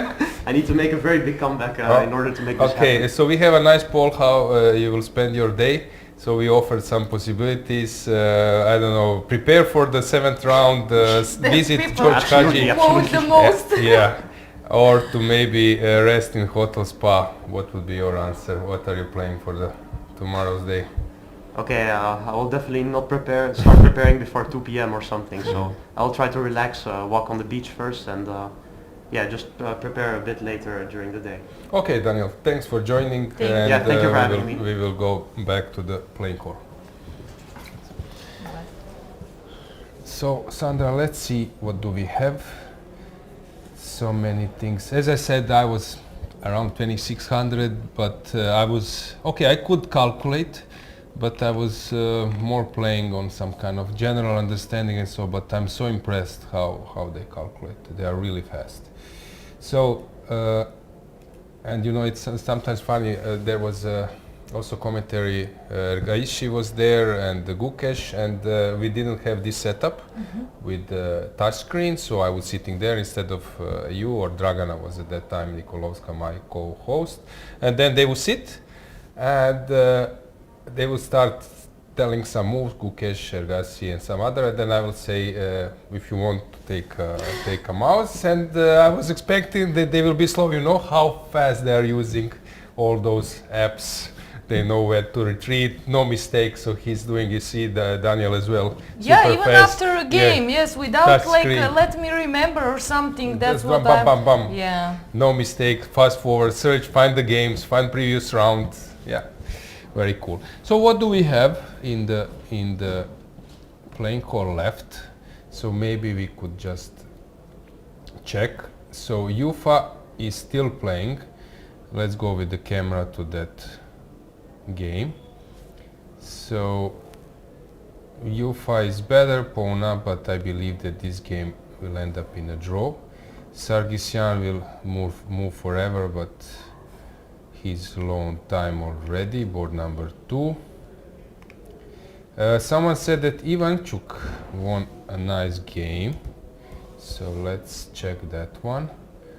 Oh, He did. whoa! I came at this moment in the playing hall.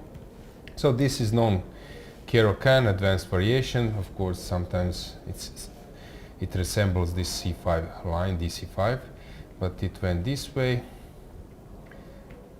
Yeah, 95.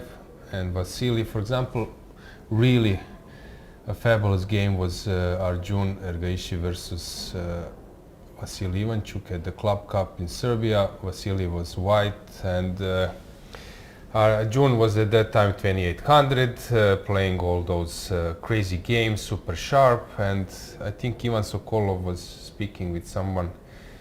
Someone said that was a really wise choice of Arjun heading into this complicated super sideline of Rui Lopez, and then Ivan told him, but I wrote a book in those lines, I know them really deeply. If Vasily will able to remember the lines, it will be a tough game for Arjun, and that happened. In the end, it was draw. So here Vasily just opened the files. This f5, g5 is very instructive, and castles, bishop f4, and king h1. Okay, white is of course pushing, and black king cannot hide. So Vasily was preparing this battery. Okay, this is one of the most pleasant positions I've seen for a while, that you have a pin, that you have two rooks putting pressure, both knights are And dominating, save king, and you have a battery. So this is, of course, he won't exchange the queens. Even a3, he had time to play the move like a3. Oh, I will now king 8. I will speak with Vasily. Vasily will now explain me all those details. Oh, he will be very happy. King d8 back. Okay, that was really a strong game from his side. It was funny, 2 days ago I think he was a bit depressed. I think he lost the game, or it was drawn, and then he was approached by some youngsters. Would you like to play a game? Vasily was ordering 2 days his, ago, when yeah, it was his birthday. Yeah, he was ordering And a it tea. was a draw that day, but yesterday he lost. He was ordering a tea and then said, just 2 games, I need to order my tea, but then he started playing. Maybe at some point we can send our cameraman to check the lobby and some other parts of the hotel so that you could grasp a feeling, but let's wait for this. So, which games are still in progress? Hang on. Something happened? Yeah, which games do we have? No, sorry, it's my bad. Yeah, so As we mentioned, okay, first and second board, we mentioned that they are still playing.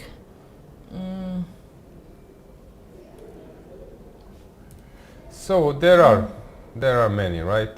Ufa, Right. Sargsyan,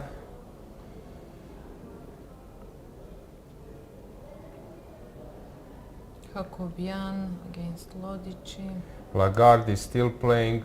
Mustafa Let's check that Yilmaz, one. Maybe we should stroll around the playing hall now. So with the camera, just that you get a feeling, we can have a board view. Yes, you could see not many games, but still some of them are in progress. Let's go to the board 1.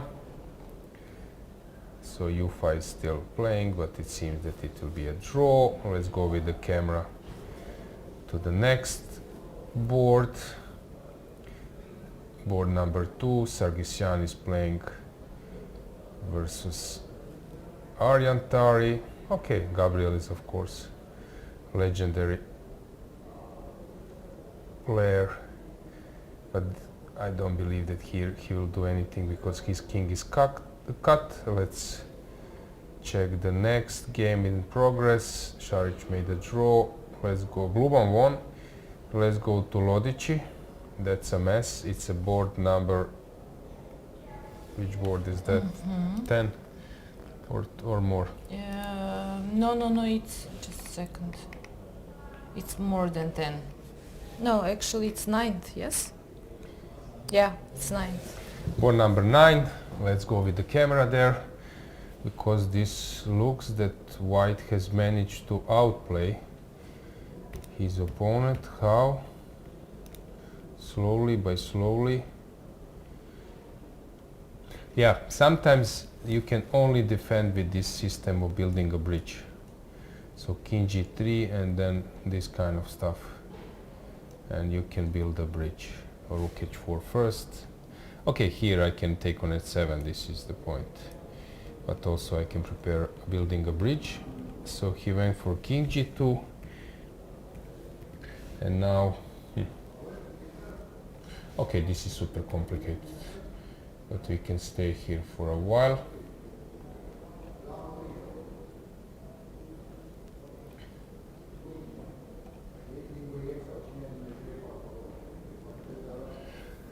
Let's go with the camera, that you grasp a feeling what's going on.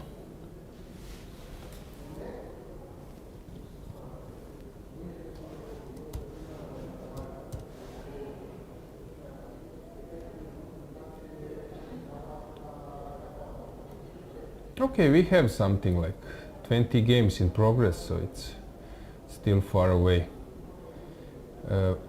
It seems to me that Deak has managed to misplay the game.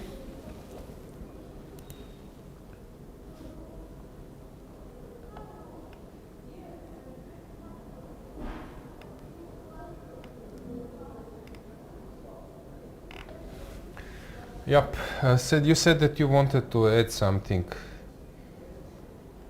Yes, to announce that ECU today launched innovative online training platform ECU Hub.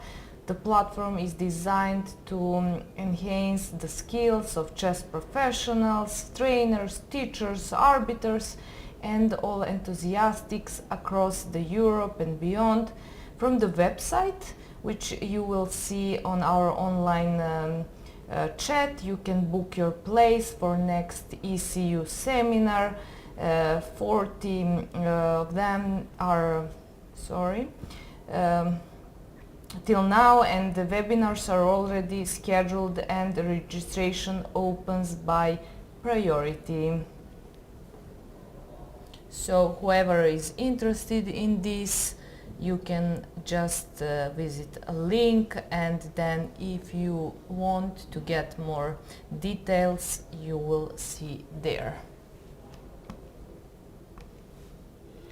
So maybe we should stroll around with the camera a bit through the playing hall with our mobile camera, so as I said, you will grasp a feeling, walk a bit, you will grasp a feeling which games are in progress. Let's see if there is some comment on which we can reply, or yeah, so there is a group of 5 out of 6, Badur, Gledura, Tari. Yeah, someone said I was going to say it got loud in the studio. That's the moment when we had some kids near to our studio. Let's get the kids for the interview. Yeah. Yeah, you could see that. That was actually smart, maybe, but okay, still somehow we manage to send them in the other part of hotel. We see Ivan Cheparinov.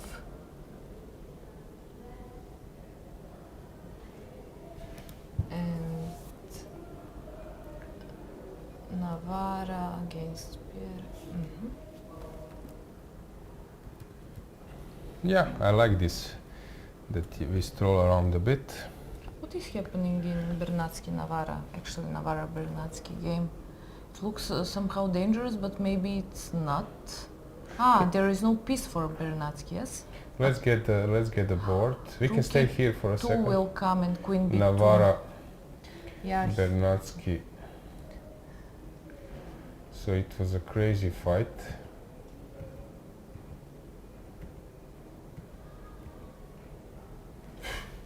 If you take here bishop e6. Hang on, this is like some kind of masterpiece. No, this whole game is like ridiculous. So let's dig a bit. So they were playing like this Italian game. Okay. Bernatsky is a very good player. I think he's a very good blitz player. Castle, so he was sort of winning. What a mess. Wow. Navarra was trying to save himself. Opposite colored bishops. It really looks scary. How on earth he managed to come out of those problems here? Rook g8. Then he was lost. That was a mess. Who will? Knight h5, threatening knight h4. You must take.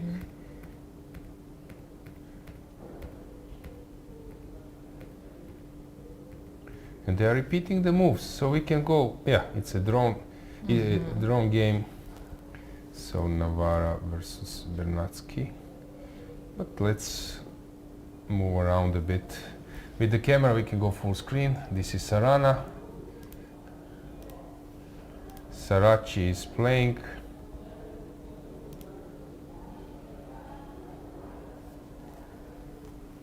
Versus Deak, and Deak seems to be making a draw. Let's stay here with the camera, you will see. Now he can push b5 if he wishes. Okay, not b5. Yeah, he can push.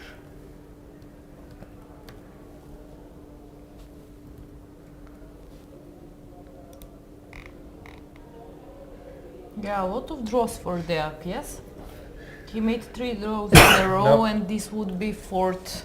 Now Sarachi draw. will push the pawn. Let's stay here with the camera. He will push the pawn at the b4. Let's stay on the board, b4 played. Let's just focus on the board, on the moves. b4, king c4, b3. That will happen. And he will push b3. Let's get the board back. We will have a handshake here, king b4.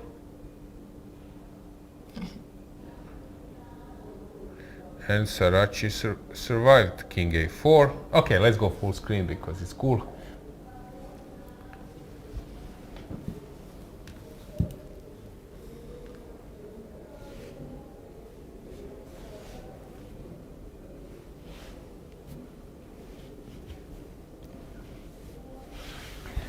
King b3.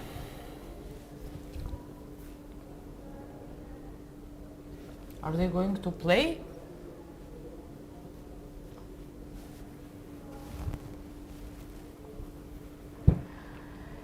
Okay, they will Yeah, play. okay. Sometimes it's even nice to see. It will be a draw. It's not like someone is playing with He will play piece down, till- rook down, till or the whatever. So sometimes stalemate. players play till the end, and yeah. Yes, Bluebaum is doing well. He will be on +4, I guess. So standings after this round means that, okay, Ufa will probably come to 5.5. Then we will have with the 5 points Jobava, Gledura, Dudin, Bluebaum, Velte, Jordan van Forest, Šarić, they are sitting on 4.5, Stamatis, Muradli, there will be some players on 5 as well. Okay, so stalemate will happen here. Let's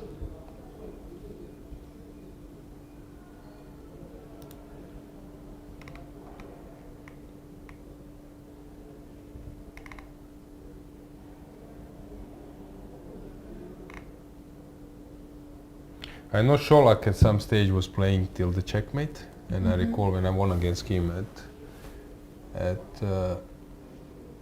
Bosnian League that year when I was meant to play against Morozovic, that he was playing till the checkmate. Not a stalemate, but a checkmate. And b7. King b8 and king b6, hands will be shaken. And Lena is there. Oh, our dear Lena is there. Yes, I can recognize her nails.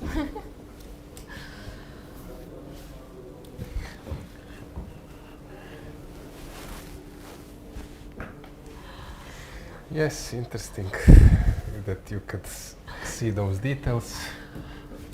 I see everything.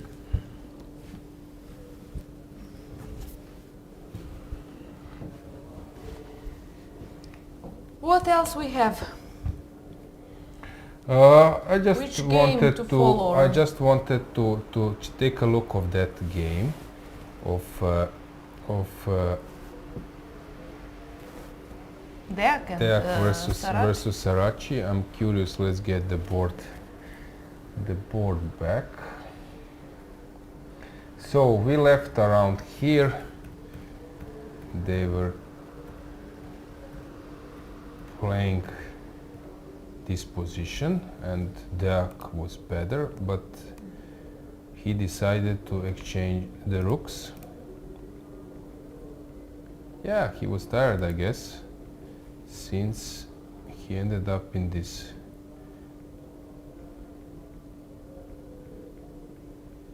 very good game by Saraci in the end. Next to him is Sarana, and Sarana is playing versus Kagan Ahmad. Sarana is slightly better, but the game goes on. Let's stick to Lodici versus Hakobian. This is our board number 9. So let's go with the camera there, because we have nice aesthetic position. Wow. 3 pawns and a bare rook. Maybe Black resigned in meantime, no? Ah no, he's thinking. Okay, Black can stay with the queen versus rook. Let's go with the camera there. White, okay. Yeah, let's go full screen. I'll zoom it a bit, yes.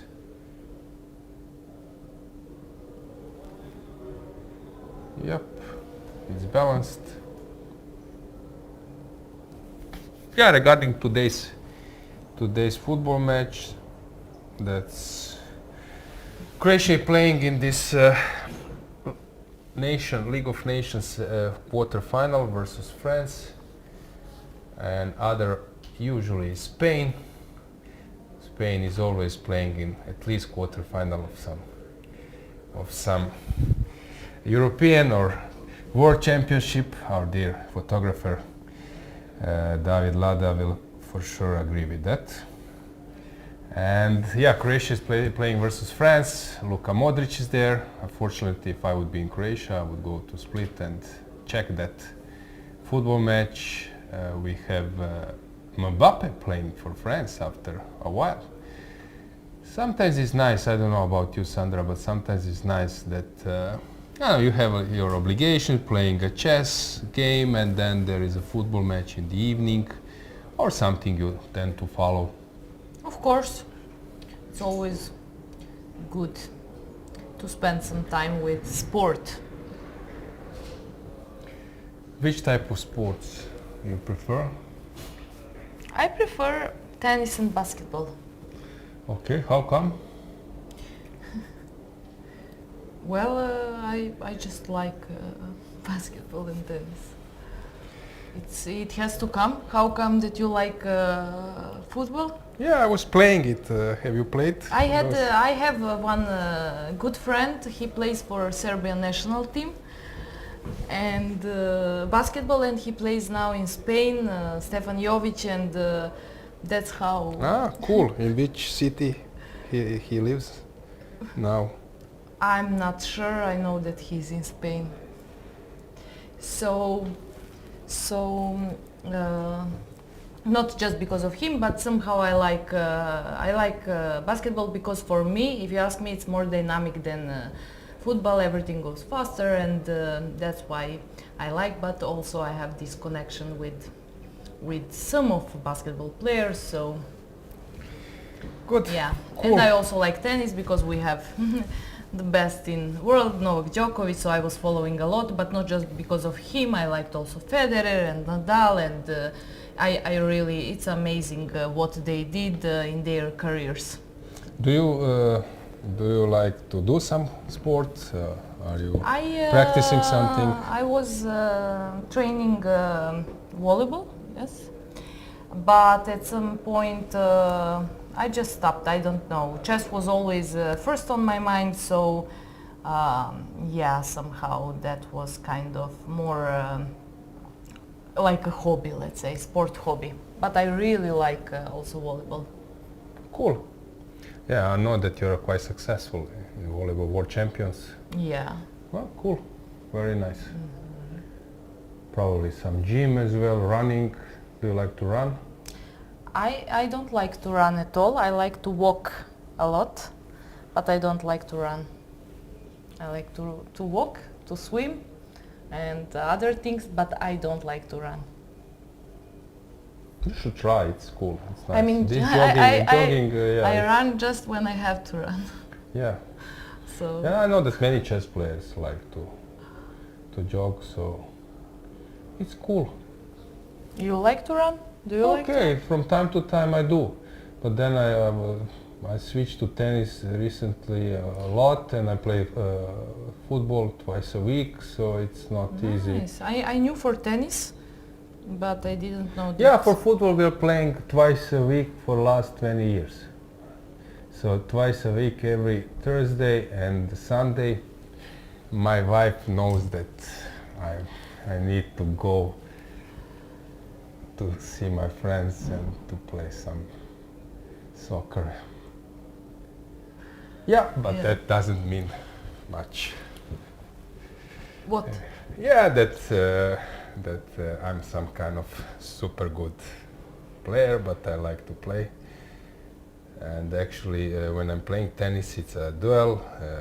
You are like thinking a lot during match, while when you are like playing soccer for 1 hour, you just run a lot, you take a shower, maybe a beer later. But yeah, I like these different kind of sports. But also I like to run, to swim. I can swim. Let's say I'm not bad. I can swim a mile. So I like to do it. Yep. Nice. Yeah. So we ended up in queen versus a rook, and this game will last for a while.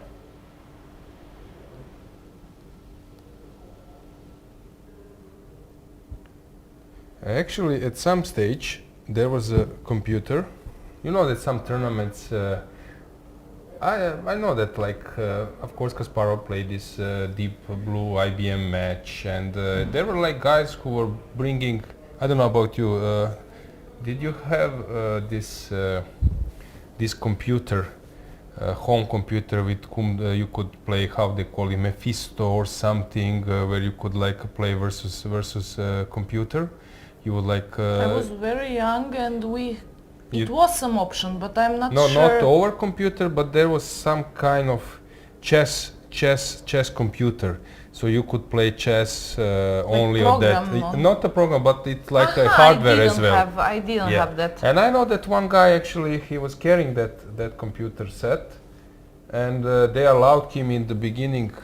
No, late 90s they allowed him to play in the tournaments, because everyone was saying that computer is a patzer, and anyway he won't take the prize, and that was actually true. So that computer would score like 4 points out of 9, then it's fine with professionals. But then later they become so strong. But in that late 90s, when computers were not so strong, only like a big computers, Garry Kasparov, Deep Blue, that type. And actually one guy brought a computer to build tournament, and at that time there were like players like Milov, Avruch, Cvitan was there, some others, and he said, I will make a bet with you. You won't win queen versus rook against the computer. And there is one, Cvitan told me, because Cvitan really invested a lot in endgames. There is a position where you need to make some maneuver, queen g4, queen b4, and then queen g3, let's say. If you don't know that maneuver, you won't win against computer. And I was practicing it because I was a pro, and then I started, okay, later in 10 years, chess programs, chess base, whatever, Fritz, and I would practice queen versus rook, and actually I would win like 5 out of 7, but not 7 out of 7. Yeah, it's very tricky because computers, they know how to move the rook. So try to play versus, you can set up, try to play versus engine, and I can bet that you won't win.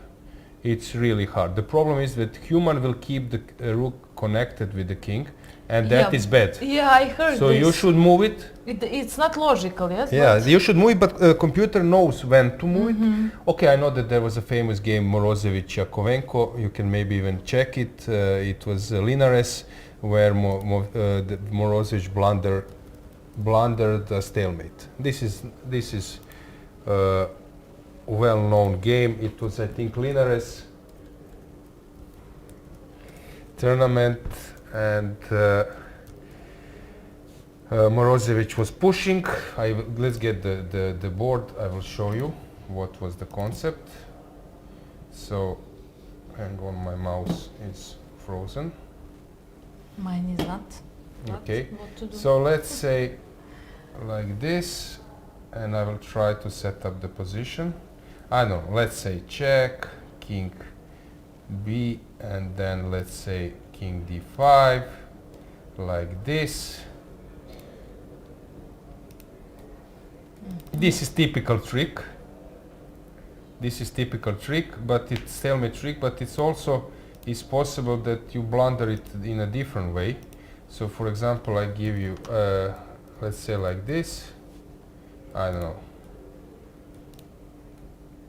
This is another trick, same trick. And there is also possibility to make a draw in a different version. I think in Morozevich game that this... Where they played this game? I think it was Linares in Spain. So it's possible to blunder thing like this, let me try to find exact position. I will build it. Now I'm building I don't it. see I'm building the position. Dmitry Hang on. Yakovenko here. Yep. Yakovenko. Hang on. So, maybe it's this because I see 114 Yeah, moves. that's it. That's it for That's sure. So it's some kind of I will trying to see the recall. position. Yeah, this is the draw. This Okay. is the position, and So the queen. I think this is like position you cannot king win. was in the corner. And then queen and was. then it's a stalemate. Then it's a stalemate. So let's find the position. So I will build. No, hang on. We'll put the like this kind of position. So king goes. Let's say I'm now building the position. So Black's king on b7, rook on a7.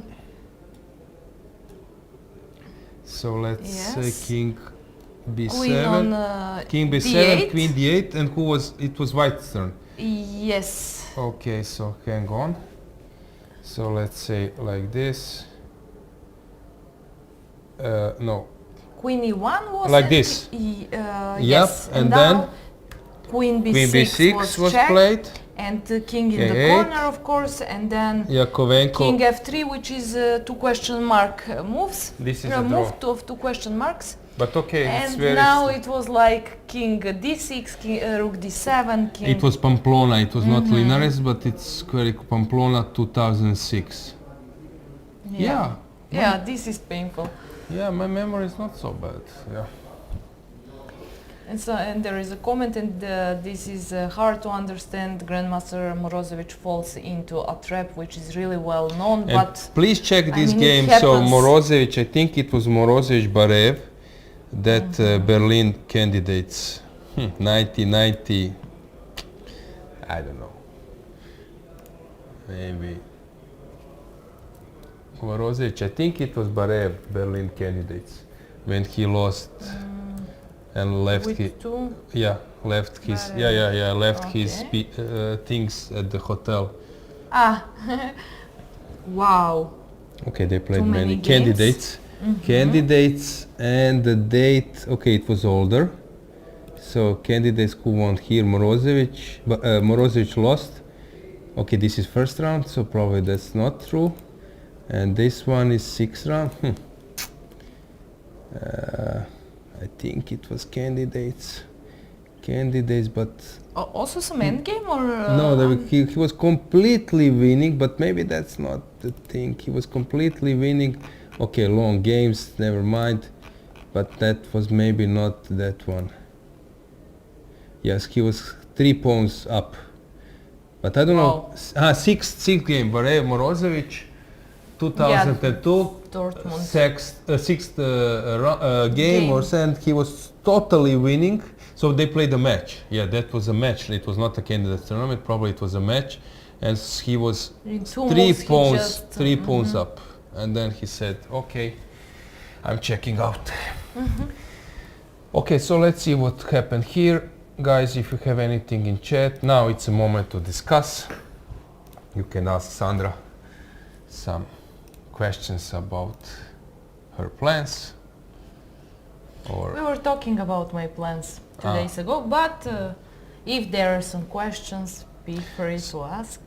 so, are you okay? Maybe we can ask something regarding students. Are you teaching many students? Are you involved in that process? I'm involved, so I didn't accept some new students because, as I said, I have some plans with chess, and I will have a lot of obligations this year with some projects and commentating and arbitrating jobs, but I have few of them, and I still work with them whenever I have time. I don't work when I'm on tournaments or... Yeah, you were in Sweden, as I know, lecturing.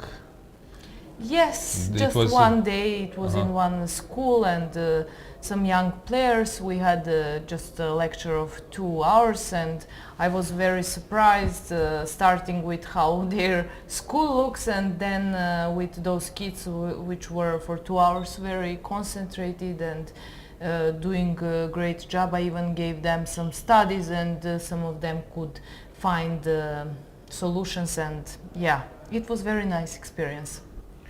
Yeah, here just to say that this is also very important to know. For example, let's build a position. Can we look at Biera again? Yeah, let's just to show one thing. For example, this position. Okay, this is a checkmate, but let's say this position. No, this. Here, this is known. You need to surrender a move. So you need to come to this position with black on the move. So the easiest way, you combine checks, so the easiest way is to do it this way.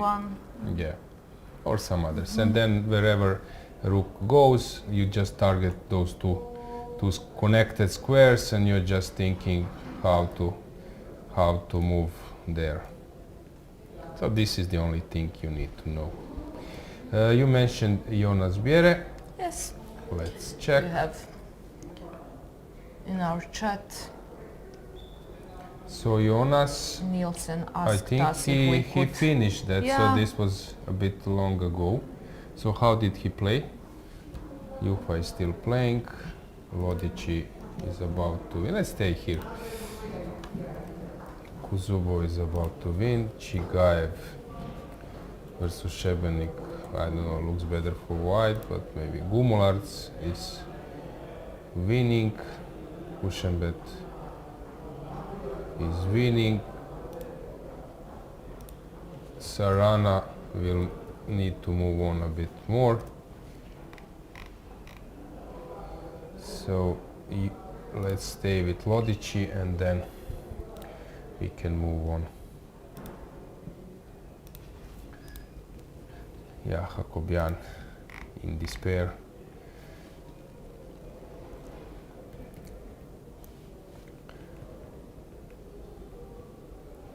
Sometimes it's important in those positions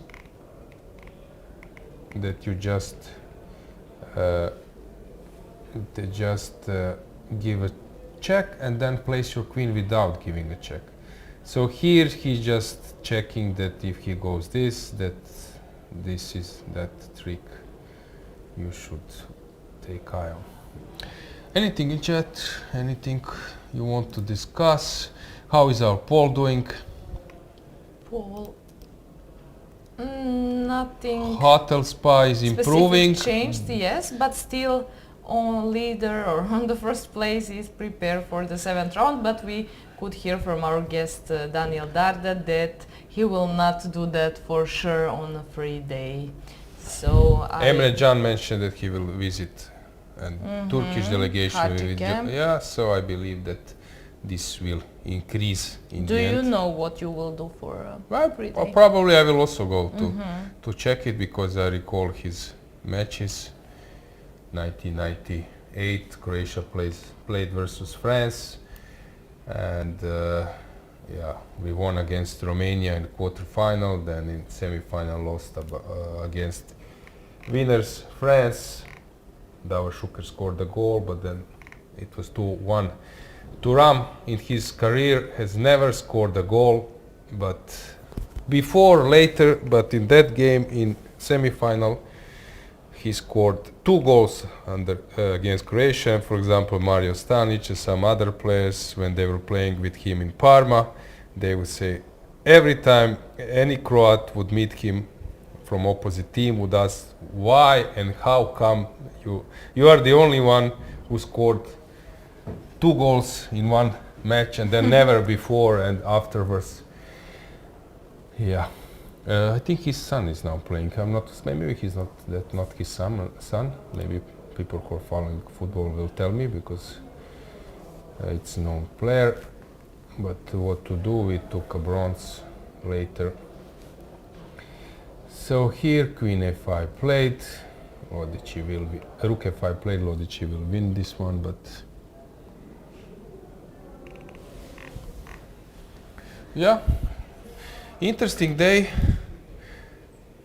interesting games.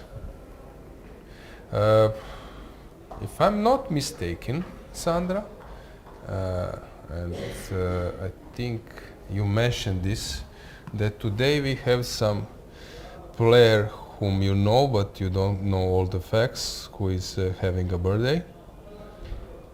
It's Andrei Sokolov, yes, right? I would forget. Exactly, I was looking at you like, what? Yes, exactly. So you can tell us more about him. Yeah, Andrei Sokolov was a super strong player. I played in Cannes tournament, he was there. We never played, but he was a Soviet Union champion, because at that time it was a really tough competition with all those Soviet Union countries. And to be able to start going outside of Russia, it was actually needed. And can you believe how tough was to win the championship? If I'm not mistaken, Leonid Stein won it 3 times, and then Bobby Fischer was surprised when Stein was playing blitz with Tal. Who is this guy? And then suddenly this guy was starting to beat Fischer. But anyway, so Andrei Sokolov was a fantastic player. He was world number 4, maybe 4 or 6. I'm sure that you will help me. But he was, the main thing was that he was candidate tournaments finalist in '87, winning 2 matches and then losing from none other than Anatoly Karpov, who played against Kasparov that match. So yeah, he was number 4 in 1987.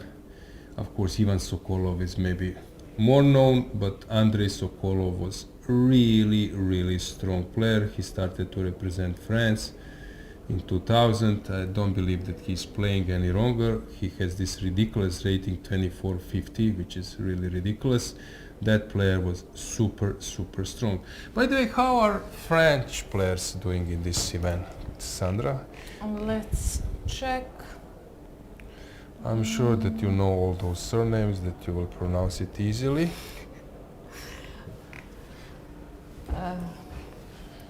Okay, so 4 points, Lagarde Maxim. He won today, so he's 5 out of 6. Okay, he's 5 out of 6. Then we had one more player with 4 points, Grandmaster Velten, Paul. And let's see what he did. Just a second. Yeah, don't hurry. You can give us this info, maybe to check how they were doing before this round, or so Velten.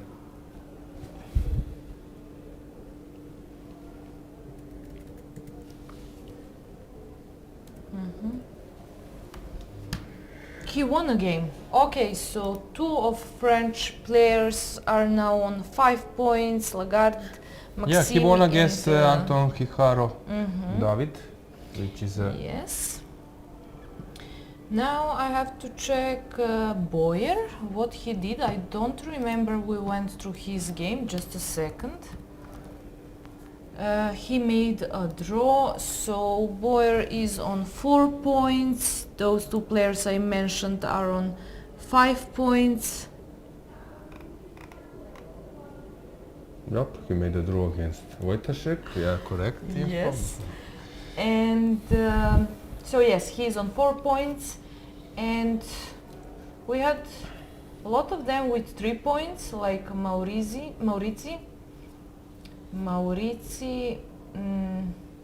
Girel. Joseph? Girel.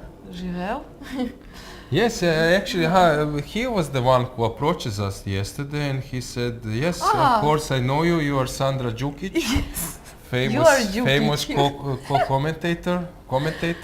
And now I didn't pronounce his name correct. This is really shame. Sorry, Giselle. Yeah. What he did today, I will check.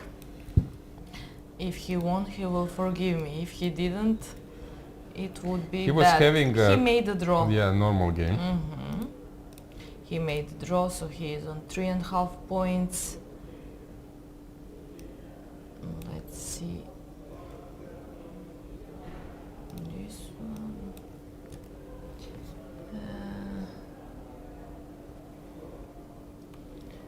So then we have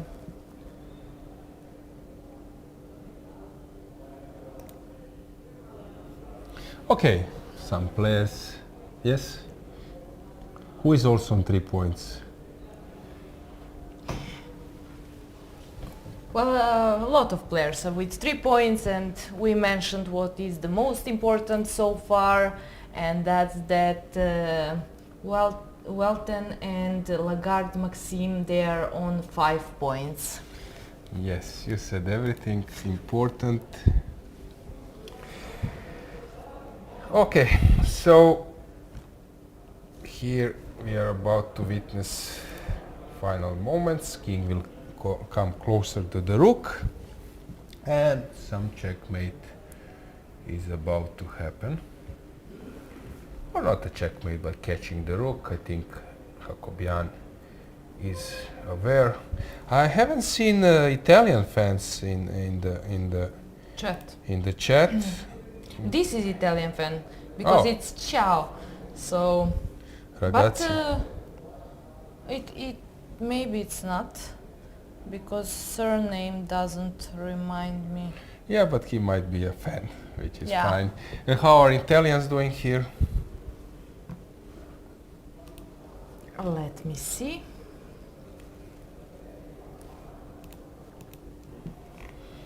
You can say to people how are Italians doing here. Vocaturo was having 3 points. Sonis won, he is now on 4.5. I don't know how Vocaturo played, we will check this. Lodic is on, will probably come to 5 out of 6, which was very good. I think Moroni made a draw. And yeah, Brunello, I think Brunello lost. Let's but I'm check. not sure. So Moroni made a Yes, Moroni made a draw. yes, and how about Brunello? Just a second. He won against yes. Kilbasa, okay, and how about Godena? Michele? He is a legend. Is this game still No, in progress? he's out. He's out of live this. transmission. Okay, let's get the board just to show you how you win this one. So it's important not to give check all the time. So you just play some. There are several ways, but the best is, for example, you can give check. No, you need to just play a queen somewhere. So let's say queen d5. That's how you win. If rook goes to a1, now it's over. If king goes here, then king b3. So this is the point. I was studying this for 3 weeks in my life, but of course not this ridiculous position.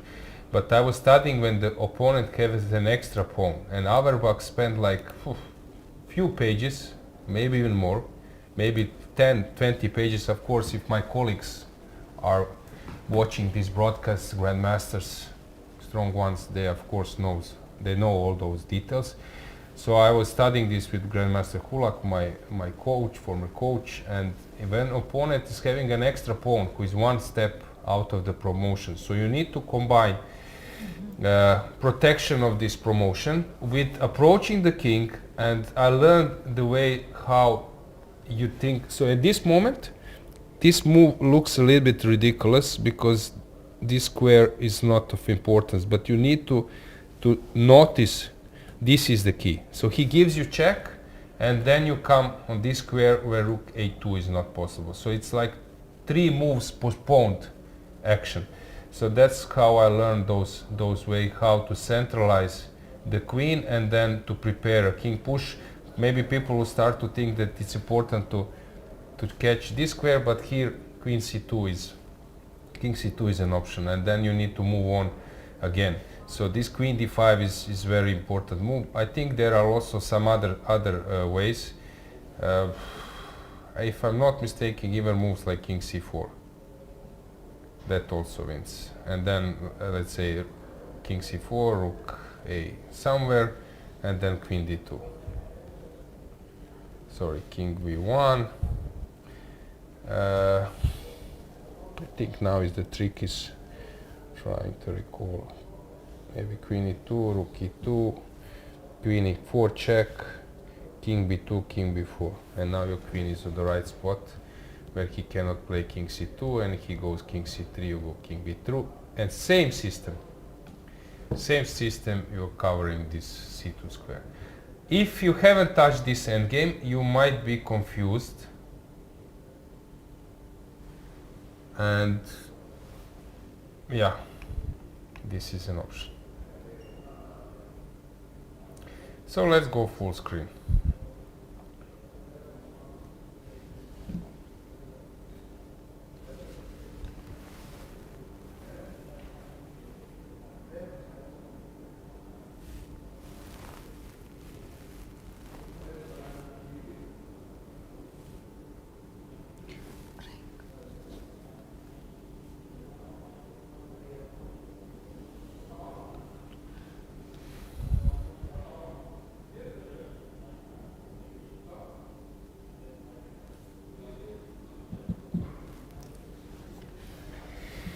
So it's his turn. Where will he play his queen? So some comments in the chat. You want to touch any topic, Sandra, while we are having some more time? So who is your favorite player to follow his games? You mentioned that you liked some players like Karpov, which was surprising, if I'm not mistaken. That Yes, you were surprised. I was surprised. Yeah. I don't know. I mean, each chess player from these top players nowadays, for example, there is something specific you can take from him in order to learn something. So, yeah. I have some favorite players, but that will stay for me.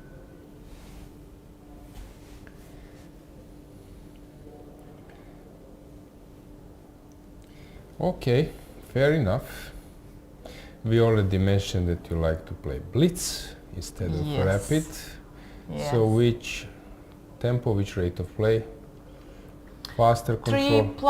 3+2, but okay, I'm playing whole night on my mobile bullet games, which is leading nowhere in order to improve chess, but it's just like sometimes I'm asking if I'm addicted on this, because I can play for 4-6 hours, and you know, so I like also bullet games, but of course on mobile we all play on some of platforms. Do you play bullet games or not? No, I'm not smart. a big fan. You are smart. I'm not a big fan of bullet. I know that, for example, Zurabaz Mepershvili, ECU president, he plays 1+1. You could see him sometimes waiting, and then he plays bullet. But I know I mentioned this few times that I got an info from Ivan Ljubicic, who was world number 3 in tennis, Roger Federer's coach, that Roger Federer plays bullet, 1+1. Wow. He follows chess and he plays bullet. Okay, people immediately then go to chess.com and say, yes, I see, he's very good, Roger Federer or something, but this is not his nick. Of course. So don't believe in that. So I was a bit surprised. He told me about his level, but I won't reveal it. So Roger plays about bullet. his nickname, or yeah. You don't have to reveal. I'm just asking which information you have. I'm curious. Okay, later you will tell me, maybe. So I can search and find and to see his level of playing chess.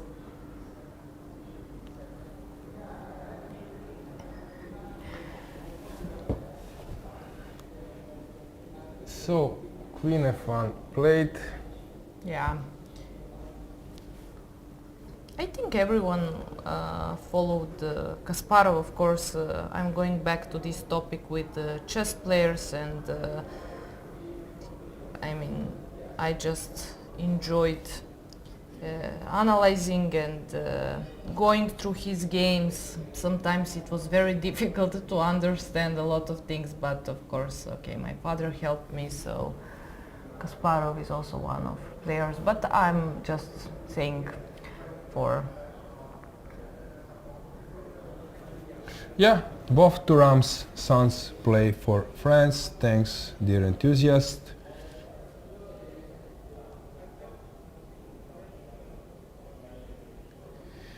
Yeah, that's it. Liliane Thuram, I would recall that name even if you wake me up 3 a.m.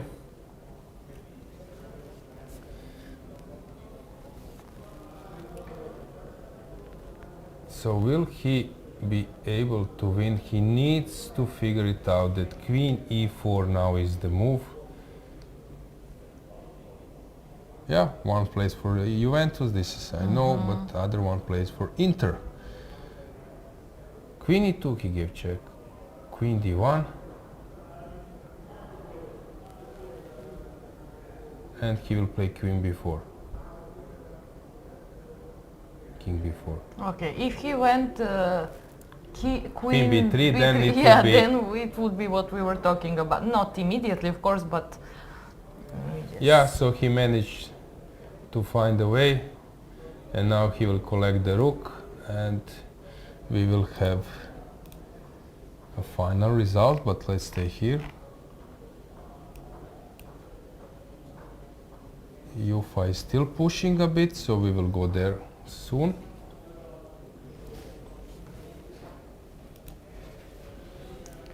So he will be a... Okay, still the game looks very far from winning, but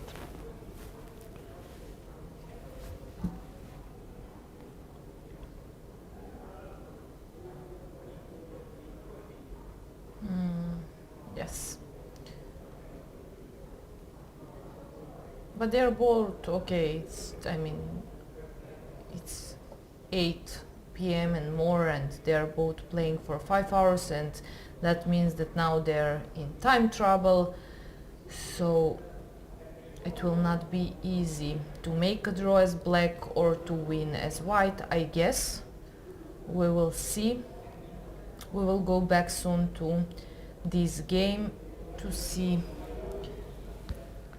what is happening. Rook, now let's get the board back just to show you that you need to find this connection, and that will be this square. Queen D2 he played. Okay, why not this way?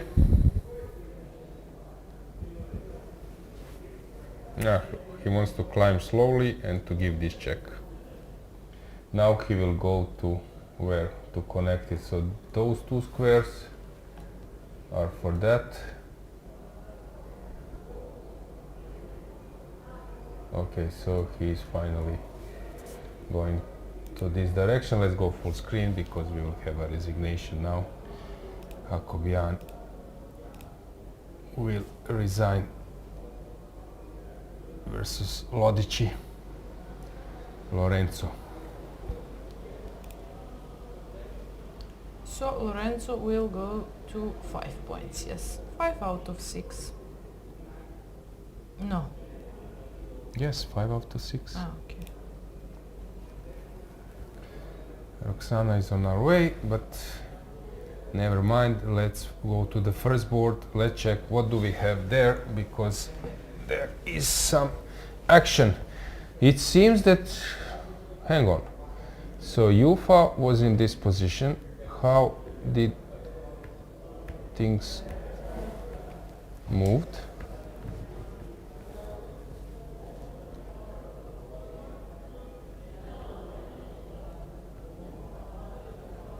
So why didn't he play like bishop d2? What was bothering him? He was not sure that he will find a way to deal with this d pawn. So he allowed this h4. He forgot maybe. He's playing on 1 minute and it just happens. He was thinking that this pawn will bring him some chances, yes? Okay, this is now super interesting. Yeah. So I suggest that we have them on the camera plus the board above them to have a better view. I think that our Julian will prepare it. To move it, okay, it's fine.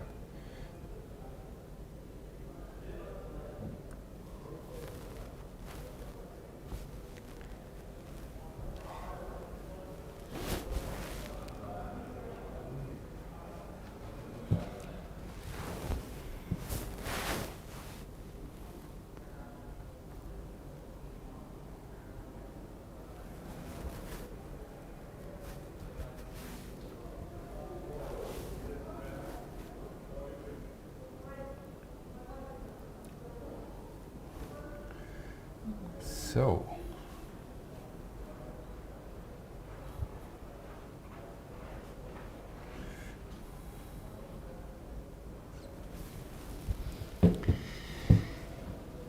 it's complicated.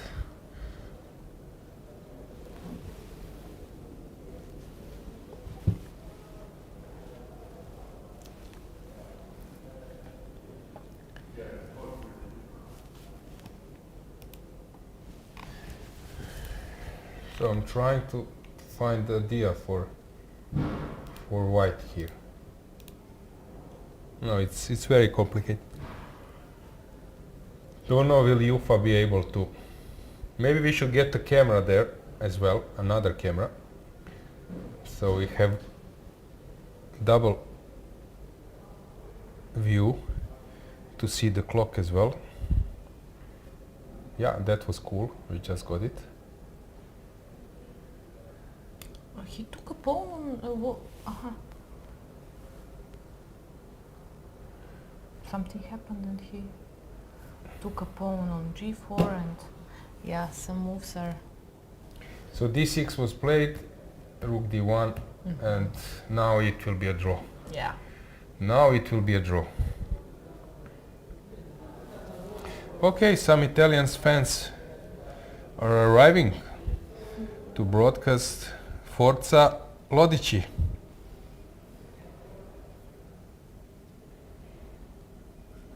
Have you been to Italy? Yes. Last time in 2022 I went with my friends first to Italy and then to like 3 days, and then from Italy we went to Croatia on the seaside, Rovinj, Pula, etc. But before that we were to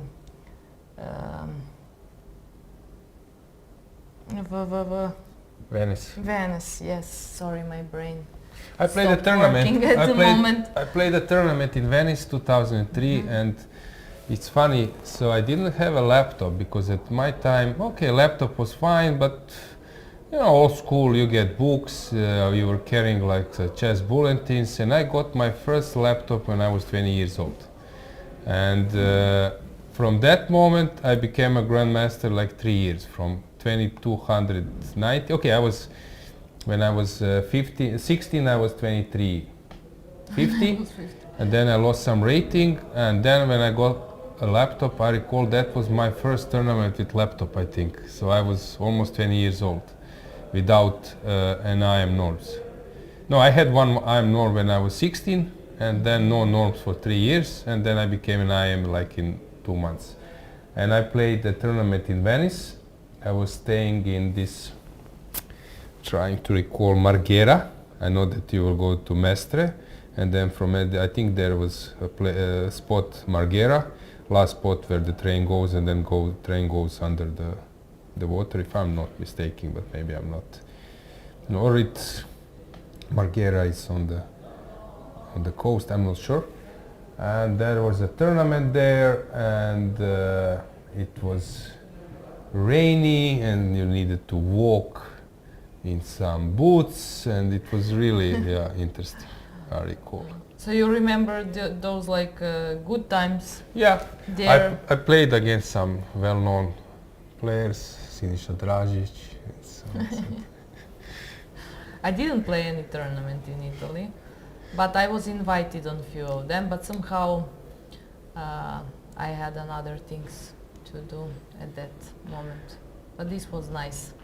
I was also in when I was finishing my economics study. Then there was they organized some like absolvent tour, and I was going to Santorini, then Crete, and from Crete to Athens, Piraeus, and then by boat or ferry to Venice. It was night, day, night. Wow. Yeah, so that was that cool. Sounds cool, yes. Yeah. That was very cool. I mean, it sounds better than tournament. Yeah, I met my wife on that trip. So yeah, it's a special one. Yeah. How much? I mean, how many years ago that was? 2006. Oh, 2006. Nice. In the year when I became a Grandmaster. Same year.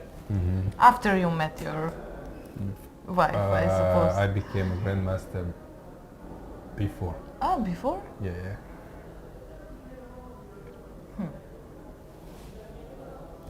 I had to say something, now I cannot say anything. Okay, so what's going on?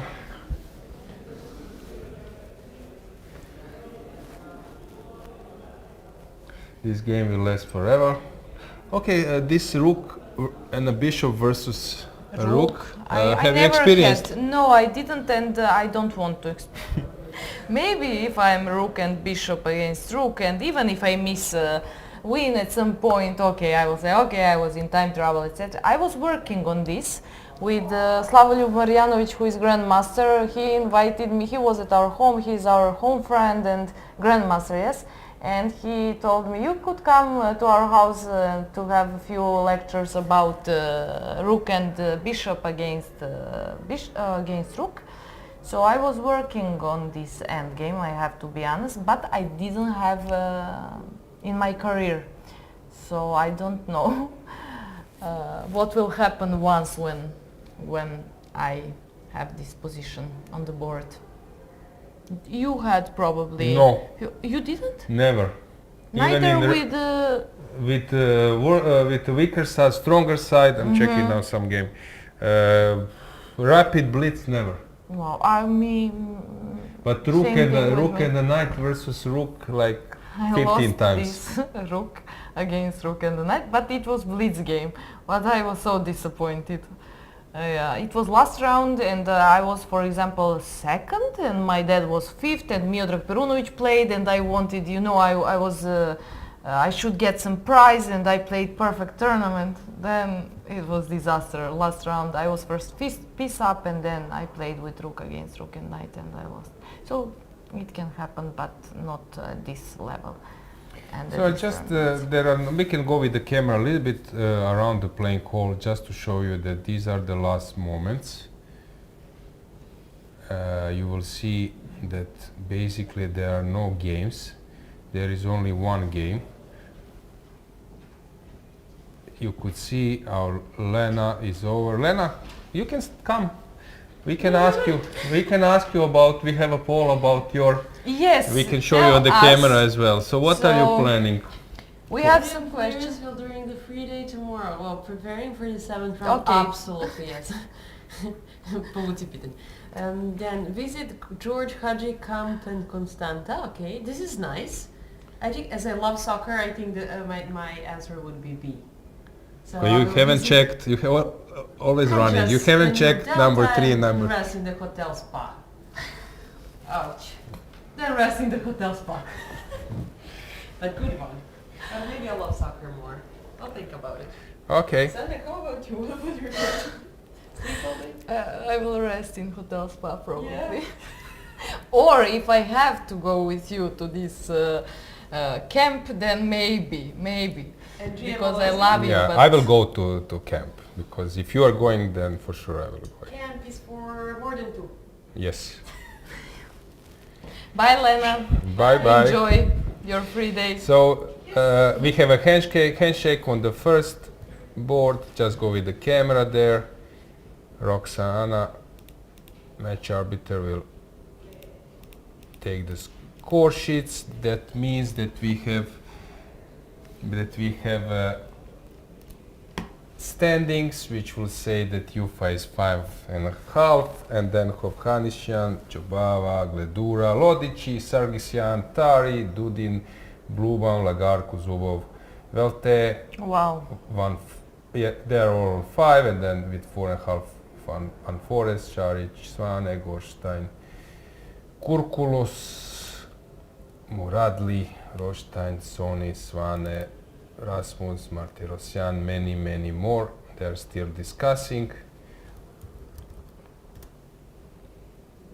Yeah, okay, quite interesting day with games. Yesterday was also, and after a free day we will see. Yeah, just to remind you that tomorrow is a free day. We are coming back in 2 days, our usual local Romania time, 3 p.m. Maybe we should reveal once again our poll results. Yes, of course. We have 48% prepare for the 7th round, then visit Haji Camp 12%, visit Danube Delta 13%, and rest in the hotel spa 27%. Okay, if this hotel spa is charging some money, they will earn a lot? Yes, they will. It's a huge number. Yeah, once again, I would like to thank you for your attention for the first 6 rounds. It was very interesting, but now serious business is about to happen, so stay with us for the second part of the tournament. When you're switching, you include a free day, or Lena will come back? Lena will come back, and I will go to playing venue. Yeah, I guess. Okay guys, that was it from our side. Have a nice evening if you're watching from Europe, and yeah. Thank you guys. See you soon.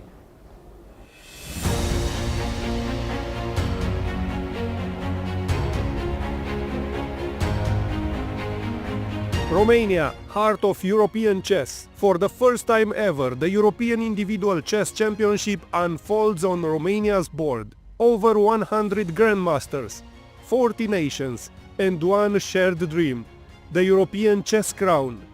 It's not just about glory, it's about strategy, triumph, and a total prize fund of 100,000 euros. Aceasta este cu adevărat o performanță a capacității noastre organizatorice, dar și un prestigiu al faptului că Federația Europeană de Șah a ales să încredințeze României cea o importantă competiție europeană a șahului, datorită dezvoltării activității șahistice din România. The State Mint crafts exclusive medals, a first for an international chess tournament. O monedă unică pentru medaliile jucătorilor, ceea ce face din acest eveniment ceva cu totul și cu totul special, un eveniment care va rămâne în istoria șahului european, în istoria șahului românesc, cu siguranță. Suntem mândri să contribuim la acest eveniment și să oferim o medalie care să celebreze excelența în șah. Ne dorim pe viitor colaborări pentru viitoare proiecte cu Federația Română de Șah. Să fie șah! Le dorim mult succes românilor care vor participa la acest mare eveniment și îmi doresc ca un român să fie câștigător. Hai România! Romania takes center stage as the heart of the chess world. Checkmate Europe, more than just a competition, a move in history's game. A century of Romanian chess crowned by the European Championship in Eforie Nord. Let there be chess!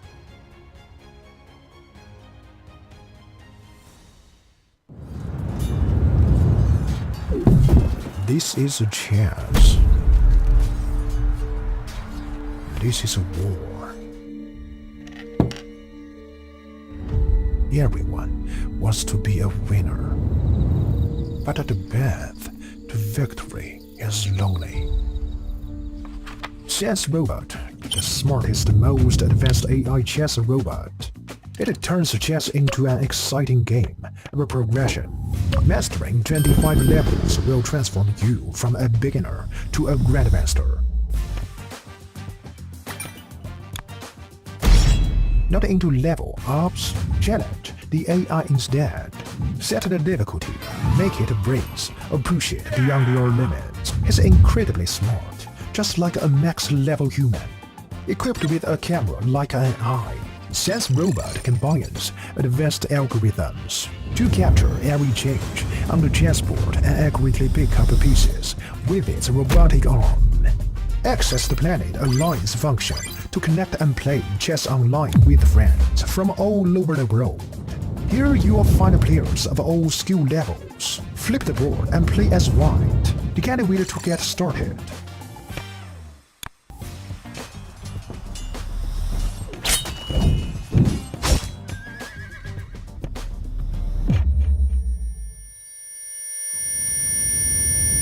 New to chess? We've got a better way.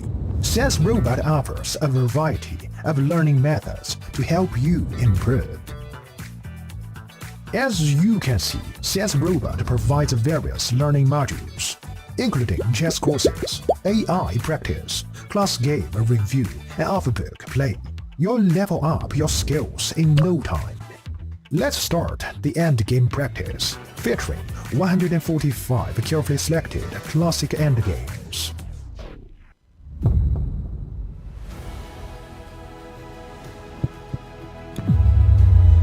Now you have a greater chance to become a winner.